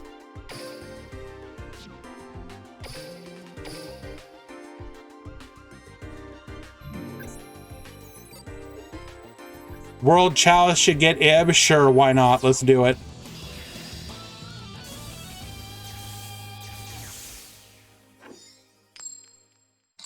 Is DDD good right now? Yes. It is. Is it like the best deck you should go for? Probably not. It's a pretty expensive deck, and it's more of a tier 3 style deck, but it has future support in the horizon. It's a good deck. It's a fun deck. It's a little one-dimensional. It's not, okay. I don't want to say it's truly one-dimensional, but you kind of have your main thing that you're doing, and you can pivot a little bit, but only so much. If you already have most of the stuff, it's probably worth going for. But if you want to specifically dig for DDD, I would be very sure that that's the kind of deck you want to play. Like, basically do your research.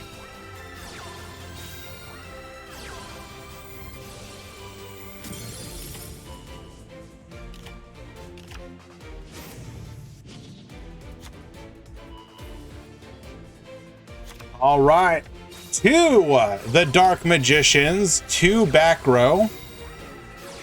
Yes, it's a very fun deck. Then you can absolutely stomp on the ladder with it. The deck breaks boards like very easily.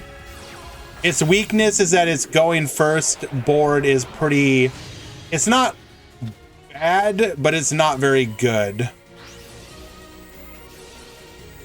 My thoughts on Infinitrax? Unfortunately, Infinitrax is a little weak right now. Like, Infinitrax is kind of susceptible to interruption and interaction, but it works right now. I just don't think it's like, unfortunately, it's just not great.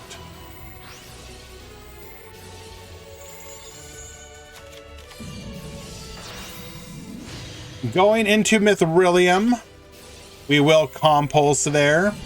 Attack, attack, attack, lethal. That is a very impressive showing there.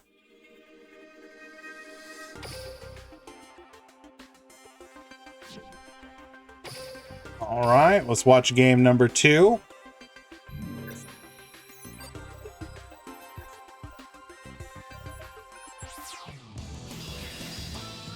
I don't know what would make, like, Infinitrax probably needs like another wave of support to actually be good, is I guess the best way to put it.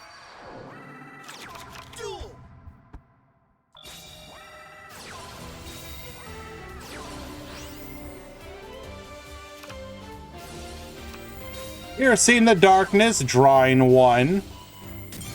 Just the fact that it like also replaces itself is so good.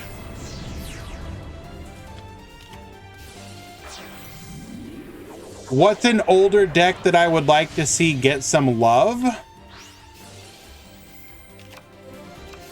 I mean,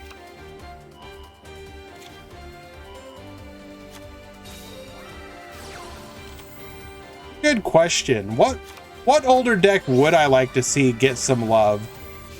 Probably ninjas.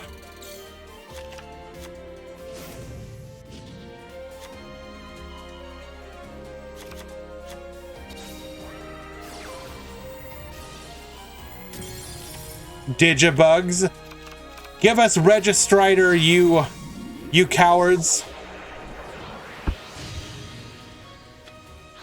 But I think, like, for example, some of the newer ninja stuff, I think you could absolutely, like,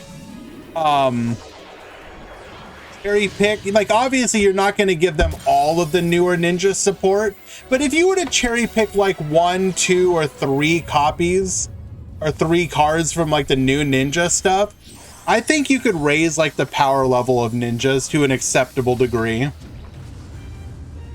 Gladiator Beast? Oh, I do love gladiators. So like, I would love for us to get Gladiators United, the quick play fusion spell. Obviously the links as well, but yes, gladiator support, that is a good answer. That is one that I personally would like to see.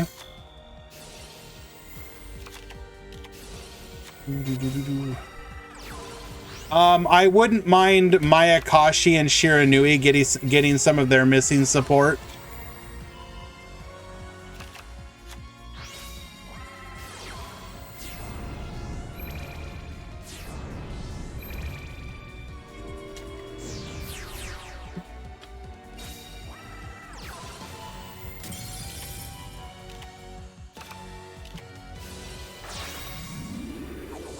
Does Fur Hire have support to be released? Yes.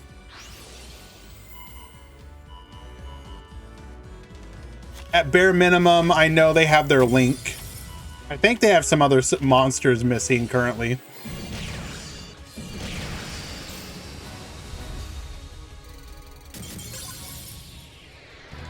Evil Eyes support? Oh, Surziel's like...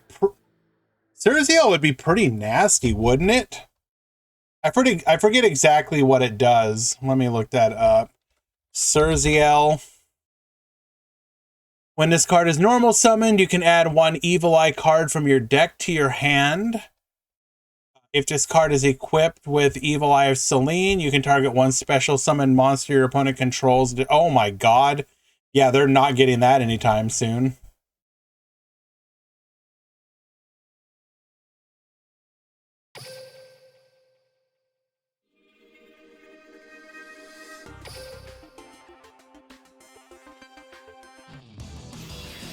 Just being able to pop a monster every single turn and you can't target it? No.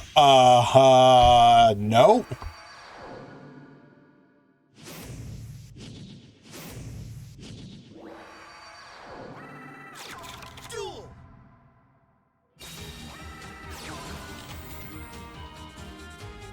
You want Melodious to get their Link monster? Well, the problem with Melodious is like, a lot of their stuff is like low-key busted. Like, yeah, we're never getting Arya. If we ever get Arya, I swear to God.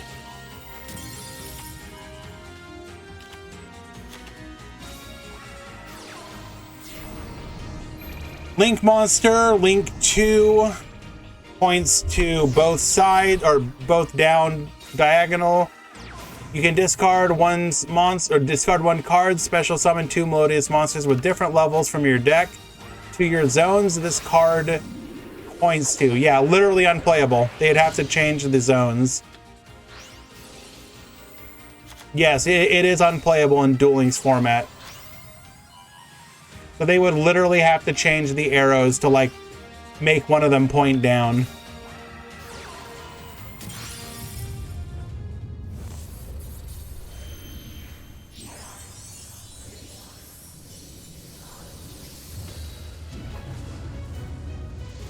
I wouldn't mind some of the armed dragon stuff. That could be pretty fun.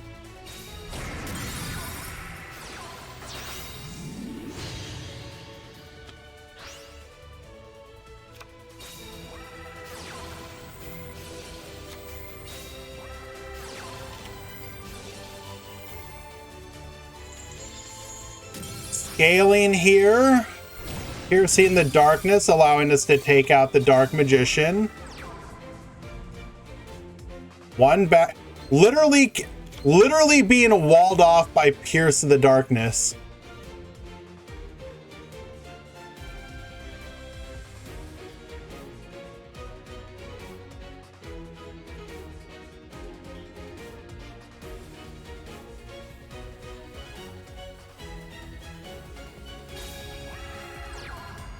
Oh my god, and we top decked a rabbit.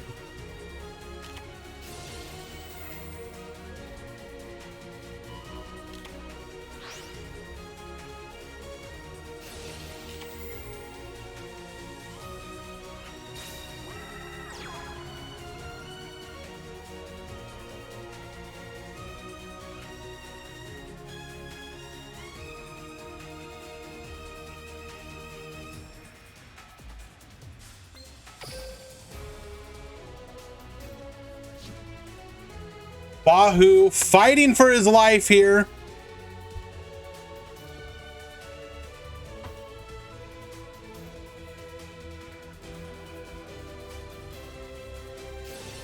Piercing the darkness. But we drew into another copy of Compulse. Get out of here, Cleafort Scout. And with that, with no monsters on the enemy's side of the field, having normal summoned Dark Magician,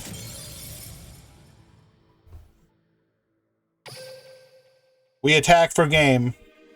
GG. GG, shake my hand, GG. Oh, that was tragic.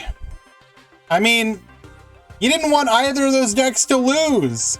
Bahu, if you're here, if you hear this, god damn, you're making that deck look good. Like, I don't like Metal Foes as a deck, but you're making me want to play that deck.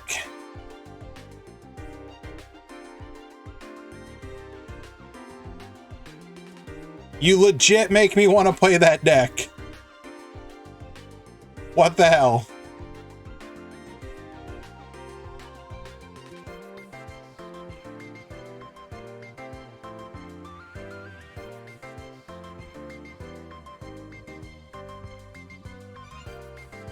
Alrighty, so Hans will move into the semifinals.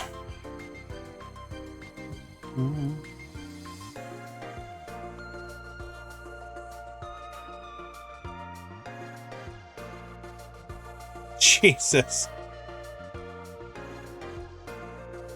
You thought Metal Foes was the base deck? I mean, like, it's a cool deck. I just don't like it. I don't like the play style.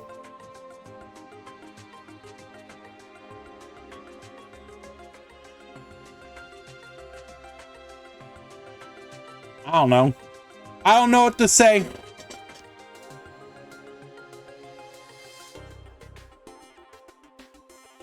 Alrighty. We are gonna go ahead and follow Hans here. So we're gonna wait for this match to go live.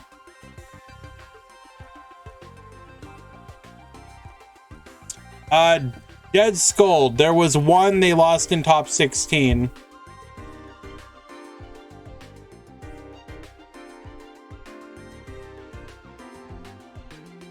Here was the top 16 breakdown.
Shelnark, what do you mean? No streamer, the die? I'm not sure what that means.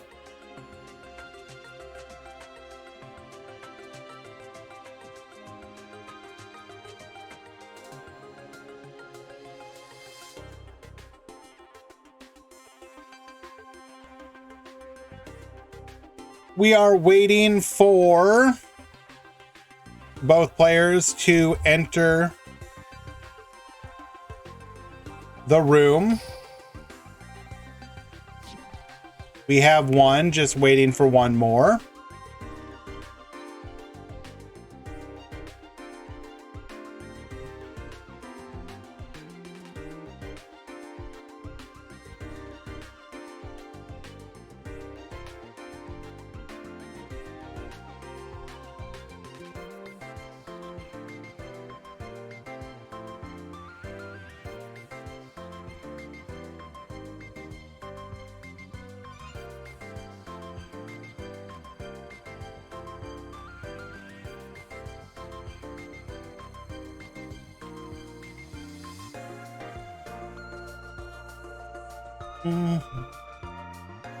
All right, looks like they are both in the room, going to the table, and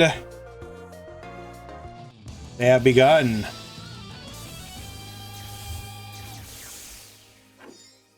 The top four. We have Yami at the top, Hans Andres at the bottom.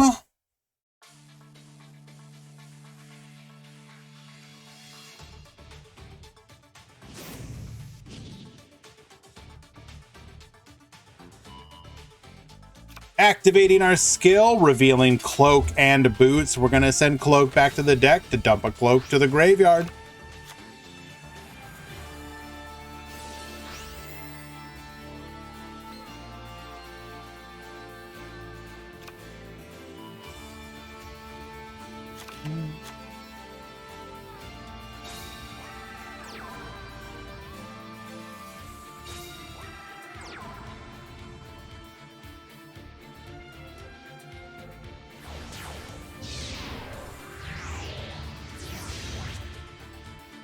Going into our Rebellion Dragon.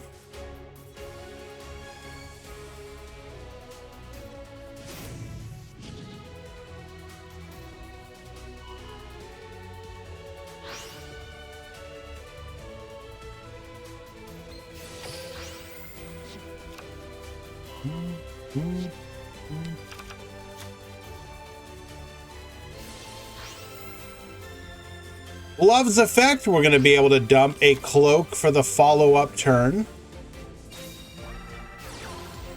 The rank up will bring out the Requiem Dragon, giving us access to a Monster Negate, not really relevant all that much in this particular matchup, at least in the builds that we've been seeing.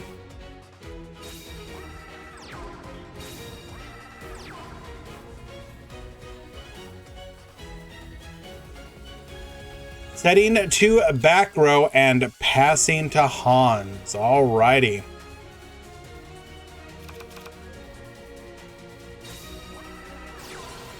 Activating Dark Magical Circle. Will we have an MST? No. Okay. Adding a copy of Dark Magical Circle to our hand. Not really relevant here, but it will allow us to potentially discard to a Apprentice Illusion Magician summon.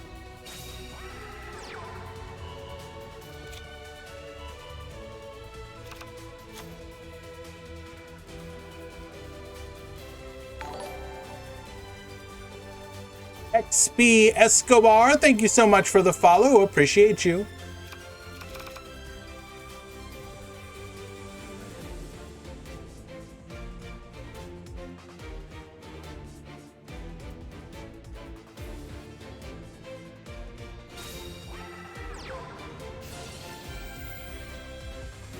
Conjurer Effect, activate.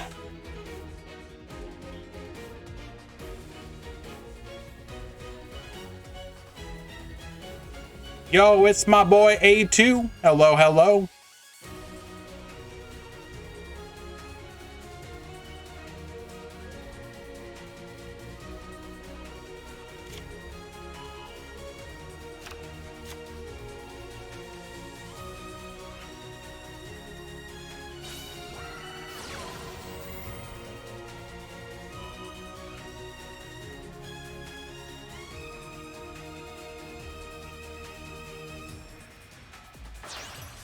Not negating here. Interesting.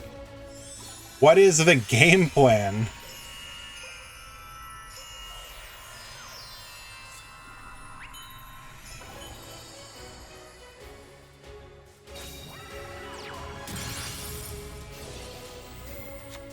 Okay, I'm just confused. What?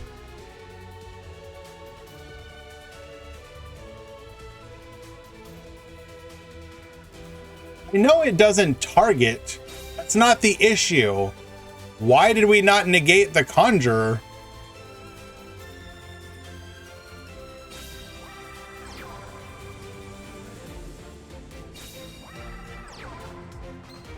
One Dark Magician Girl against the world. Ice Dragon's Prison. Get yoinkin'.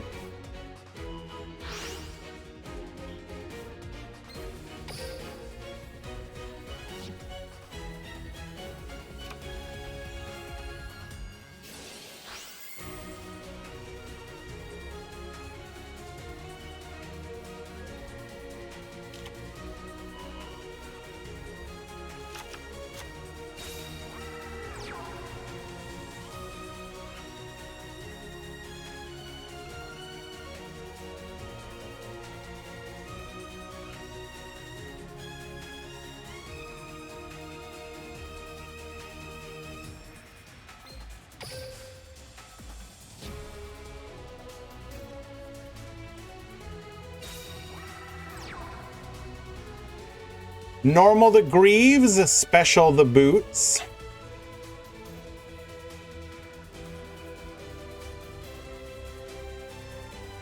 Surely we have an interruption that stops this. We're gonna go into the Break Sword.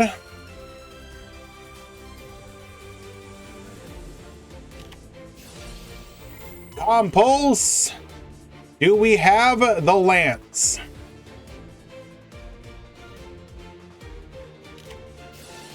We do. Do we have a second answer? Activating the book. Get out of here.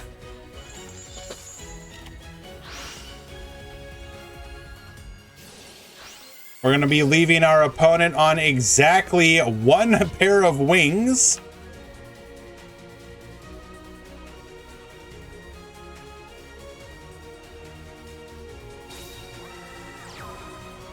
Yeah, I'm guessing Yami didn't realize it didn't target. That would be my guess.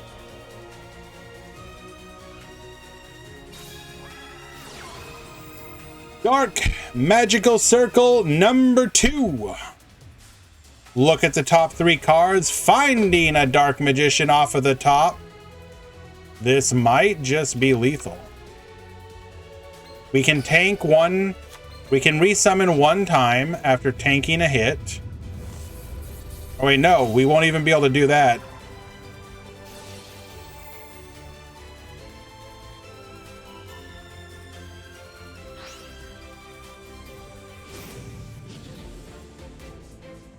Activating our skill, getting us a copy of Secrets of Dark Magic. With no monsters left on the field, I summon Dark Magician. Attack for game. GG.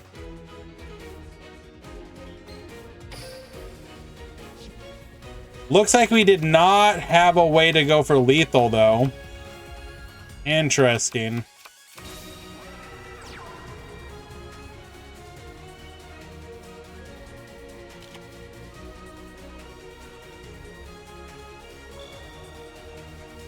I mean, IDP literally doesn't matter.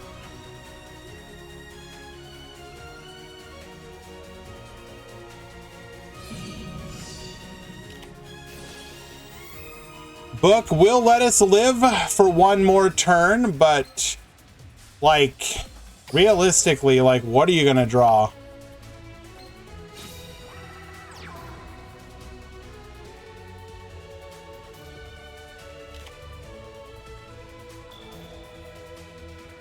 What is the play?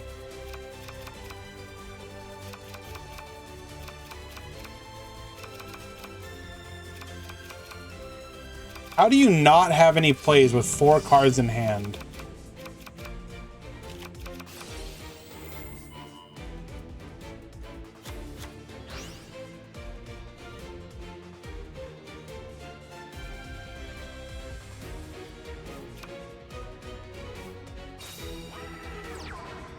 He's not clogged. He chose to set this here.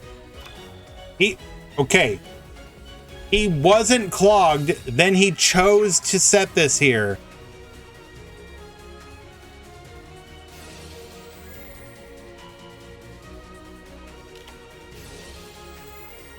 Lance, reduce.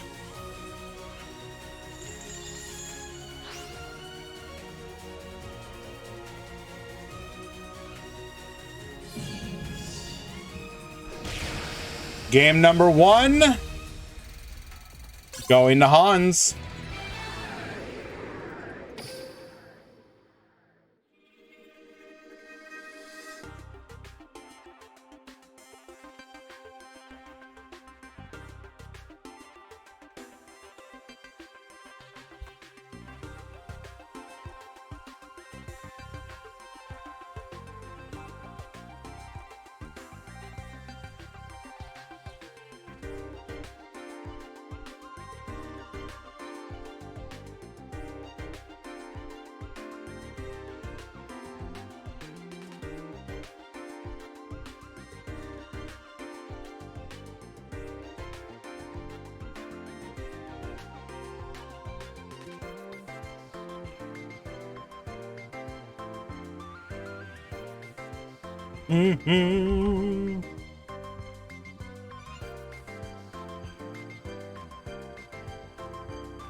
Alrighty, game number 2.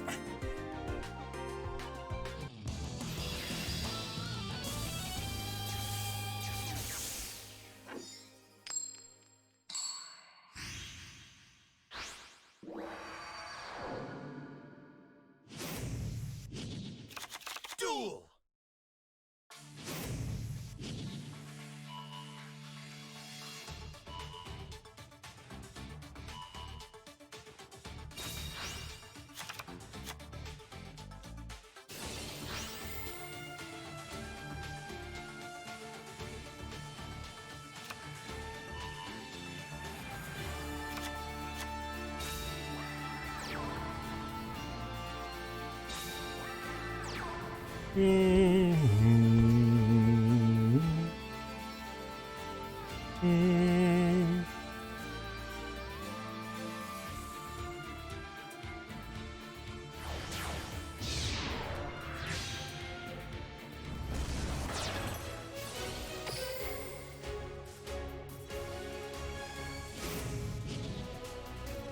I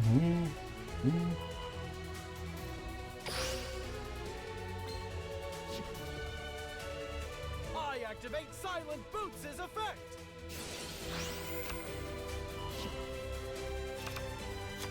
I activate Dragon Glove. Going through our generic Phantom Knight plays here. I activate the Phantom Knight's rank up magic launch. Dragon from the bleak black pit, rise and master the sky. Rank up exceeds evolution. Arise, dark requiem exceeds dragon. I set a card. I end my turn. My turn. I draw. Bear witness to my ardent ally, Dark Magician.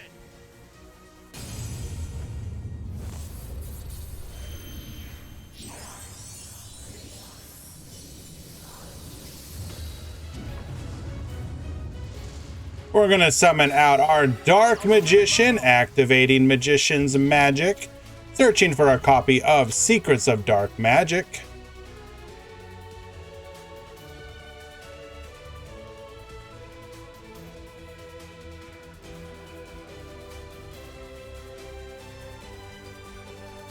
I'm setting a card.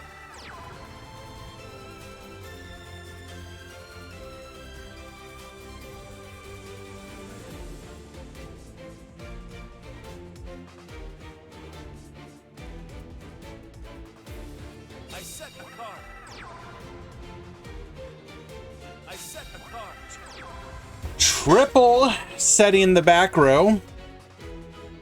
I activate my quick play spell, Mystical Space Typhoon. I end We will snipe a Secrets of Dark Magic, hitting a bluff. I draw. Or if not a bluff, at least Now, here's my face. the least impactful card that we could have worried about. We're gonna yeet Requiem Dragon right off of the field. I wouldn't call this a brick, Dranzer. I activate Ancient Cloak's effect. Yeah, yeet. Like, it's not the most ideal opener, but when you can still set 3 back row, and you definitely have follow-up for next turn, I activate a spell card, the Phantom Knights of Dragon Blitz Battle. Attack Dragon. you know what? I'm feeling pretty good right about now. I don't know about you. That brings my turn to an end. I draw. I'll give it my all.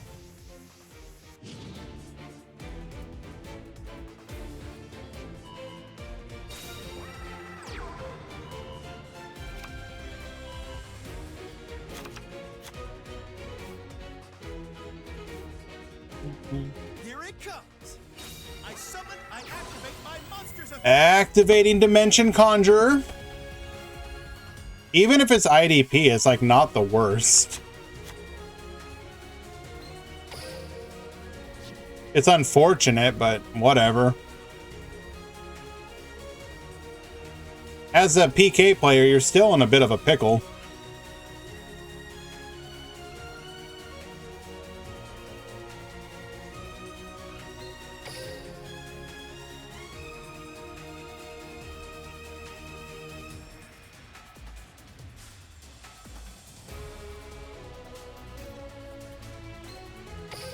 From my hand, I activate my quick play spell. Sorry to disappoint. Here's the card I set. I activate We do have the IDP as predicted. Here. I special summon my monster. I end my turn. It's my turn. I draw. The Phantom Knights of Ragged Gloves. Second copy of Gloves.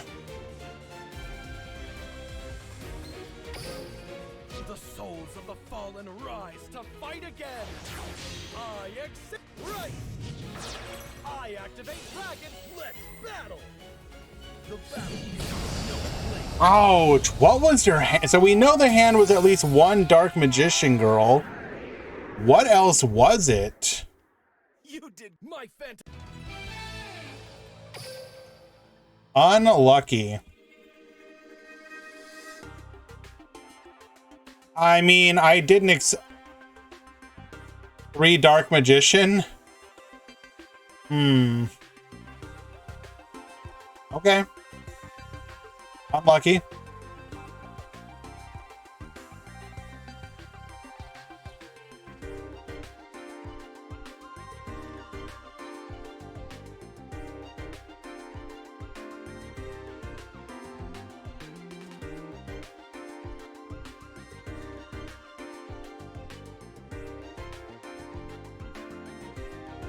Did we have the, if we had the ability to fuse turn 1, should we have?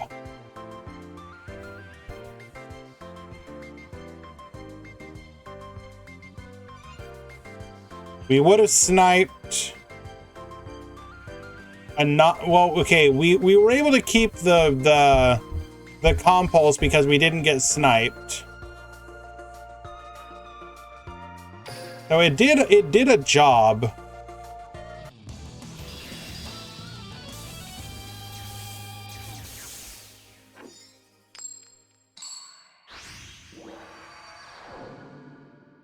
I made a promise to a friend. I can be merciful, but if you... A duelist never turns down a duel. Duel! It's my turn. Everything is... Is it worth to run duality? It depends on the version. In the old school version, it was fine. Because you usually weren't special summoning on the turn that you would activate it.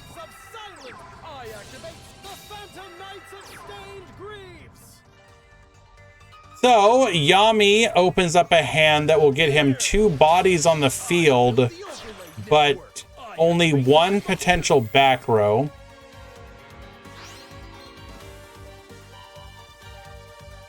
The Phantom Knights of Ancient Cloak!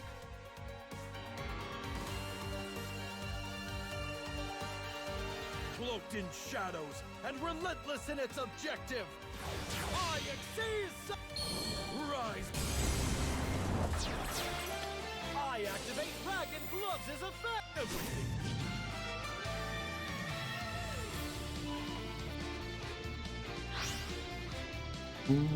I activate Silent Boots as effect.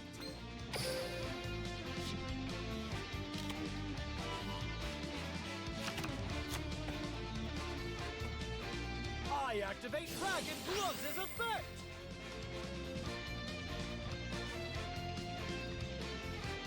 What do you dump here? Trap? Yep, dumps the trap.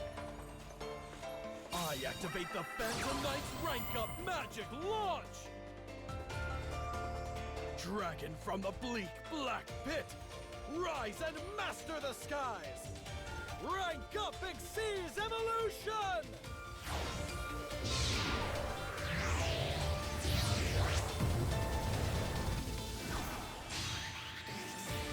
Arise, Dark Requiem exceeds Dragon!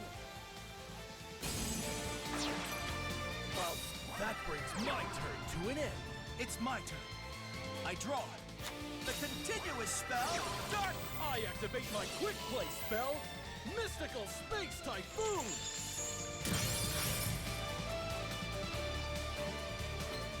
Magical Circle. Our 1 back row was the MST.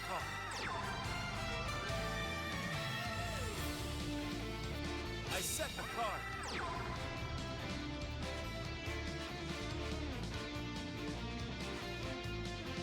I set the card.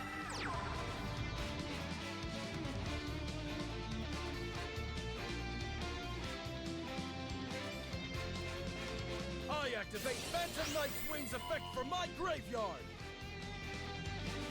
The Phantom Knights of Ancient. It's my turn. Really unfortunate there. Draw.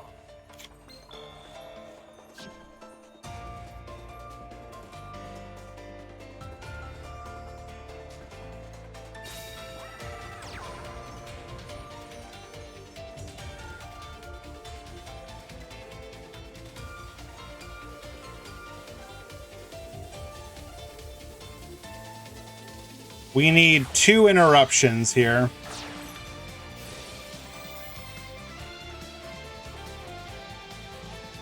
To survive.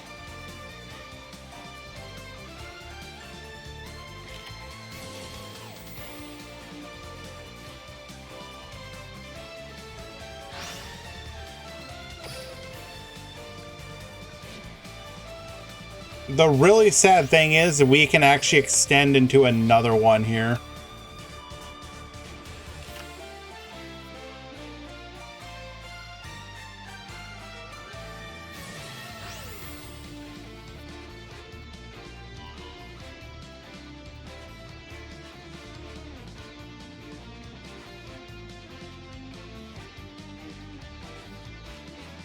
Now we need to have 3 interruptions.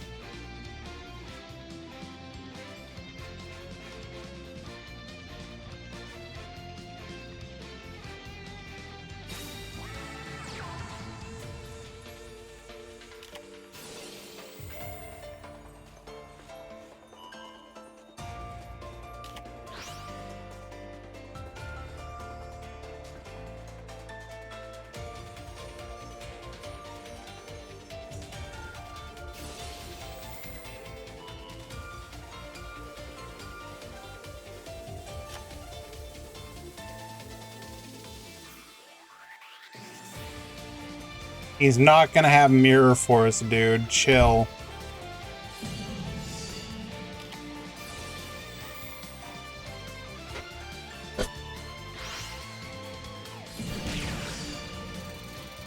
All right, we did have 3 interruption.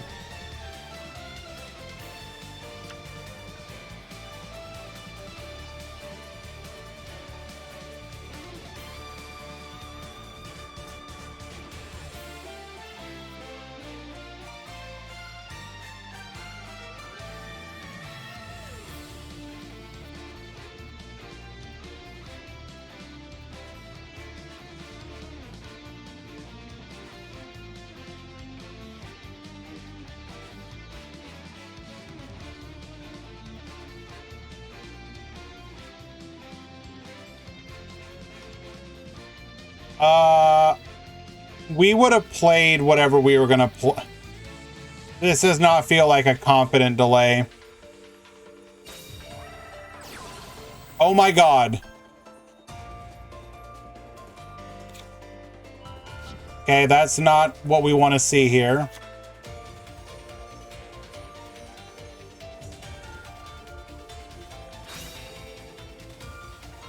Oh my god. Wait a second.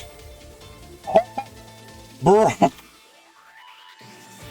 Discarding the secrets of dark magic to the apprentice illusion magician.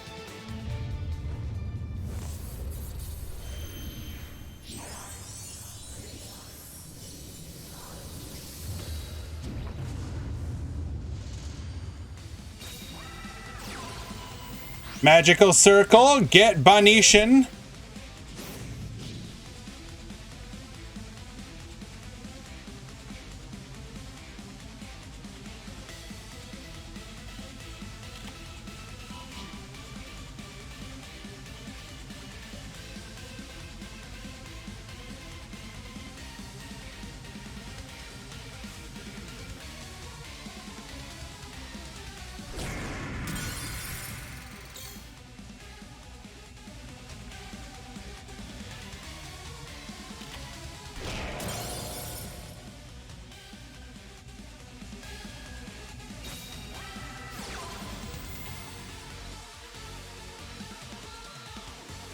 Activating secrets of dark magic.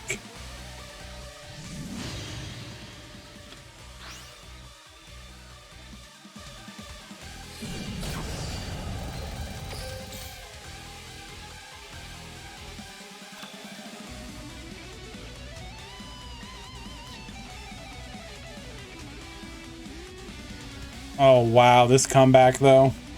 Okay.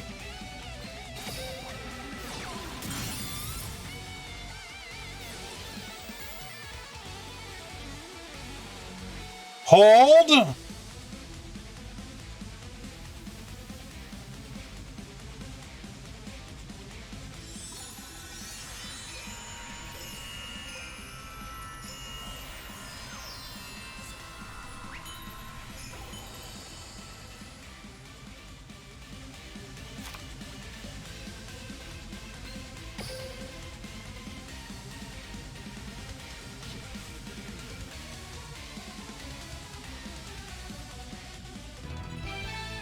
And Hans gets the concession scoop. Dark Magician will move on to the grand finals, defeating... Wow. Defeating is, let's be real. I think Yami may have made a mistake by having dark holes in the deck, but what are you going to do?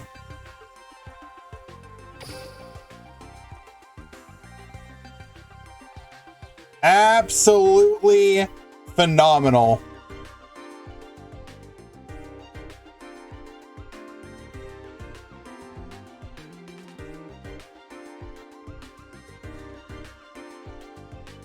Bum, bum, bum, bum, bum, bum. Streamer, are we just watching the anime right now? Like, what's going on? I thought we were having a tournament. Why are we just watching the ceremonial duel right now? I don't understand. What's going on?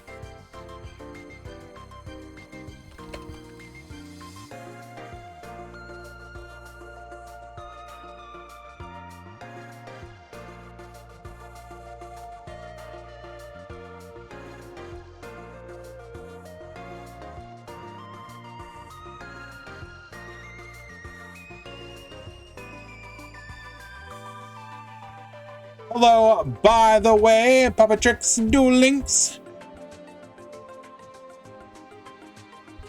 How you doing? Welcome. Thank you so much for joining us today, my friend. I appreciate you.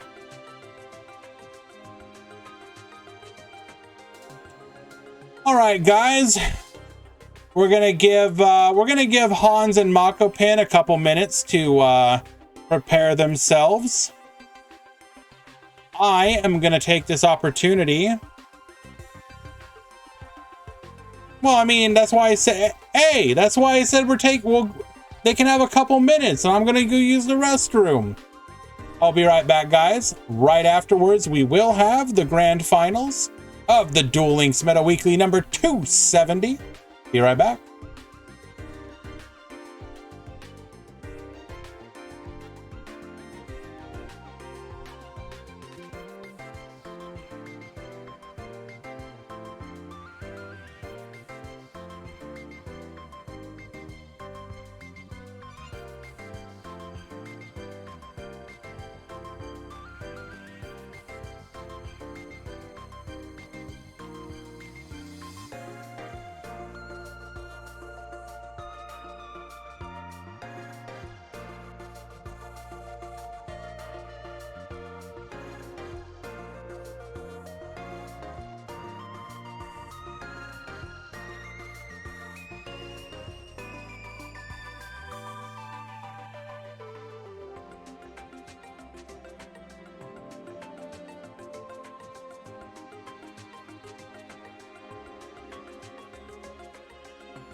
All right, and with that, we are back.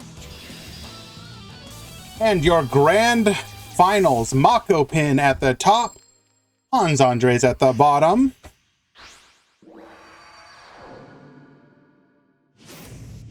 Hello, Kyle. Hans will be leading the charge here. Now, I do believe in most situations the Dark Magician player would prefer to go second. But let's see what we can do here.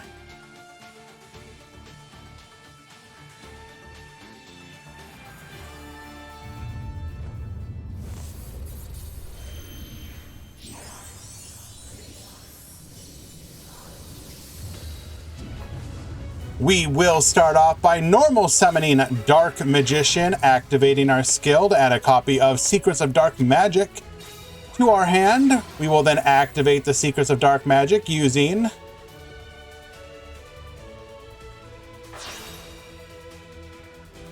Dark Magician and Dark Magician Girl going into the Dark Magicians.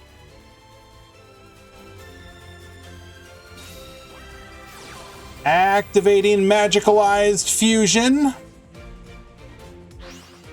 Banish 1, banish 2.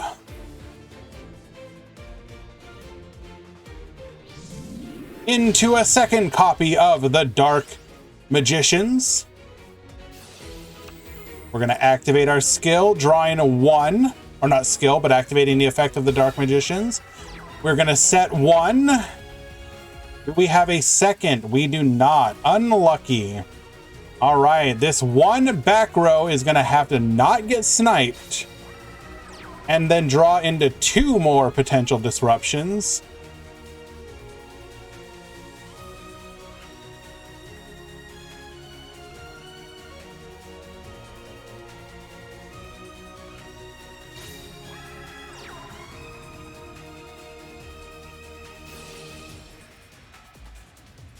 And we make a pool. Are you talking about a bet?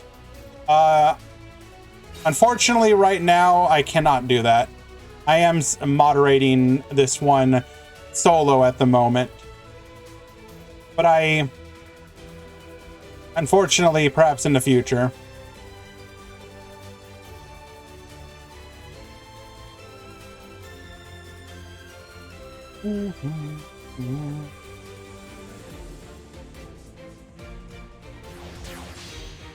Come forth, the Phantom Knights of Breaksword!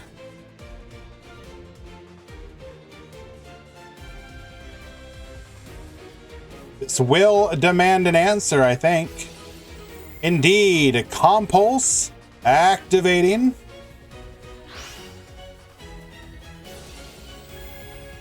Both of our Dark Magicians will trigger. Draw 1. Set it. Draw 2. Also set it.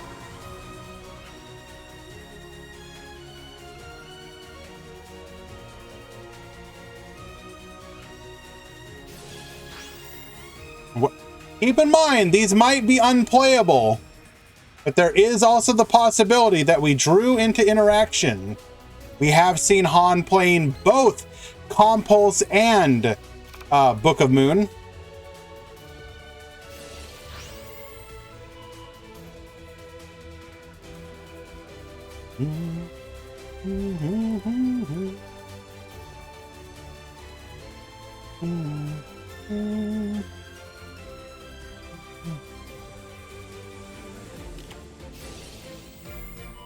Indeed, we will activate a Book of Moon here.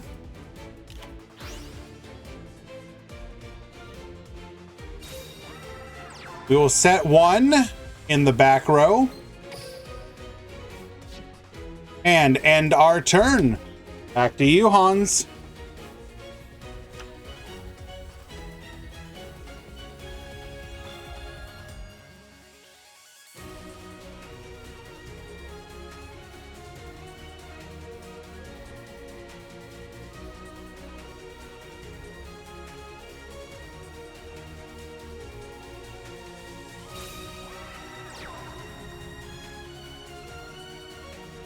We are going to set 1 in the back row and then proceed to the battle phase.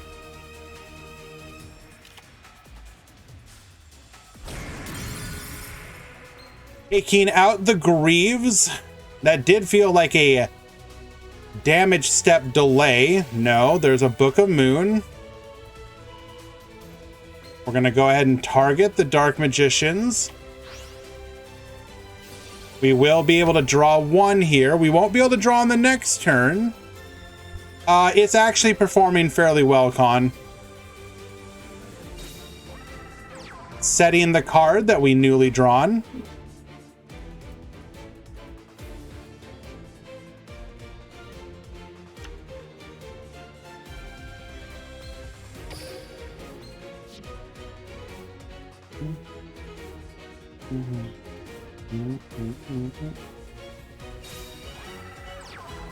Come forth, the Phantom Knights of Ancient Cloak.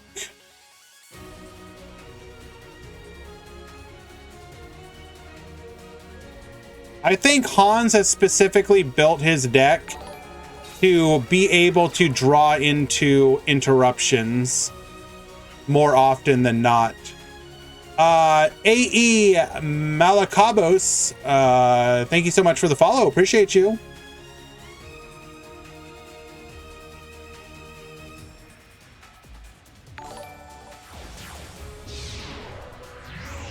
Matthias 00X, thank you for the follow as well. Appreciate it.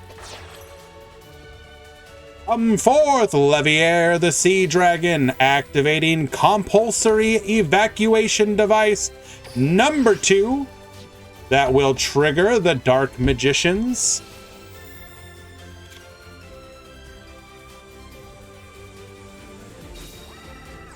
Drawing into a spell trap and setting it.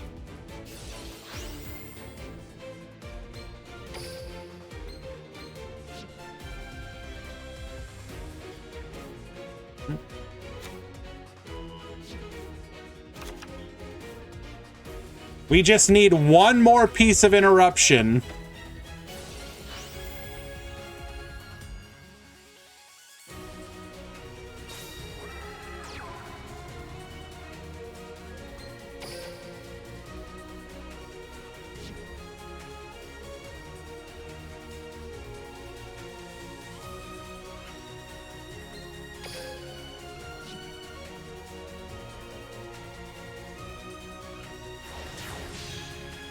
Come forth, the Phantom Knights of Breaksword.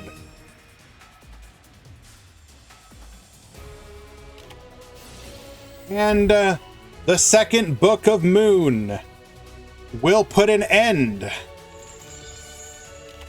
to Makopin's plays for the turn. That said, on the following turn, he will, I mean, if we don't banish this, we will float.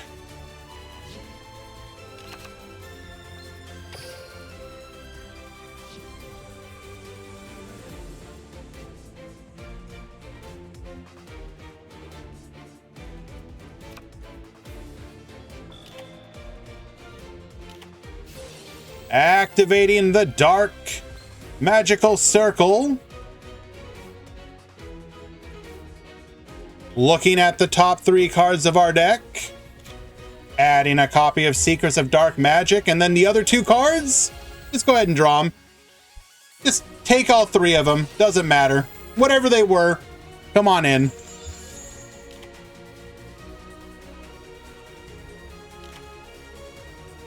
He set it off of the draw on the previous turn.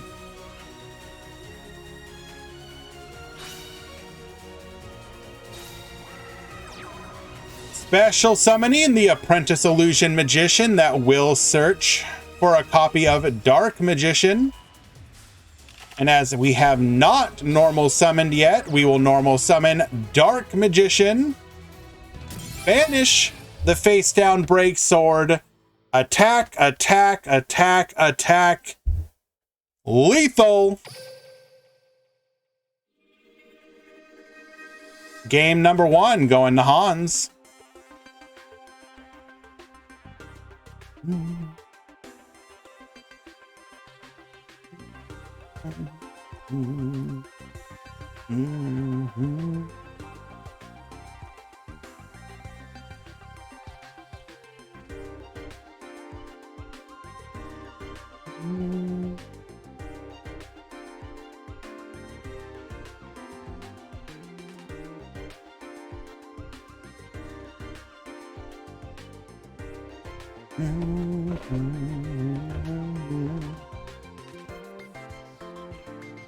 What a weird time to be playing where DM is the hero. True.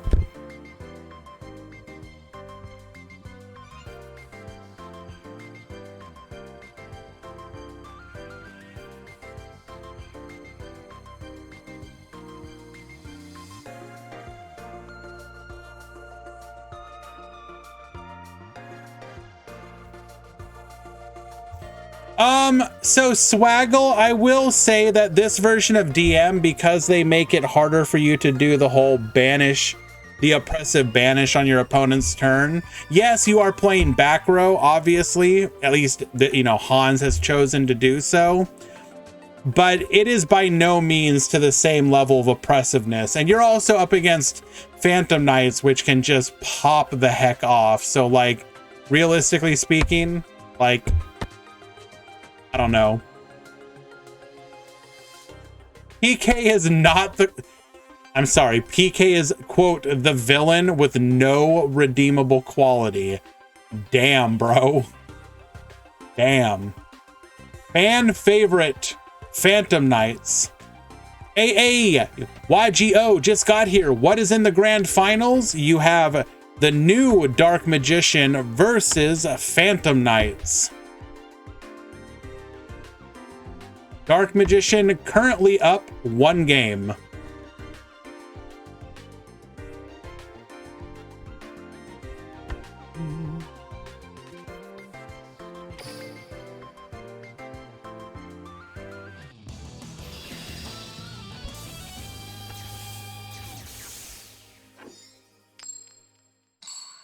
Alrighty.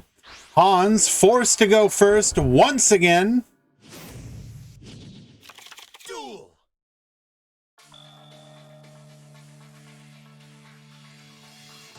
Good luck, Con.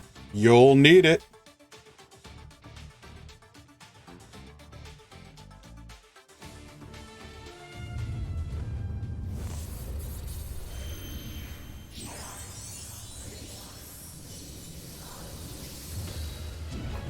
Normal summoning Dark Magician once again, activating Magician's Magic for a copy of Secrets of Dark Magic.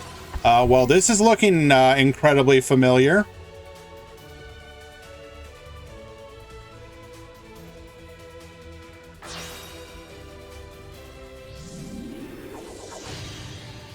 Come forth, the Dark Magicians. Activating Dark Magical Circle. We will find off of the top. Nothing? Unlucky.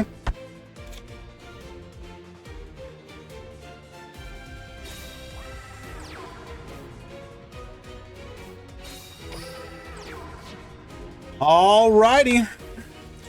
2 back row. 1 additional draw on the following turn, most likely. So not as strong of an opener, but we do have the ability to float here because we still do have a Dark Magician in deck.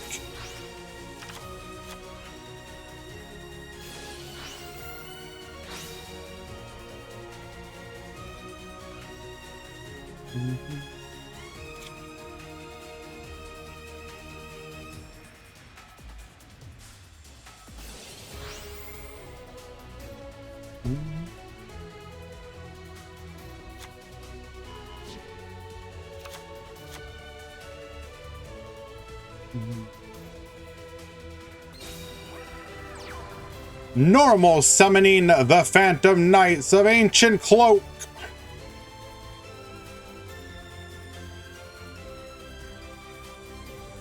We've already activated. Oh, okay. We're letting him go all in.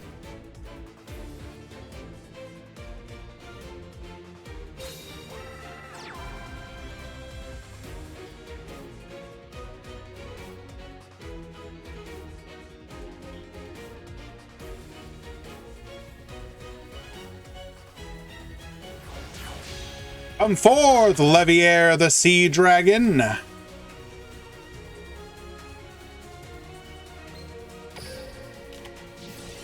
Activating Book of Moon.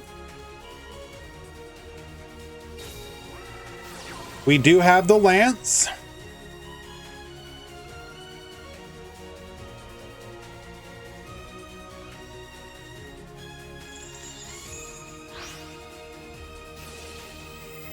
Dark Magicians will draw off of this. We do set it.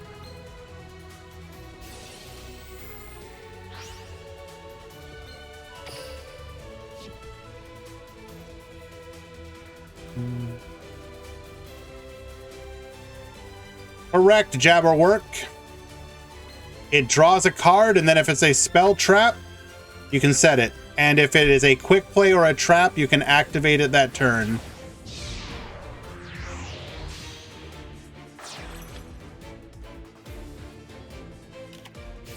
Activating Compulse.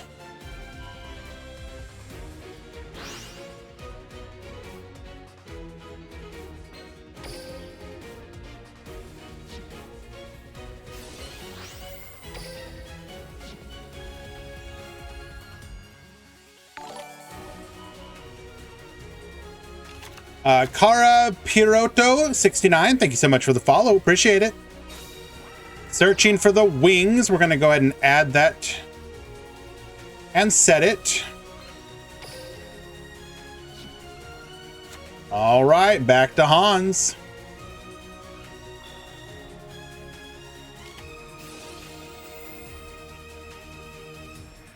Wow, we're digging.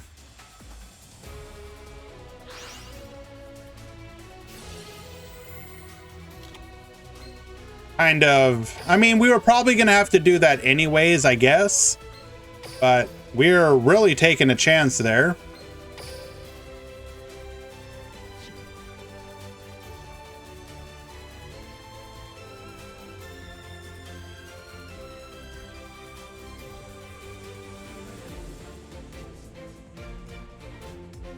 I understand it would have been protected, but now it's whether or not we have any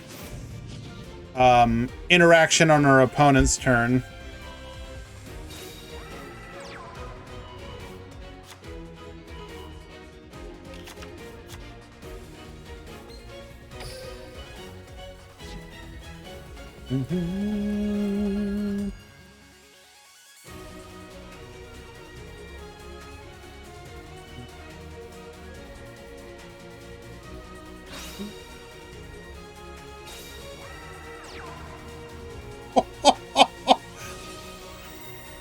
Activating Apprentice Illusion Magician.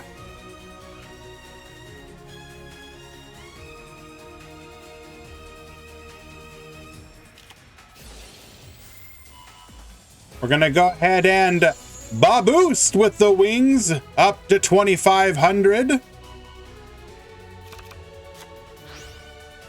Yeah, this should be victory. We can bring one monster back,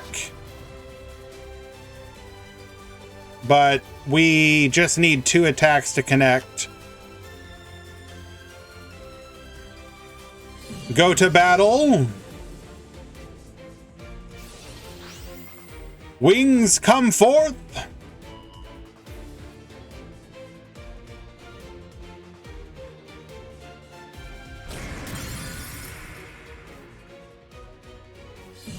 Apprentice, Dark Magician, Lethal, and your winner for today's Duel Links Meta Weekly number 270, Hans Andres with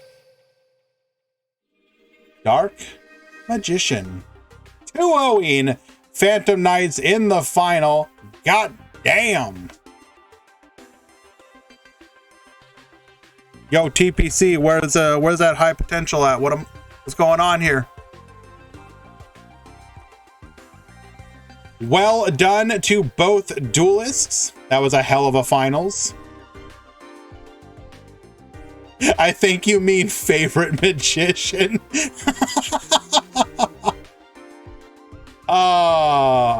Well done.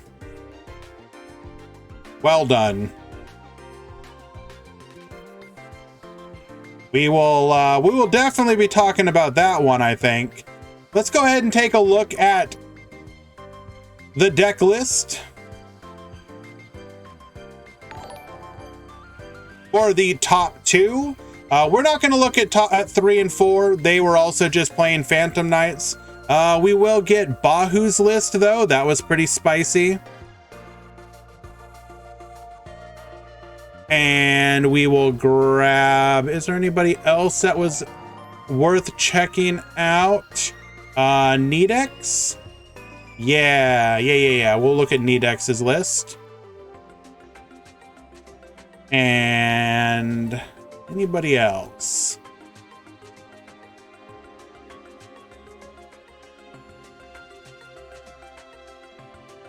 Boop, boop, boop, boop, boop. Yeah, we'll look at those ones. So, we will go in ascending order. So here is Nedex's dual avatar list. 2 copies of Yuhi, 3 copies of Kokaku, 3 of the field spell, 1 reinforcements of the army, 1 of the fusion.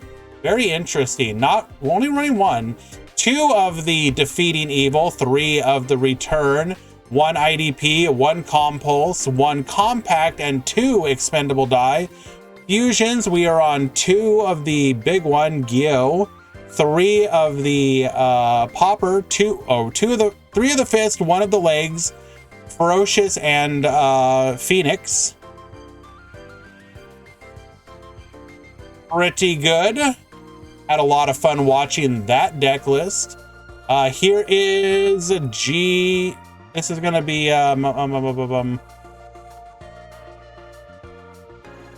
Bahu's list. So this was Metal Foes, and we are playing Piercing the Darkness.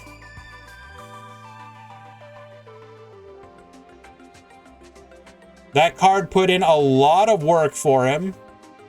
So what are we looking at here? Pretty standard list, except we are running 3 Piercing the Darkness, only 1 Metal Foes Fusion.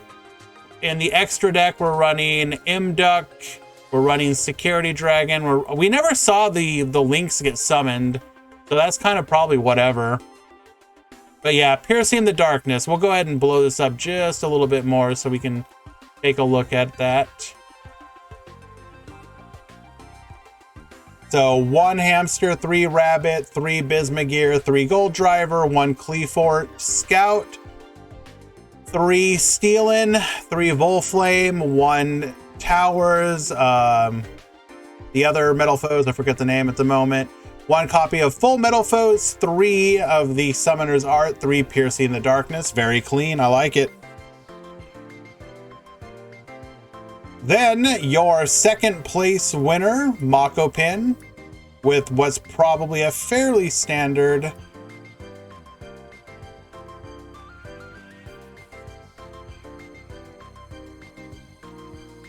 Phantom Knight list for the most part. The one interesting inclusion here is going to be the 1 Fragile Armor that's been getting played more often. Fragile Armor can potentially allow you to go into a rank 4 play. So in the mirror match, you can go into like Dweller, etc. So that's why they are being played there. Yeah, it looks pretty standard otherwise. Very good.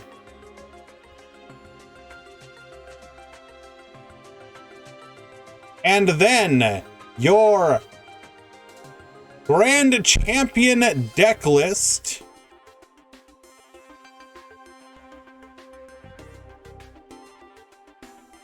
We are playing 3 Apprentice Illusion, 2 Dark Magician, 3 Dark Magician, 2 of the Secrets of Dark Magic, 3 Book of Moon, 3 Dark Magical Circle, 1 copy of Magical Dimension, 2 copies of the Magicalized Fusion, 3 Compulses, and then 3 of the regular Fusion, 1 Dark Cavalry, 1 Quintet, 1 Ebon, and 2 Wee Witch.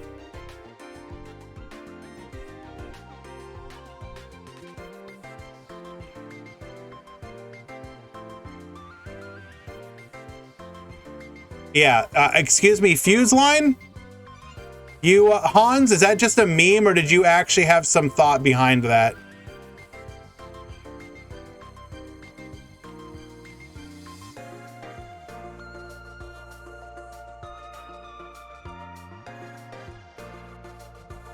The fusion can set it anywhere, right? So you can set it underneath any monster, so it's just like a free pop. Nice. Okay, fair enough, fair enough. That's not bad at all. Now the question is, did you ever use it at any point during the tournament? I need to know. Did you ever go like, I sure want to take out Book of Moon or Compulse? Because I have a feeling that's going to be the biggest thing. Yeah, nah, okay, I figured as much. But yeah, I like that deck list. You showed off just how spicy Dark Magician can be, especially if you pull off that first turn double the Dark Magicians. Absolutely crazy. Very nice.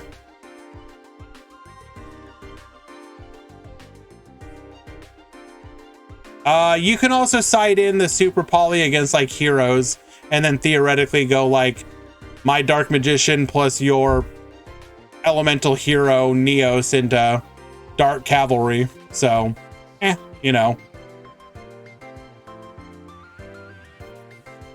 Alrighty, guys. I'm gonna go ahead and pass things off to Quantum, assuming he hasn't ended his tournament yet. Where is he at? Let me go take a quick peek. He is... Oh, he already ended. Well, okay. Wait, nope, I see him.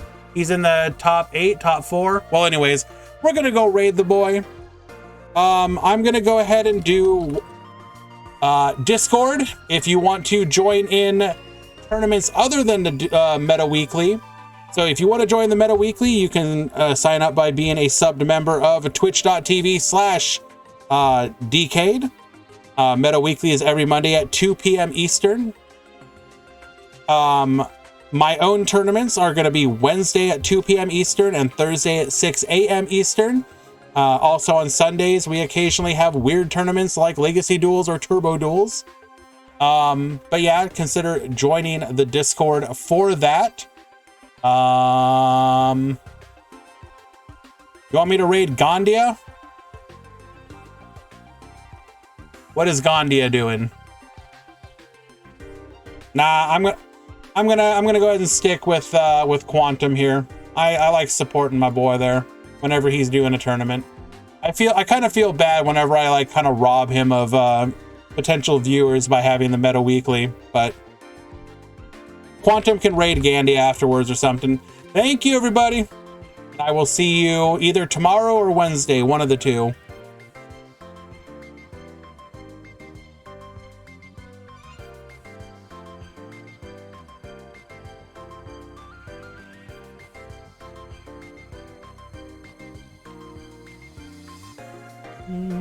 Peace out, guys. See ya.